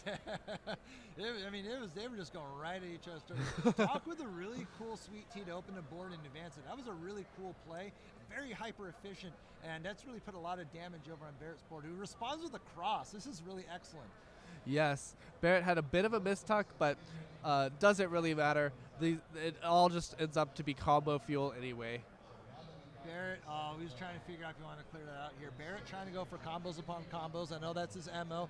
A lot of the strong versus players are going to be comboing very, very heavy and very, very tough with that here. Meanwhile, we take a look over here. Barrett with the L into a T into a drop there, sending 4 pieces over on Doc's side. Doc is going to receive the combo garbage now. Wonderful little tuck for Doc to bring that left side back into semblance of order as he sends some garbage over, another sweet T into a drop for a quad. Excellently placed there, but Barrett responds to the cross here. These players are really responding with some geometrical magic over here. I'm not sure if we're watching a Dr. Mara match or if we're in a geometry class, but in either case here, I can't wrap my head around it. And Barrett with another L into a drop. This is really awesome to see. Absolutely. Barrett has really kept Doc up high here, not able to make any progress on these viruses, but the viruses hardly factor into it still yet. Yes, indeed. Meanwhile, we take a look over, and we're going to take a look over the Doc and Barrett channel here. Doc setting together and streaming together a bunch of drop combos into that here. Places it down. Barrett getting ready to fire back with a combo of his own, and we're going to get back into her with a 2-piece combo over on Doc's side. So as we switch back here to the 4-person view up top, we have Matt L and Savage just warming up against each other, getting ready to face their next match. But Doc here still trying to combo, still trying to clear out. And the situation's now a little bit reversed. This happens, this seesaw effect. One player starts clearing out all their garbage, and all of a sudden, the other player has a lot to deal with. Yeah. But Barrett drops a nice little triple onto Doc, makes a platform to clear out those yellows. Not in a combo, but just singling this out to improve his board health. I like that combo from Doc. Doc's going to drop that down, creating a combo upon combo here. If he gets a red, he's going to do some damage over on Barrett's side. Is he going to stack the blue on top to create a 4? Yes, he is. And here comes, even more combo and more hurt over on Barrett's side. Wonderful quad from Doc. If he can just keep up this aggression, keep Barrett at bay, he'll be able to secure a crown. Obvious statements. We're so fascinated by these players' high level of plays here. We can't even words right now. But speaking of words right now, word on the street is that Doc is really putting on a clinic over here, and we're seeing that him piecing combos together. Barrett is at the top of his board here and is really trying to figure out a way to really do some damage back on Doc's board, who's been just throwing punches upon punches over Barrett's way. And look, Barrett with a combo right there, and there's just so much to take in, and it's amazing, and it's. We're trying to figure out Barrett with some more plays here. Sweet T down to advance the board, and wow, this is just fascinating.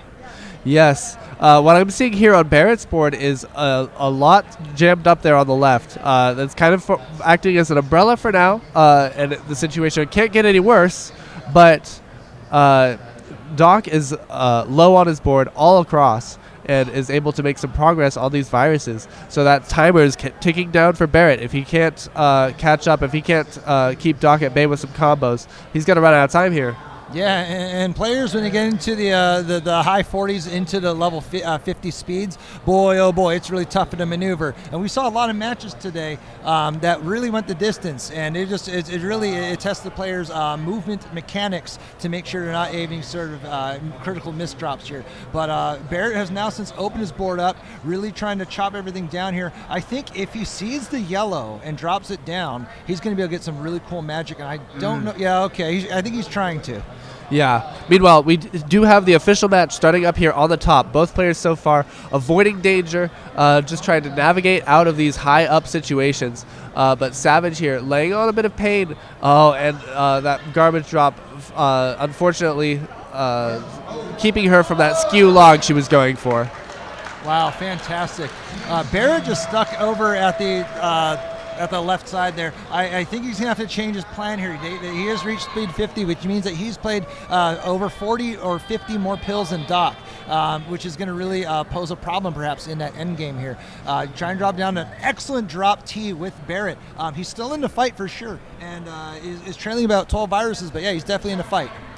Meanwhile, I saw a move from Savage I've not seen very often, an undertuck T that sent over some really cool garbage. But Matt here responding with a triple. Board health looking really good for Matt all of a sudden. But Savage, once she gets to clear all this garbage out, hopefully comboing it, won't be far behind. It was an underside T, you say? Yes. Was it a gravity? Oh. I just thought it right now. I had to share with chat. Anyways, we are mesmerized by this magical out of this world play that these players are putting on the subject of gravity. But the gravity situation on Bear's board, he's right close to the top there. It's looking precarious. But Doc clears him out there. Doc takes the game 1.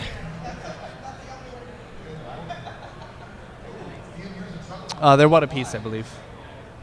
Oh, it might be, yeah. Yes. We'll confirm with somebody here. But yes, meanwhile, the game goes on here for Savage and Matt L at the top. Matt in a little bit of a precarious situation for the second. You don't want to misdrop there at the very top. He needs a blue. Gets it. That's scary stuff right there. You never want to be there. Excellent save on Matt L's board.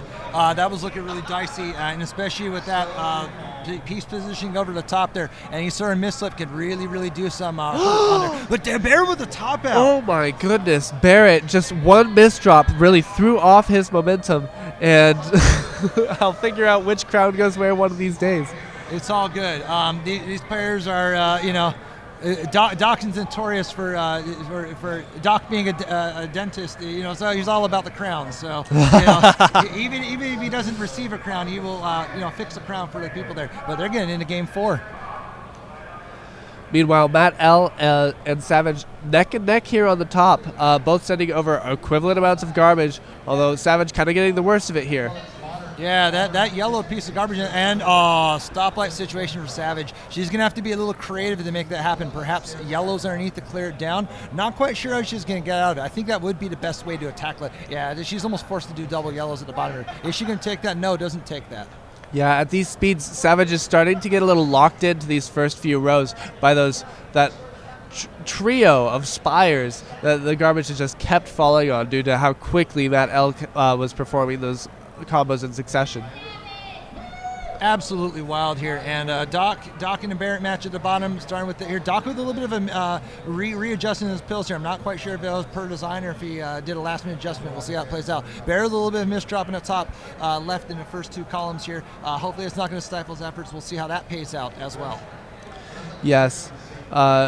Meanwhile, Matt L is starting to look really clean on his board. Savage is running out of time here to put together some combos to slow him down from taking that virus victory for this crucial game 1. Crucial game 1 and some crucial plays on both players' side over here. Barrett with a little confirmation, nod of approval. I wish I was able to see exactly what he did, but he was nodding approval. Oh, wow. Excellent maneuvering from Risky Barrett. too. But we take a look at Matt L. Takes game 1 over Savage Octagon. But down here, Doc trying to keep his board clean, trying to combo out. Wonderful drop triple. That brought the whole top line down by a few rows at the very least.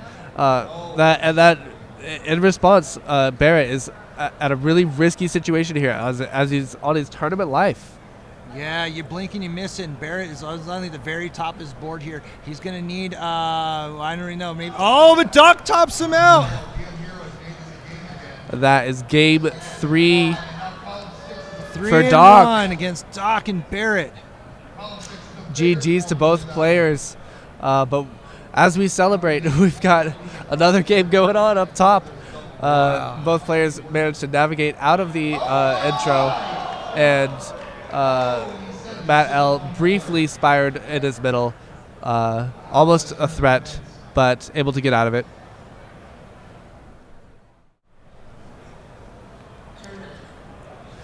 Meanwhile, back at the Matt L and Savage match here, we're taking a look over Savage with some really cool drops. That's helpful garbage, sending counterattacking with 2 pieces of garbage. No, I'm sorry, 3 pieces of garbage over on Matt L's board. But he's going to actually counterattack with a garbage counter of his own, sending 2 pieces of garbage here. These players have their combos set up, and seeing some reciprocation with these combos into sending some pain over on their players is fantastic. Absolutely. Savage here, keeping up the combo aggression. While Matt L gets a nice little double over there on the left to keep it open, keep it available. Some players will opt to do that. Some players will try to clear the garbage as it accumulates on those columns 1, 2, 7, and 8. And others will just kind of abandon those rows until the very end of the game. Yeah, there's kind of an interesting dynamic between that, as you say that. It's the name of the game is combos, and you want to eventually turn combos into garbage into garbage aid, or combos into something useful. And sometimes you may just have to clear it and burn the pill stack a bit in order to make sure that you have a little bit of extra plays with that there. But it looks like both these players are blending that specialty between garbage clears and combos, sending over to their opponents here. But Savage really capitalizing on this, sending 2 pieces and a little bit of a stun lock on Matt L's side. Yeah, unfortunately, mid stun lock, Savage's garbage cleared out a combo for Matt L, so that interrupted her stun lock sequence. A little unfortunate, but she still is maintaining the aggression here as she gets some fortunate garbage herself, so perhaps it all evens out.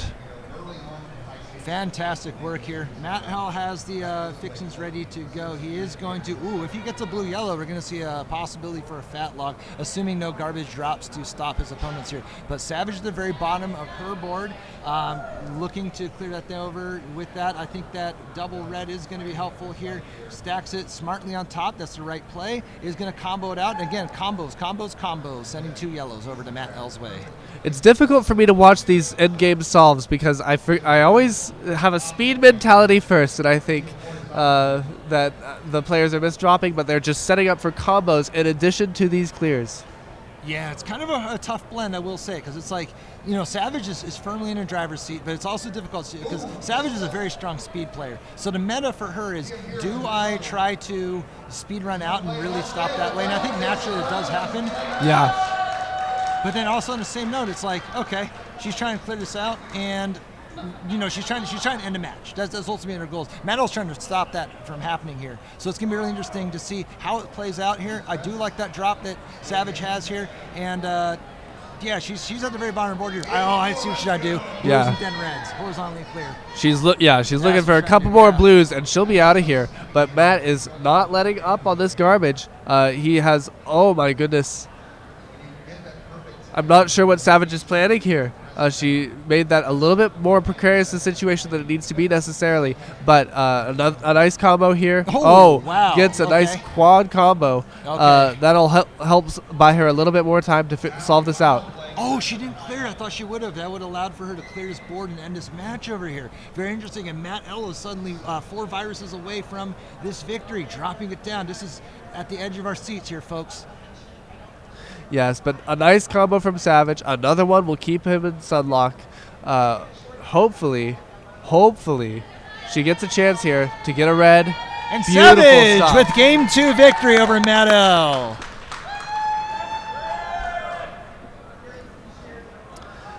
So it's 1-1 here as the players go off on Game 3. And a very flat board here at the top. Savage striking with the first combo. That can be crucial as this game develops. Savage was the more flatter approach to this board. I'm a big proponent of keeping the board nice and flat. I think you get a lot more mobility within your plays here, and it's really proving it's really paying off for her with this one here. Matt L is in trouble, and that's another early one-hit KO from Savage. Yeah, Savage was able to lay on the garbage very early. She got a good drop on top of a setup for Matt, and his plans were all thrown off. Matt L fighting for his tournament life here over on top here. Savage with a 2-1 lead over on Matt L. Oh, that blue is really going to stop his efforts here. And he's rattled, you can see here. But keep your cool, Matt. You got this. Yeah, unfortunately on high, that's a very difficult situation, if not impossible, to get a pill half over there. But if he just waits around long enough, blue garbage will eventually fall in that column. And that is some pro-level statster. Stratster. You can take a look and see, oh, wait, I can't clear this up. See, so that red is blocked off, and it's exactly right. If he's patient enough, he can actually get a little bit of the blue there. And I think that is kind of what he's doing, actually. Oh, a nice quad from Matt L, followed by ripping it over. His board's looking a little bit cleaner now as he rains down some garbage on Savage, but she has just been plowing through this board. Yeah, Savage has been tearing through this level here. 33 viruses to 49 as we're in this game 4 here. Savage looking really strong going into this match here, and it's just piecing combos upon combos, bracketing things down, tucking things where they need to, smart maneuverability, smart play, putting Matt L on the ropes. Matt L trying to get some plays in here. I like that blue-red's going to bracket down. He's going to try and counterpunch when he can, and that's exactly what he did. Yes, as he's been comboing Savage, he's got a little bit more leeway now, a little bit closer in this virus deficit. But Savage here, not letting up, just comboing garbage, no advancement on the viruses, but keeping the board health of Matt at bay. I wonder if Savage gets a double red per chance, she's going to be able to do a lot of work, especially in that first column, assuming that doesn't get blocked off. That's going to drop a lot of stuff over there. So she may be eyeing that as a late game effort for that here. I think the doc usually gives double reds more often than the other pills. Meanwhile, Matt L. Losing about a third of his mobility on his board here. That's column 6, 7, and 8 is really cut off. Savage looks like she's going to chop down her left side early, hopefully perhaps to create a solve that gets this situation cleared out sooner rather than later, signaling perhaps that she's trying her best to clear out the viruses before it becomes too late. Yeah, keeping that flexible mindset, especially in these versus games. You know, it's inevitable that an opponent will drop garbage. It's inevitable that an opponent will ruin her plans. It's in a matter of not getting too rattled with any sort of plays or complications that they may send your way. But both players really putting on a master class to make sure that they are keeping their cool going into this game here. But Savage still maintaining a 11 virus lead, over on Matt L, who's been struggling to really clear up his right side of the board. Yes, as Matt L has been working here in the middle, this is a dangerous spot to be, but fortunately he's not playing here for too long, just trying to get his combo and get out while he still can. Looking good with that here. Savage is down to her single digits of viruses here. 9-24 has really taken that lead right back and really firmly in the driver's seat with us here. She is going to drop that down, placing it over there. Sending 3 pieces over Matt L's way. That is going to be a really tough effort over on Matt L's side. Is dropping it down, is trying to stun lock Savage. I think it's a smart play. And the shape of their boards is night and day. Savage is completely clear on the right half of her board, whereas Matt has just a bunch of viruses, albeit all doubled, but all she has to do is focus on this left side, while the left side is much more free and clear for Matt. Excellently played. Doing a little garbage cleanup. I think it's a smart play to have it where she can do some more damage over on the board. I like that red-blue, cleaning it over there. She is going to clear it up, and yep, she's going to go and just charge ahead with these last bit of viruses here.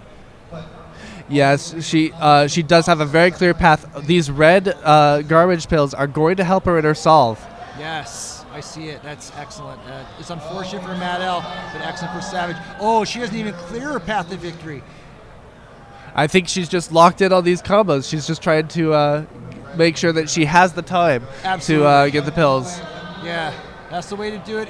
But there's Savage the red. with the 3-1 victory over Matt L. Takes it.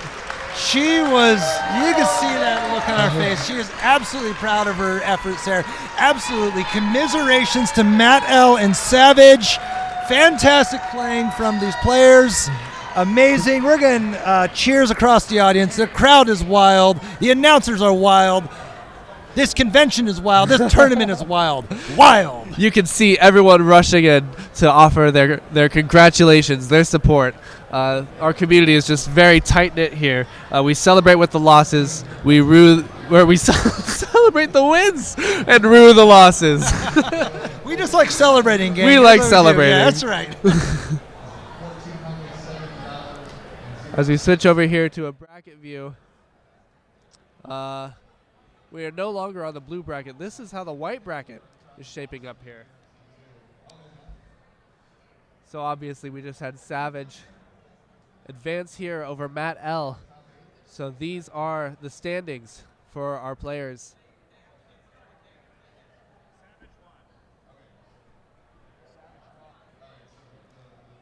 And it looks like here Savage is going to be heading up to the main stage to face her next opponent, Doc.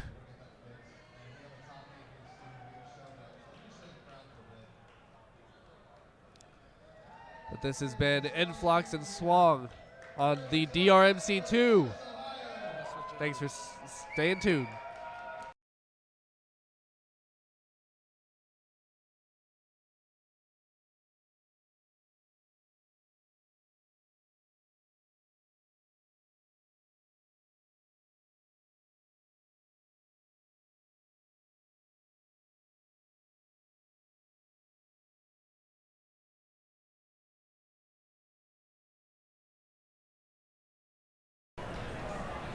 So on DRMC2, they are going to finish their Savage and Doc to get into the top 8. There we go.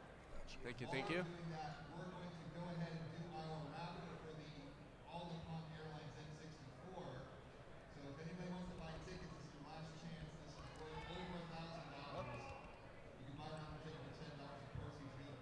We'll go Savage.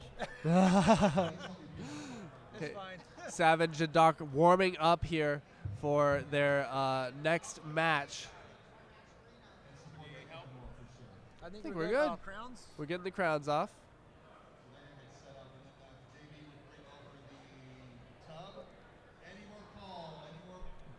These players just warming up here, getting ready for this match.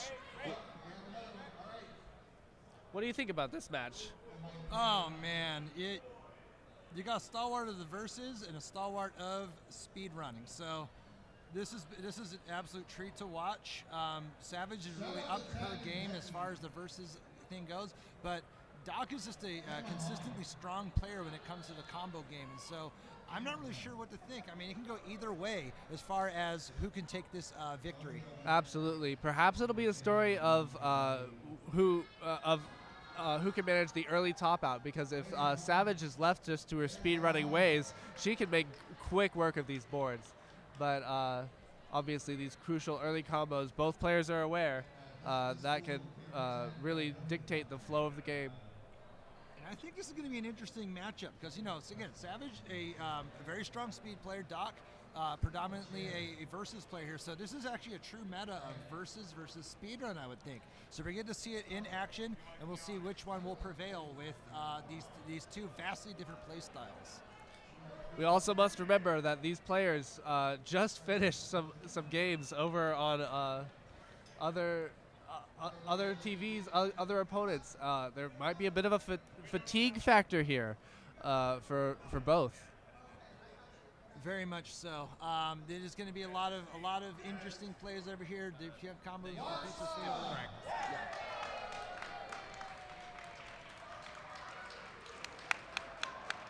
Players taking their time still to warm up to make sure that they are in top form. No. I believe Savage is not the only woman of Dr. Mario left in the bracket. I believe we still got Crimson standing in. Yeah. Crimson also a very strong opponent. Wasn't able to make it out for the 2022 World Championships, but glad she was able to make it over here to face off with the competitors this weekend here, and she's absolutely a force to reckon with here. Let's go!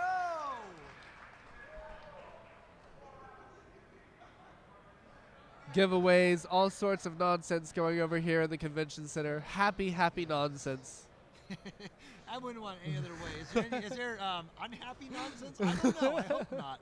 But what will make sense over here is seeing these players really put a hurt in their opponent's works here, and we're seeing just that between these two players. Correct me if I'm wrong. Is this a warm up or is this the actual? This is still a warm up. Okay. This is still a warm up. All right. Both players played a little bit respectfully too, not trying to combo too hard. Let the other player, get used to the controls, get comfortable. Fun, yeah. Yeah, because it won't be fun soon. Soon it'll be all business.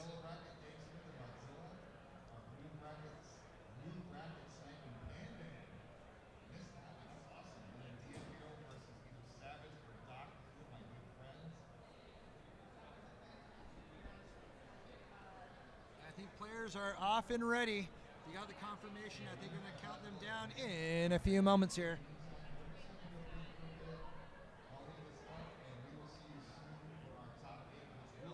The Honorable The Dave counting down the 3-2-1 pills. These players are off on their official bracket match. And speaking of bracket, Savage starting off with a bracket clear over on that first bit of a column here, sending first blood over to Doc's way. Savage had a bit of a misdrop early, but doesn't even matter. She just cleared it out in a nice combo. She's playing a little bit hesitant here at the very start, as she is getting a little blocked up in these top columns. Ooh, yeah, it's a little dicey situation here. I like that setup here. Is she going to capitalize on that sweet T? Drop T over there. Nice. Nice drop T from Savage, but we are just in stunned silence as we hope that she can dig her way out of this. It's very constricted, but it's nothing that she can't handle. Yeah, this is really high up. You know, that's the players, you know, the early game is very crucial to make sure that there are not going to be any sort of misdrops here.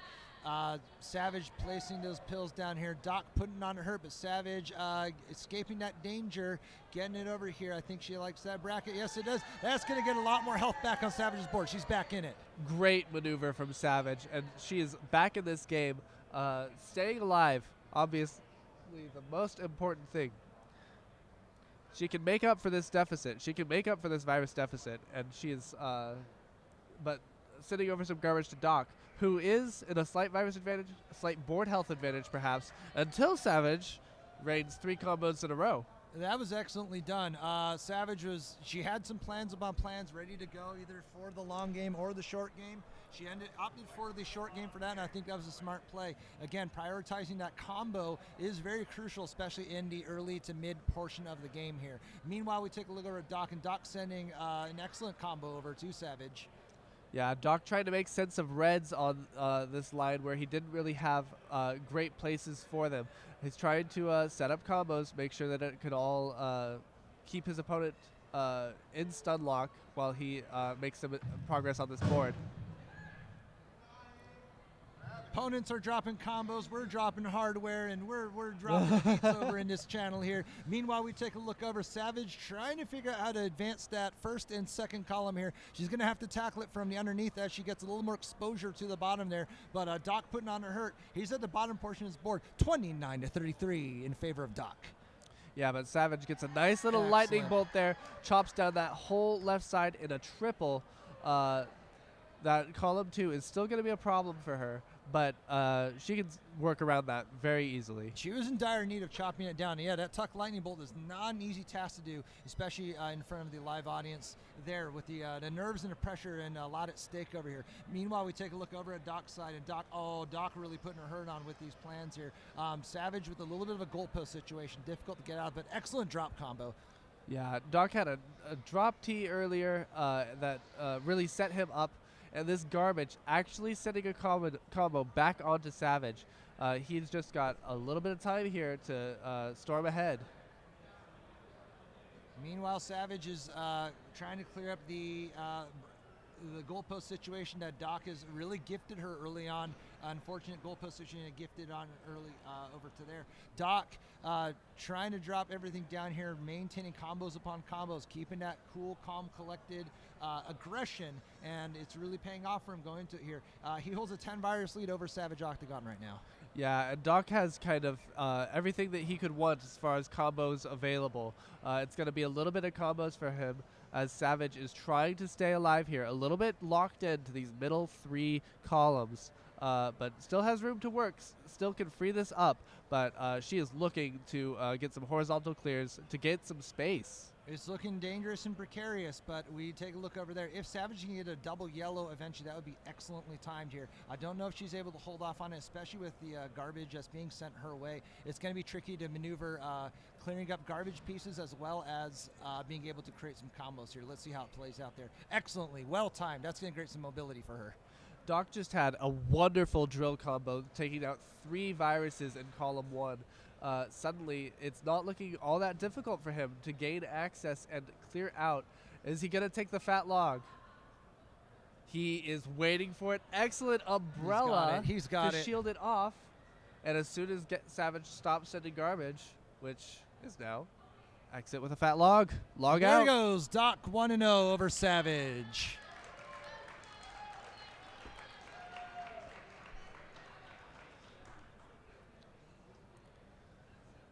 Players right back into it, ready to go. Doc fires first with the combo, a nice little segmented T.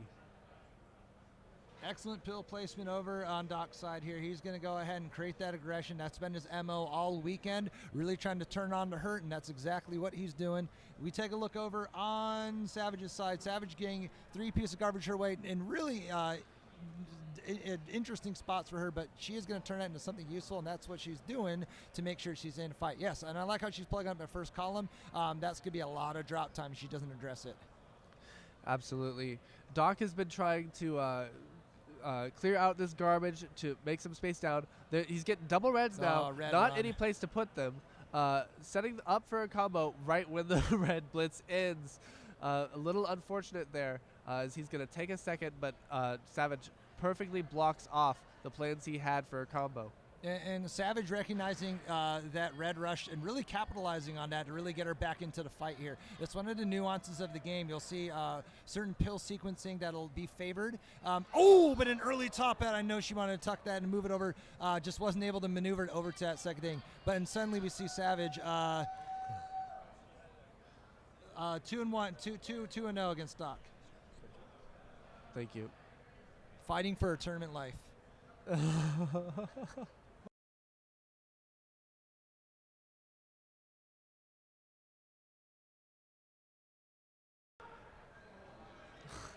Thanks. And we're back, folks, here. Meanwhile, when we take a look over on Doc's side, Doc with an amazing fat log at the top there. He's coming out swinging to this game 3. Yes. After Savage suffered the Dr. Mario equivalent of a jump scare with her top out, Doc is a little bit higher up on this board. She is firing Savage Octagon as she's not ready to go out yet. She's coming to swinging. She's coming to fighting. I like that readjustment from Savage. Still comboing out. I think that's a smart play with that. I like that. Oh, she's got setups upon setups ready to go. And yes, she does take that. A triple over on Doc's side. Doc looking a little bit closed up there. If Savage can keep up these combos, she might have a chance of topping him out early.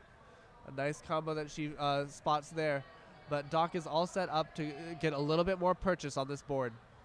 Fantastic play. Doc dropping it all down here. He's hoping for a yellow-blue to really combo it down here. Is he going to capitalize on it? No, doesn't. In fact, no, yeah, I see what he's doing there. That also works just as well. That's the beautiful thing about Versus. There's plan A, B, C, D, E, F, and G. As long as you stay alive and you stay in the game, you can keep comboing. Oh, Doc with an excellent drop T and then sends 2 more over Savage's way. Savage may have the virus lead, but now she's a little stun locked with Doc's excellent combo that he pieced together. Absolutely. But Savage's board not looking all that bad for it, especially when those garbage pills just match right with where they're falling. Oh, surprise fat log. Oh, man, that was a blink and you miss it moment. I'm going to have to go back to the tape and see what's going on here. Meanwhile, we take a look. Oh, and a very unfortunate drop for Doc. That's not really wanted to place here, and he's going to have to be creative to really make sure his combo doesn't get destroyed from Savage. Oh, wow, that's brutal for Doc. Yes. Oh, a misflip there. He really wanted that yellow-blue to land vertically in the column. He's not out of it yet. A lot of this garbage is paired in 3s.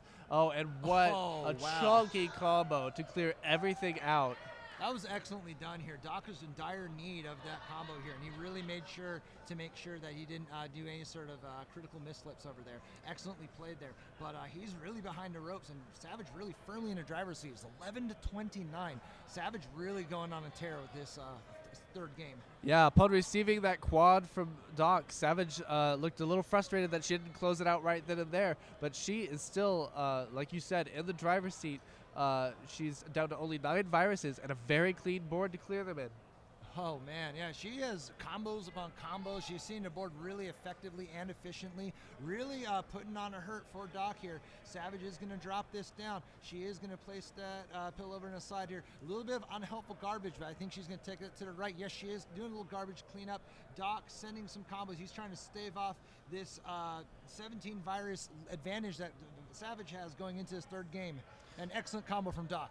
If Doc can keep a few combos going and a few stun lock opportunities, he could really jam up her board with garbage. Savage is going to need to address that side there. She's going to have to get a really surgical precision in order to make sure she doesn't under or over tuck that blue pill here. I think the smart play is to drop and chop everything down. Let's see if she does that. Yes, excellently Wonderful done. tuck. So difficult to do on these speeds that just keep getting higher and higher. That was exactly what she needed to do there. Savage is still in the fight here. Doc has really closed the gap here. It's now 4-10 going into this game here. Savage with a little bit of a spider situation going on. She's going to need to address that soon. That double blue helpful, comboing down here, but Doc sending a world of hurt back over Savage's way. Savage is her viruses are on that right column, but she is not going to be making any maneuvers over there anytime soon until she can find a way to clear out this column 6 spire that is just completely hamstringing her maneuverability. That's a smart play on Savage's side. She's going to drop this pill down here, I think horizontally, to chop it all down here. Is she taking? No, she's not going to take the fat log, but that's okay. She has a little bit more mobility. She may be able to. Yeah, she's figured out. Okay, she can actually move stuff over to that side there. That's not what she wanted here. This is edge of the seat here, folks. Oh my goodness, she is running out of space here at the top. She needs to keep this garbage at bay, but Doc keeps comboing, keeps sending some over, and all of a sudden it is a 3-virus game. Oh my God, I can't even right now. Influx, this is absolute madness going into this here. Savage now addressing that side here. Things are sloping in her favor here. Doc sending to hurt on the top line. Savage, oh, that's not where she wanted. That's really tough. That's detrimental. He's going to go over to here.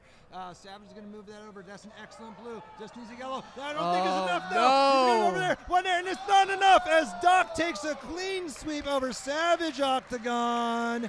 3-0, but wonderful playing there. Masterclass from both players here. Standing ovation from the audience.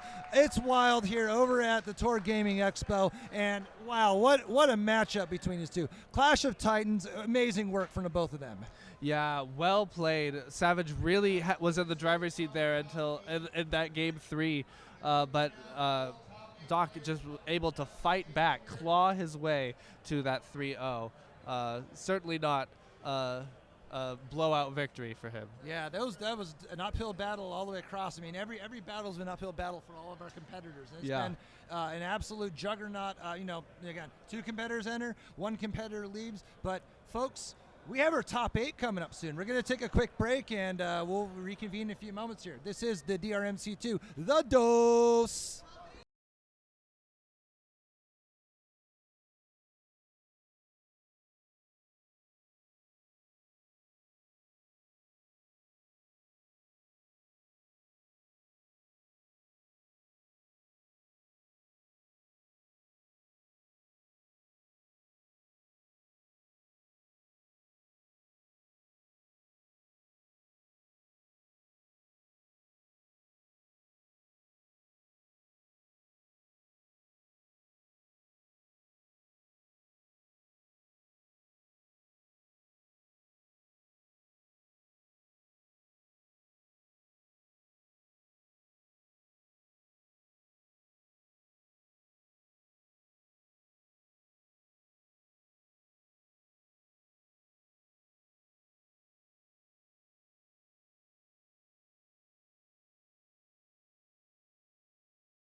And welcome back, everybody, to the top 8 of our Versus Championship. I'm Mook the Librarian. Joining me is Betty B. Betty, we got 2 matches coming up right here, and 2 more over on the DRMC1. Yeah, this is a loaded bracket. We are seeing the winners of our white bracket and our, Rodzilla and Dave Smith were from our yellow bracket. So we are seeing those 2 winners in our top 8 here and going on to play against each other. Yeah, and you see a view, DM Hero deciding to be apostate, just like you saw Savage earlier and Barrett even earlier than that. He is going to be sitting down for this. You saw Doc just a few minutes ago take on Savage Octagon, take her down, and take that crown that I've already given him. So I'm going to take that away. He'll probably earn one in his own right, but yes, we want a fair match here. Yes, indeed. And once we get our cameras happy, I got you. 2. Oh, I thought we were going to get a call. Yes. Everybody on 2 ready. We will be in just a second. We got a camera down. Hold on. Camera died. It's all right. Vince is getting it. It's going to be just a second. Okay. We are just waiting for, obviously, right. getting all our cameras and stuff set up. This takes a lot of work from all of our volunteers, everybody here. Vince, all hands on deck right now. All right, green. I want everybody to count down with us, okay? When you hear that countdown start, be counting down at home. And out there in the crowd, come on, let's make some noise. Woo!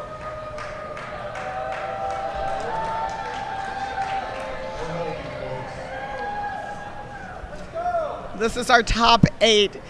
These guys have already gone through 3 to 4 matches to get here. Everybody ready? All right, we're getting this coming up. Here we go, Columbus.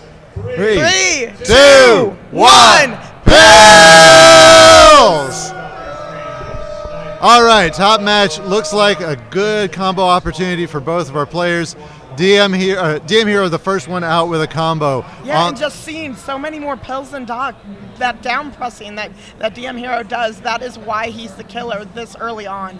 Yeah, and we've got Dave Smith and Rodzilla down at the bottom. They are just crushing it. We've got Dave throwing some combos down like you wouldn't believe, but he's still pretty high up on his board. But because he's got so much sitting there, as long as he can find a way into it, he's going to be comboing like crazy, Betty. Yes, but again, Doc playing with a little bit more of a dirty board here, needing to make some headway here and slow down DM Hero somehow, and this will help that drop clear.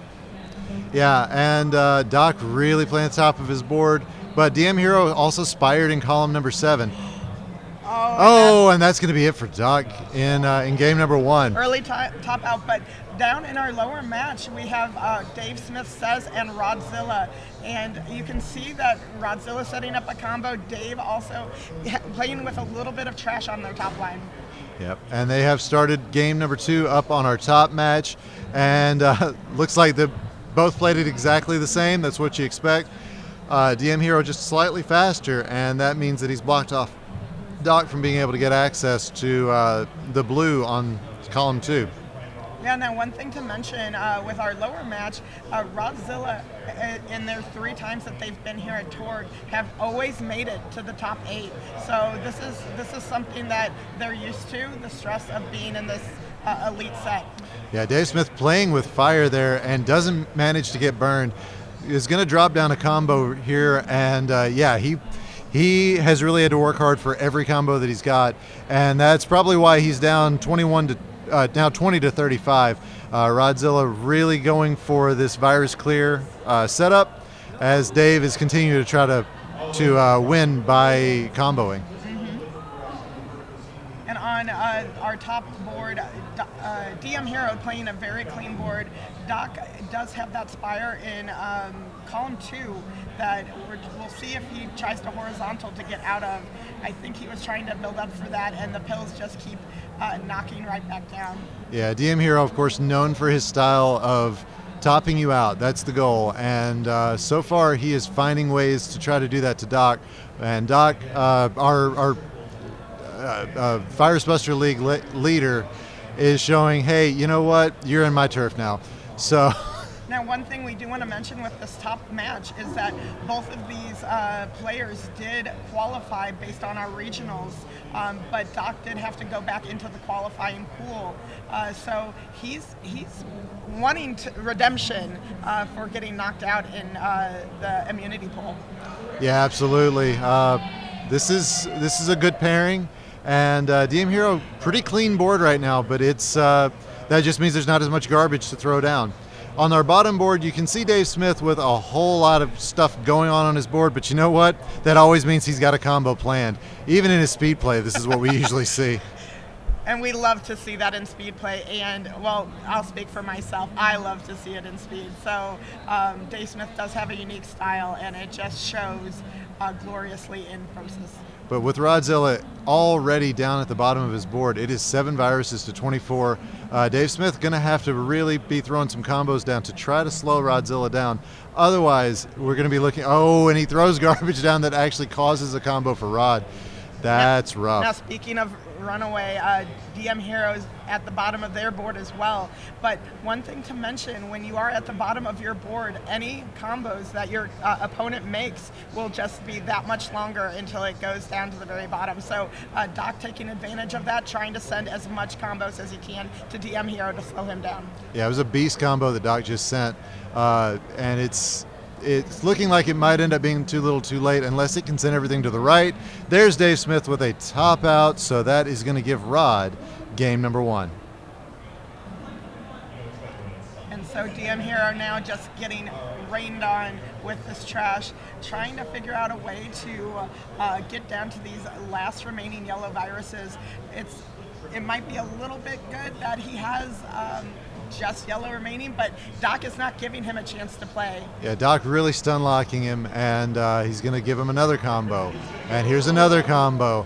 And Doc waiting just long enough so that he's not getting a quad out of this. Instead, he's just getting doubles, and that stun lock, it's going to slow DM Hero down just a little bit. Definitely. And it's kind of hard when you're just waiting there to actually make any plans, because you don't know if a next one will drop, and Doc is not letting DM Hero at all think of what to do to get under this. Yeah, that garbage from DM Hero was a little painful for Doc, but didn't end up being too much of a problem as Doc with another great combo, and DM Hero is now stacked up to about the same level, actually a little bit higher on the Spire in column 7. Yeah, Doc is definitely I might have let him get away a little bit, but I'm bringing this back. This is going to be my crown. Now the bottom match, we see Dave and Rodzilla pretty much continuing what they were doing in the last game, as both of them trying to go for a very combo-heavy setup. Rodzilla's getting the combos that are blocking Dave off, but Dave is not taking it lying down and has kept things pretty solid on his side. He's looking for some yellows to get a horizontal here, is going to get them right here and make a pretty nice combo.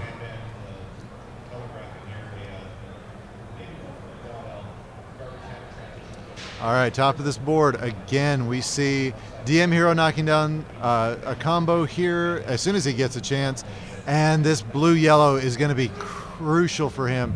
Doc's going to need, it's not going to come out, and it's DM Hero up 15 viruses to 0. And taking that second crown.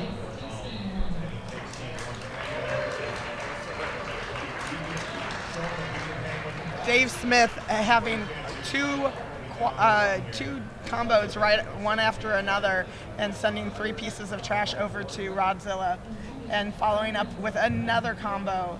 And look at these setups. Yeah, you look over, you look away to check the other match for a minute, and all of a sudden things have completely changed, as Dave and Rod have pretty much taken the lead back and forth already. Dave with a slightly better board and about only a 4 virus difference right now, but Rod has already again worked his way down and has that board looking much cleaner. On top, we see Doc blocking DM Hero from being able to get a combo. DM Hero says, I'll find one anyway, and does. Yeah, the combination of horizontal and vertical play that DM Hero puts together is next to none.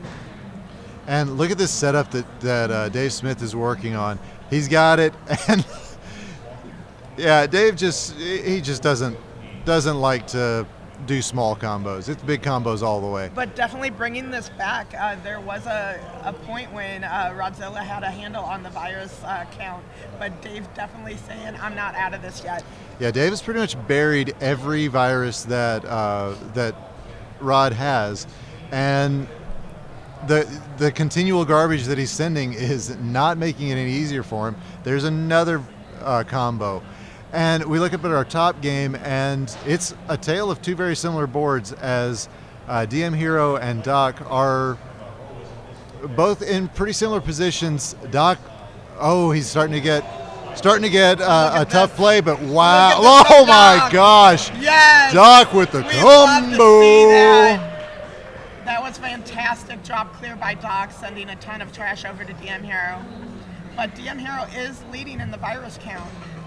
So that trash not slowing him down in the slightest. Yeah, but you see that a lot of DM Hero's board is just laid out very low. So he's built himself a way down low to his board, but that's going to mean more garbage drop time every time Doc manages to drop a combo.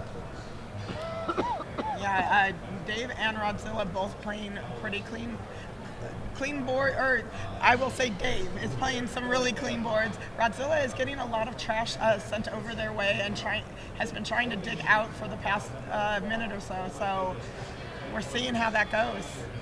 Yeah, I feel like Dave is hoping for a horizontal here, gets it, and that's going to save him a little bit of trouble. Actually, this yellow piece is going to give Dave an opportunity to take a horizontal, and he's going to, he gets it blocked off. He could have dropped a blue where that red piece went, and he says, no, I'm going to do it anyway. Oh my gosh. Oh gosh. That is some four-dimensional thinking from Dave, and he takes game number 2. That match was beautiful, and and it is DM Hero. While we were watching that last game, DM Hero takes game number 3, and in a sweep takes it from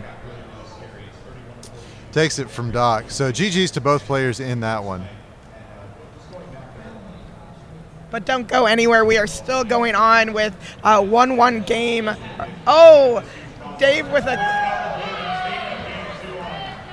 Dave cutting off their column 7 or 6 there, but still making combos and looking where they can maybe drop a horizontal to get back under this game.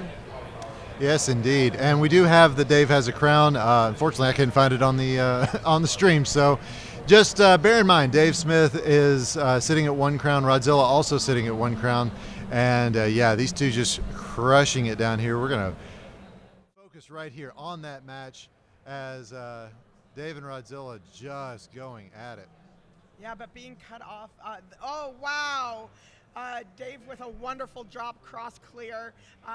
And being cut off, though, at that column 6 is really going to be Dave makes magic, so I won't even say that it's going to cut him off. Yeah, and Rodzilla had an opportunity for a sweet tea on the left side with that yellow, the 2 red viruses and the 1 in column 4. Unfortunately for him, Dave blocked it off, and now has double blocked it off. But look at this, a cross clear with the T. And Dave says, no, you had an opportunity for another horizontal. I'm taking that away as well.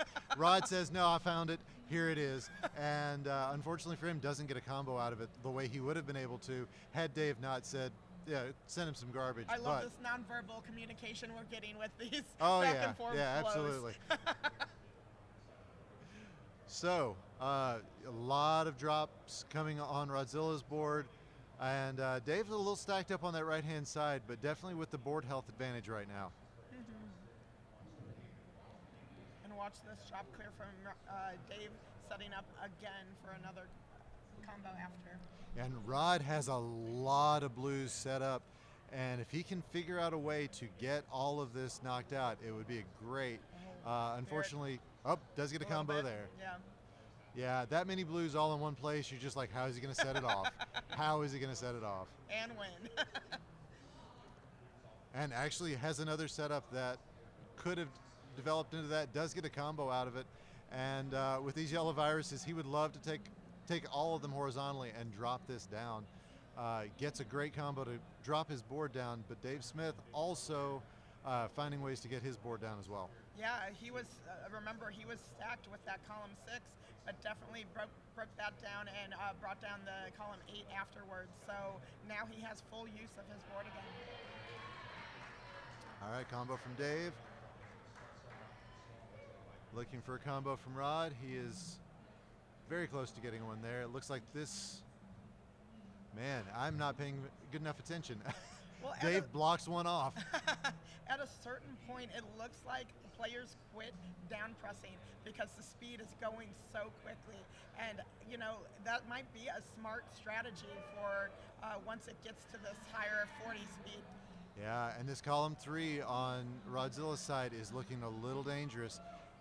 He's going to need to get some horizontals to get access to it. If he can get these reds before Dave can top him out, that's going to be helpful for him. But so far, not getting the help that he needs. And in fact, with these spires, he's going to have to build up just to get access to it. That clear is going to be very helpful for him. Great combo from Rodzilla. But Dave's staying in this. He brought back his columns, and now he's brought back to the virus lead. So he is not out. He is putting Rodzilla on the ropes here. Rod finally getting that red out of the way and gets a bit of garbage to take down his column 8. His column 7 is still spired, and at speed 45, it's going to become a problem, except now that it's not. Column 1, though, that's going to be the one to be concerned about. Dave is high on both 8 and 7, or 8 and 1, and Rod's that one making can it be tough. brought down really fast, as you can see. That he can do a yellow-blue down press in order to get that cleared. And oh my God, Dave with a triple going on. Yeah, but you saw Dave try to get that yellow-blue tucked over, wasn't able to. This is a really high speed right now, Betty.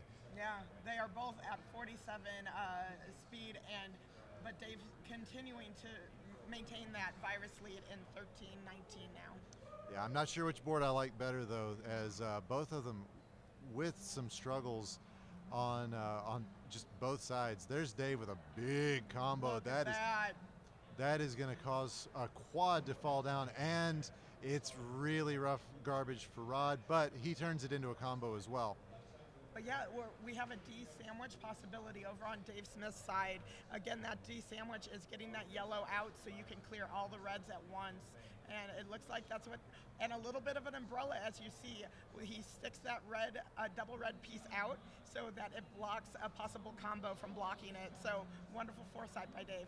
Yeah, he's got the bottom part of his board cleared out. He is thinking horizontals. And if he manages to get it, then we may be looking at a double blue with all that cleared out. All right, there's a horizontal from Dave. You can hear the crowd. We're all so excited for each and every match. We have more matches going on over at the DRMC, but don't go anywhere. This match is so close. They are Pan bringing it back to 4-6. Oh, wow. Good clear from Dave. He's going to get a combo. Rodzilla is, he's definitely behind the 8-ball here at 6-3. Dave wants to get a horizontal. That is going to be a dangerous play. He might be able to pull this off. Oh, he's thinking combo now as well. And Dave's combos, he's always thinking an extra level later than what you're thinking. Doesn't matter who you are. It's always further than we're expecting. As this is going to be a drop for Dave. Oh, they both have 2 viruses left. Who is going to take this? Dave is definitely, again, trying to still set up those combos, trying to stay in this. I kind of like their board better too. Oh, this drop clear just leaves the under clear, decides not to take it for the blue. All right. But another combo from Dave. Dave now down to 1, Rod now down to 1. And Dave with the slightly better opportunities if Rod doesn't throw a combo down on it. There's one, and that's going to Wow! be it. Game two. Dave Smith staying in there and taking that second crown. That is crazy, Betty. How much more of this can we take? Enough. A lot. A lot is the answer. All right. I think we're ready for game 4. So the question is, will Dave Smith take it? Will Rodzilla send us to a decider and make, what is it, his third top 8 in a row? Yes. Oh, no, he's already in the top 8. I forgot. We're just calling a lot of Dr. Mario. But it is still his third in a row, and it's fantastic to see them come back each and every year. All right, first combo goes to Dave here as he gets another combo with a sweet vertical to horizontal. And Rodzilla a little stacked up on his board, but it's still very early, and those speeds that we were seeing earlier, not what's happening right now, as Dave gets a big combo to send it down over to him. One thing I noticed from Dave's style of play is he seems to calm down when he's trying to figure out a combo, because he'll not down press at all, and then all of a sudden the gear will switch and he's back on. Yeah, he's definitely a very cerebral player. And wow, great triple combo from Rodzilla. That's going to put a little bit of trouble on Dave, but he gets the pill that he needs to set it up. And I think... Watch this. Yep. That was a wonderful job. Smart drop from Dave, and Rodzilla with another. Oh my gosh, great triple combo from Rodzilla as well. He doesn't want to go gentle into that good night this tournament. I'm a librarian. I have to make some literary references. All right, so, and Dave with a block on column 4. You know, column 4 can be a really dangerous column, but Rodzilla finds a way to get a horizontal, and Dave puts more of the same color garbage. Another triple from Dave. Oh, and Dave puts alternate color garbage on Rodzilla. So now Rodzilla's board, he's got that 1, 2, and 3. He can find a way to get through this. Probably going to be looking at horizontals, though. Dave blocks off the horizontal. Wow. Sometimes the doctor giveth, sometimes the doctor taketh all the way away. And Dave blocks off another combo opportunity for Rodzilla. This is brutal. We are seeing a man get murdered here. Dave is not concerned with these viruses at the moment. He is keeping these combos coming for Rodzilla and trying to just continue to break into this board. And Rod threw off a great combo there and has managed to get himself knocked down with another combo. This is good play for Rod. And it's, just Dave. He and Dave are actually about in the same place. The virus count. I believe that was a misplay by Dave, blocking that column 6 right at the top. We'll see how he can dig under there again with some quick horizontals. Making work of this. Yes, perfect. Bringing it back down. Yeah, up until this point, they've been in a similar place in the board, but just 16 viruses on Rod's side compared to 33 for Dave.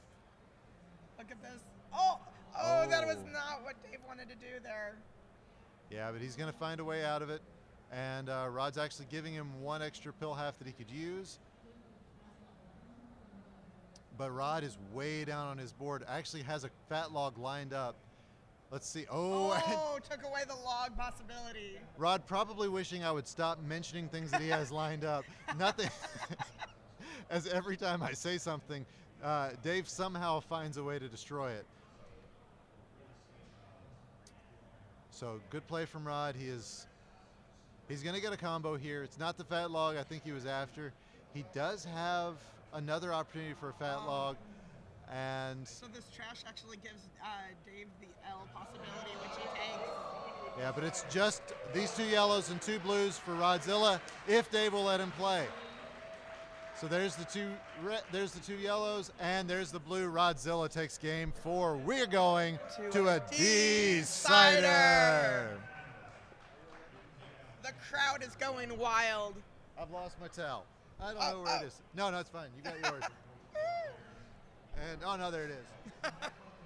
Woo, decider. All right. And here we go. This is it. Final game for these two. Both of them taking the same plays early on. Dave finds a combo first, and it really does just help out Rodzilla. So, Rod going to get a T here, and doesn't have much of a place to put these yellow blues. Dave, meanwhile, is going to take the same T, different time, and that's going to be a couple of extra blues for Rod. But yeah, like an equal board going on both sides. Great combo for Rod. Now Dave's got a lot set up. But I don't think that they wanted to switch over that blue-yellow in column 6 and 7. So playing a little bit of catch-up, but right here, a T into a drop clear by Dave. Yeah, trash to treasure, Dave's style. And a little head shake. He knows he's got something going on here. He's just got to figure out what exactly it is. And now Rod taking it away from him. So Dave with a decent board. Rodzilla, though, is well down into his board. That is where he wants to be. And Dave with another monster combo, though, and blocks off yet again for Rodzilla. Don't know how Dave knows exactly where to put stuff. I don't know that he's doing it on purpose. It's just happening. Sixth sense. Yeah, I think it might actually be. So Rod's going to have to get all the way over onto column 8. Gets to it easily because we're still at speed 36. And I think that's where he wants it to stay. But yeah, Rodzilla keeping a clean board. No blue access at the moment and getting nothing but pills with blue in them. So, and a double blue at that. So I don't know what the doctor is prescribing here, but I don't like it. Yeah, he was wanting to take this yellow in column 7 horizontally, and now he's got it's going to cause garbage no matter which way he takes it. So he's just going to have to make a decision and go for it. But a little bit of time to do that because it is 15 to 28. Look at this chop clear by Dave, though. And yeah, all of a sudden Dave has made this made that difference seem not as consequential as it was just a second ago. And I think. Another blocking combo from Dave. Wow. But that one is kind of making up for it as it provided a combo for Rod. Just a lot of garbage alternating decent and terrible. But Dave bringing this back, now it's just 10 to 17. So Rodzilla still a little bit in the lead, but Dave keeping it spicy here. Yeah, unfortunately for Dave, he's got a lot on the upper right-hand side of his board. Drop a fat log over on Dave Smith's side. Yeah, and he's wanting horizontal on these blues. That's going to make the most sense. Now Rod, he has got a couple of reds here. He's going to get a lightning bolt, monochromatic, and actually it was double blue, and that's the color that Dave needs nothing to do with. And Rod's going to get this yellow blue. It's not going to make a combo, but it's going to tear this board down. That's what he wants. That's a combo, though. And then, yeah, he is playing speed right now, and then following up with some combos. Rodzilla in a really good place right now. A little bit of not knowing where he's going to put these pills, but he has that luxury right now. Yeah, this column 8. I was going to say it's not a big problem yet. Even at speed 42, every time Dave drops a combo on it, though, it keeps adding to it. And another. All right, that one doesn't go into column 8, though. So Rod's got the opportunity for horizontal unless he gets more garbage on his 7. He takes care of that problem right now. Meanwhile, it's Dave. But that's okay. He can clear it here and then clear. Yep. So right, this is now a horizontal game of and this one Rodzilla, yellow. Rodzilla in takes a it. tight one, takes game 3. GG's to both players.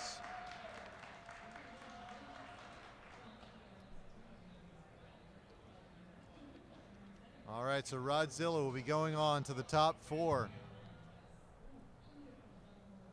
And we're going to take just a quick break here as we set up for that.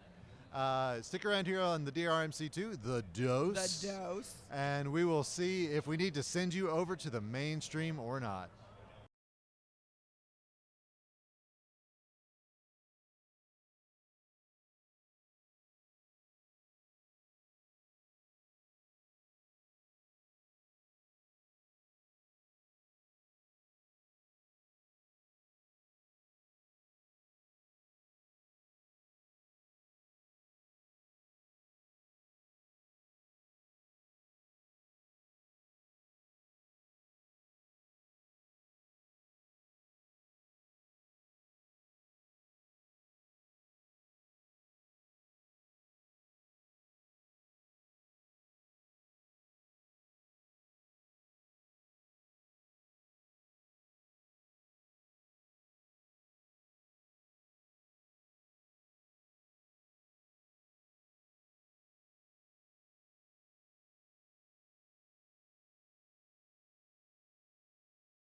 And welcome back.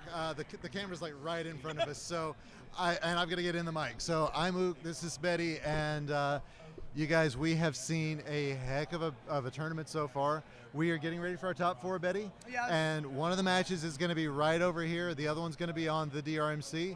And then once that is over, we're going to send the finals over to the main channel. So if you're watching us here, stick with us. We are going to be taking it over to the DRMC with a raid as soon as we're done over here. I'm not even sure which match it is we got. We just watched a barn burner in the top 8 on both channels, so I'm stoked.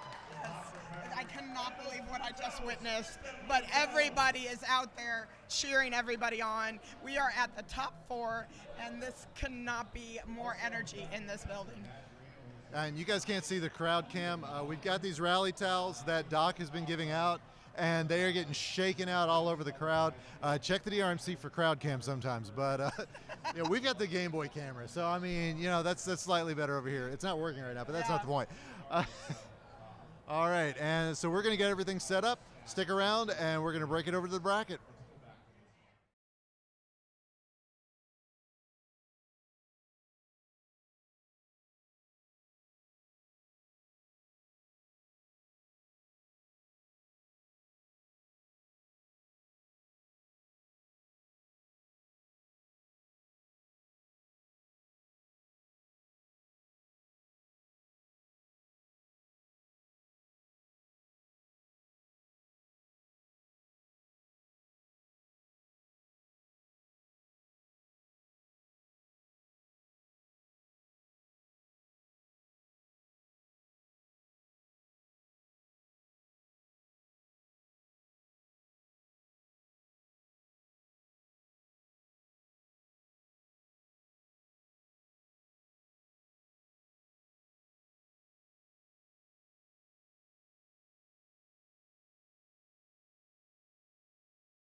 All right, and welcome back, folks. This is the top 4, and I need to actually make it say that on the screen before I switch you over. So we are going to have over here Pan Richard versus DM Hero. That is going to be a heck of a match. That one went pretty much the distance, Betty.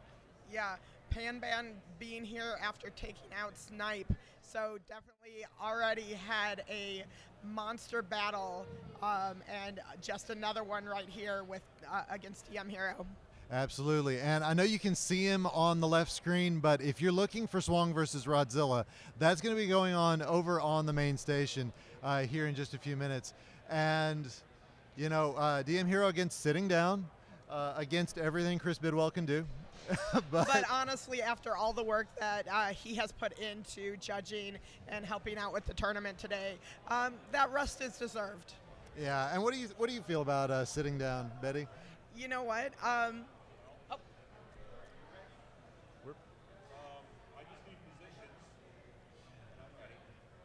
All right, yeah, we're sorry to interrupt that. We were just making sure that everything is ready to rock and roll. You were saying. Yeah. But in honor of the World Championship and stuff like that, I am fine with standing up. It gets that energy going. But I can understand for accessibility and also for if you're just tired or used to playing sitting down. I'm pro whatever you decide to do. Oh yeah, absolutely.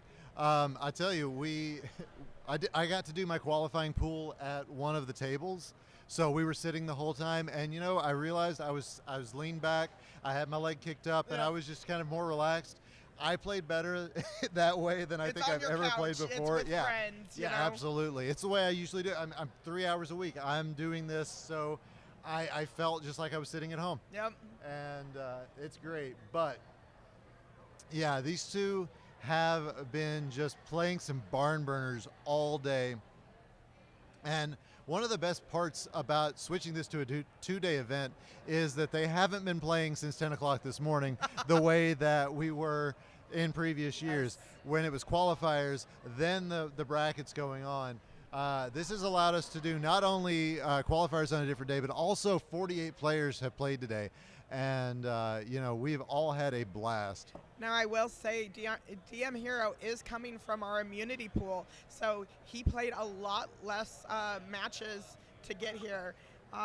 So that was definitely maybe some fatigue that's going to be setting in on Pan, but we will see how that turns out. All right, it sounds like they are getting live and crazy over on the DRMC, which means we got to get ready to get live and crazy over here. Oh, wait. So everybody's pulling out their rally towels, and they're all waving to the crowd over on the main channel. But, you know what? We're real happy over here on DRMC2, the dose. I caught Betty drinking some water. She was going to say it, too. And, yeah, we're getting ready for our countdowns. And you can likely hear JB over next to us, so I want to hear you counting at home.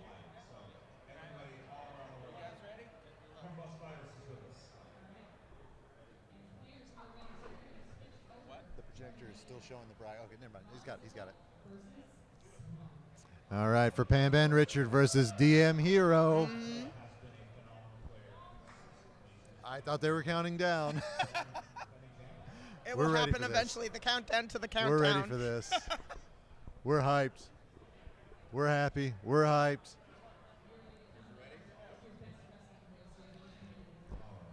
All right, let's 3, 2, 1. Pills! Double red pill to start off, and looks like Pan is going to get the first blood, yes. DM Hero's not going to be too far behind. There he goes. There's DM Hero pulling off his first combo as well. And he's over in a tough spot on the upper right, but it's not going to be too big of a deal, Betty, because we are still only down at 32 speed. Yes. Oh, and a great slide. Sorry. Pan is opting to do a lot of horizontal plays and really just not allowing trash to get in the way of making combos. And it's amazing to see the speed. Oh, If things weren't already set up for DM Hero, that would have been a critical piece of garbage. But he was already ready to drop this. He's playing extremely high on his board, though. As he tends to do, but you can see. Oh, that did not actually do anything on DM Hero. That actually, the trash from Panban helped him out. And Panban is throwing down a lot of combos. Look at that one. Holy crap. Followed by a triple. But DM Hero giving some back. Yeah, this is the first chance I've had to see Panban play.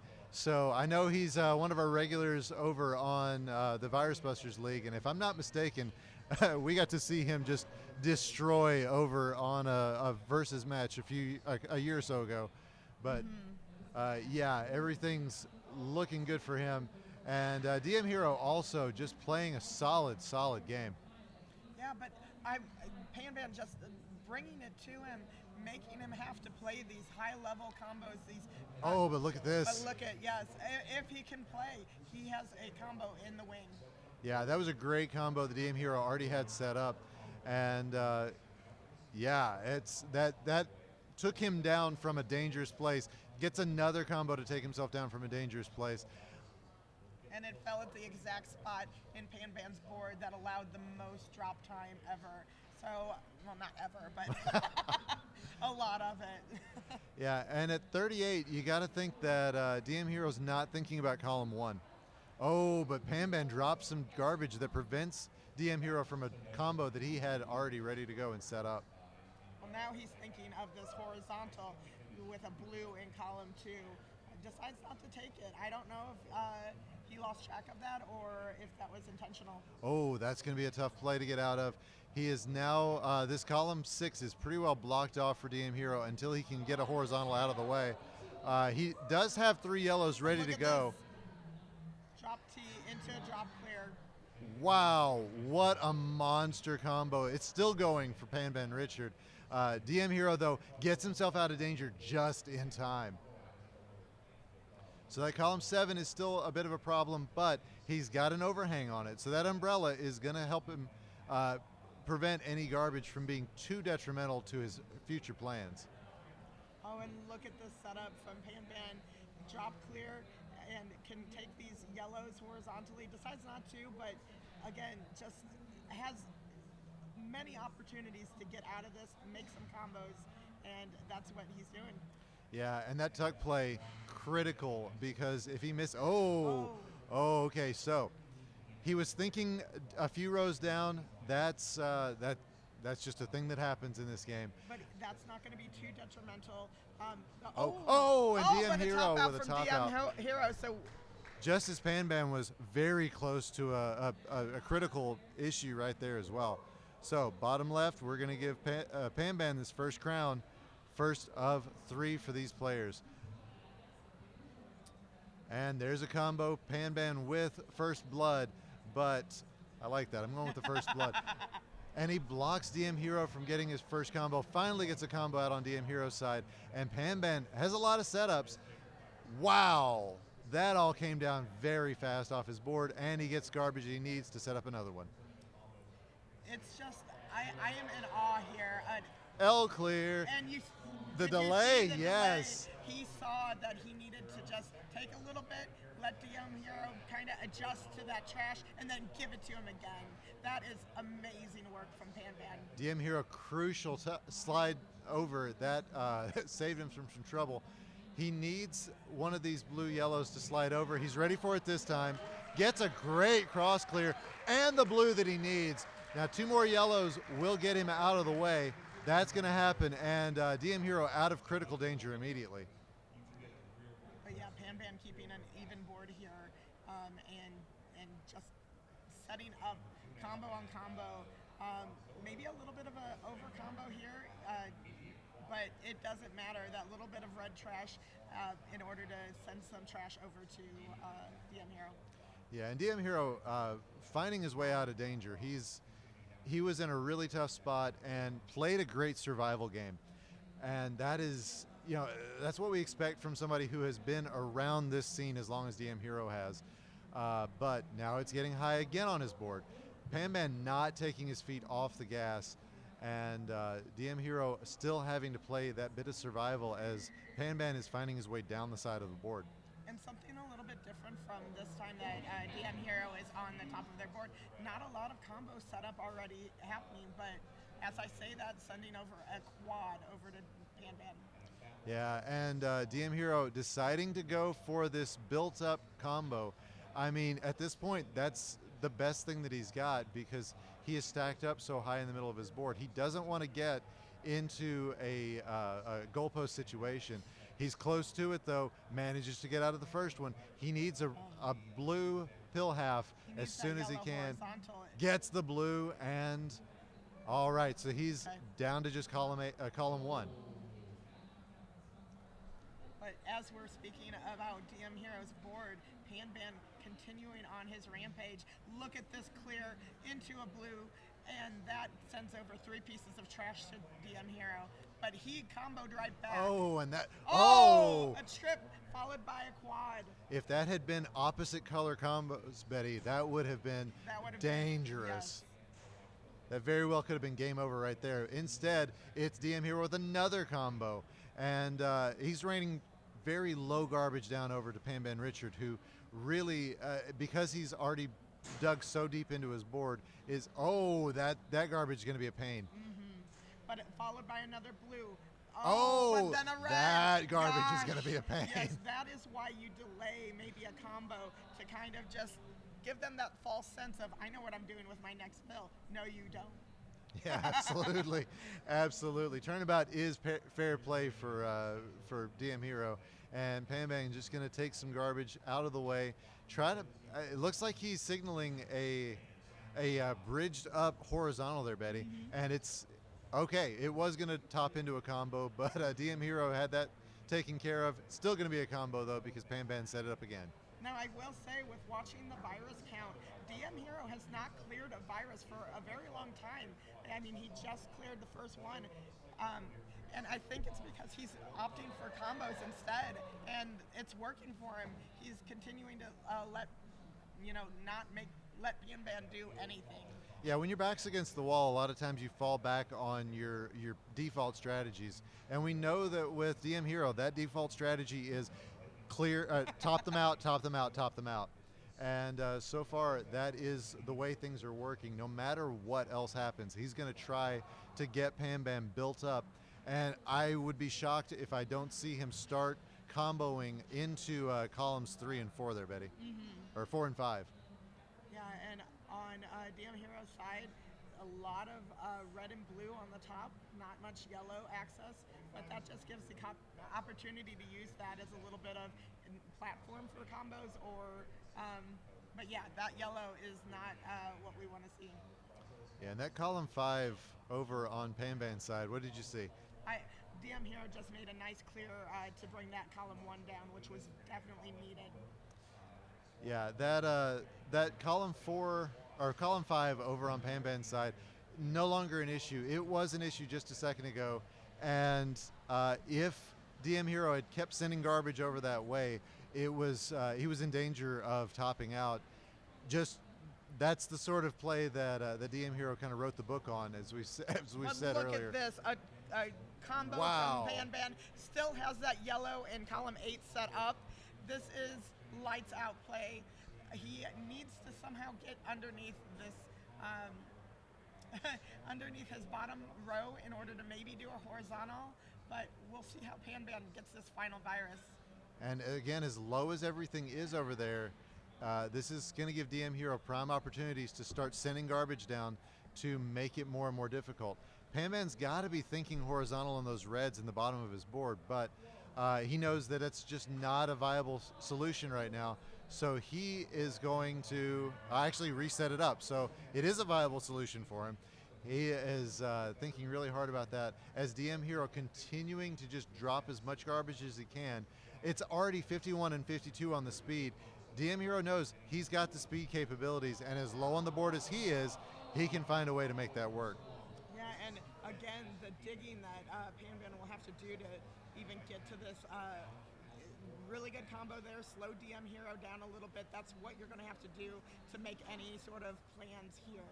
Because if you try to plan too far ahead, DM Hero will just block again. Yeah. Oh, I'm not sure Panban wanted it that direction. It's coming in close. He's got a combo on the left side. Oh, well, he had a combo opportunity on the left side. It's a different combo opportunity now. Just depending on kind of where that garbage went. And yeah, look at how clean DM Hero's board is. Panban's trying to find his way down to the bottom of this board, and DM Hero is using this time and using the lack of combos that Panban's able to put together because he's so focused on this side of the board to his advantage. And that is really, really working out for him. And that goes back to what we've all been saying. Combo play is so important to continue on throughout the match. You think you have it, you down press, somebody else can come back and just take it from you. So definitely keep those combos up, as Panban is trying to do here. And notice Panban is, oh, I'm not sure about that flip. I'm not sure if it was on purpose or not. But look at this. Yeah, he's going to make a combo. That yellow-blue on top of the blue-yellow, I don't know. He could have a very good combo coming up that way. I've learned better than to doubt really good versus players. Wow. Look at this combo coming down. And followed by a short stack. Yeah, and now... Setting up for a T. And now... Oh, sorry. Wow, no, I was going to say DM Heroes forced himself down to the point to where Panban is also going to have to play defense because DM Hero can work his way down. So both these players playing offense and defense at this point. For a while it was just Panban doing that. Now it is both. Yeah, look at this though. Panban switching back into it. We had a wonderful match that just went on. No spoilers, but definitely check out the DRMC. But right here, we have more action as both of them are trying to find their combo play to slow the other one down enough to finish this match. Yeah, and I mean, this is just game 2. Oh, and look, Panban's found his way over, but DM Hero blocks it back off. Both these players looking at about the same amount of garbage that they need to clear off this board and make it work, but they are at speed 61 and 58 right now.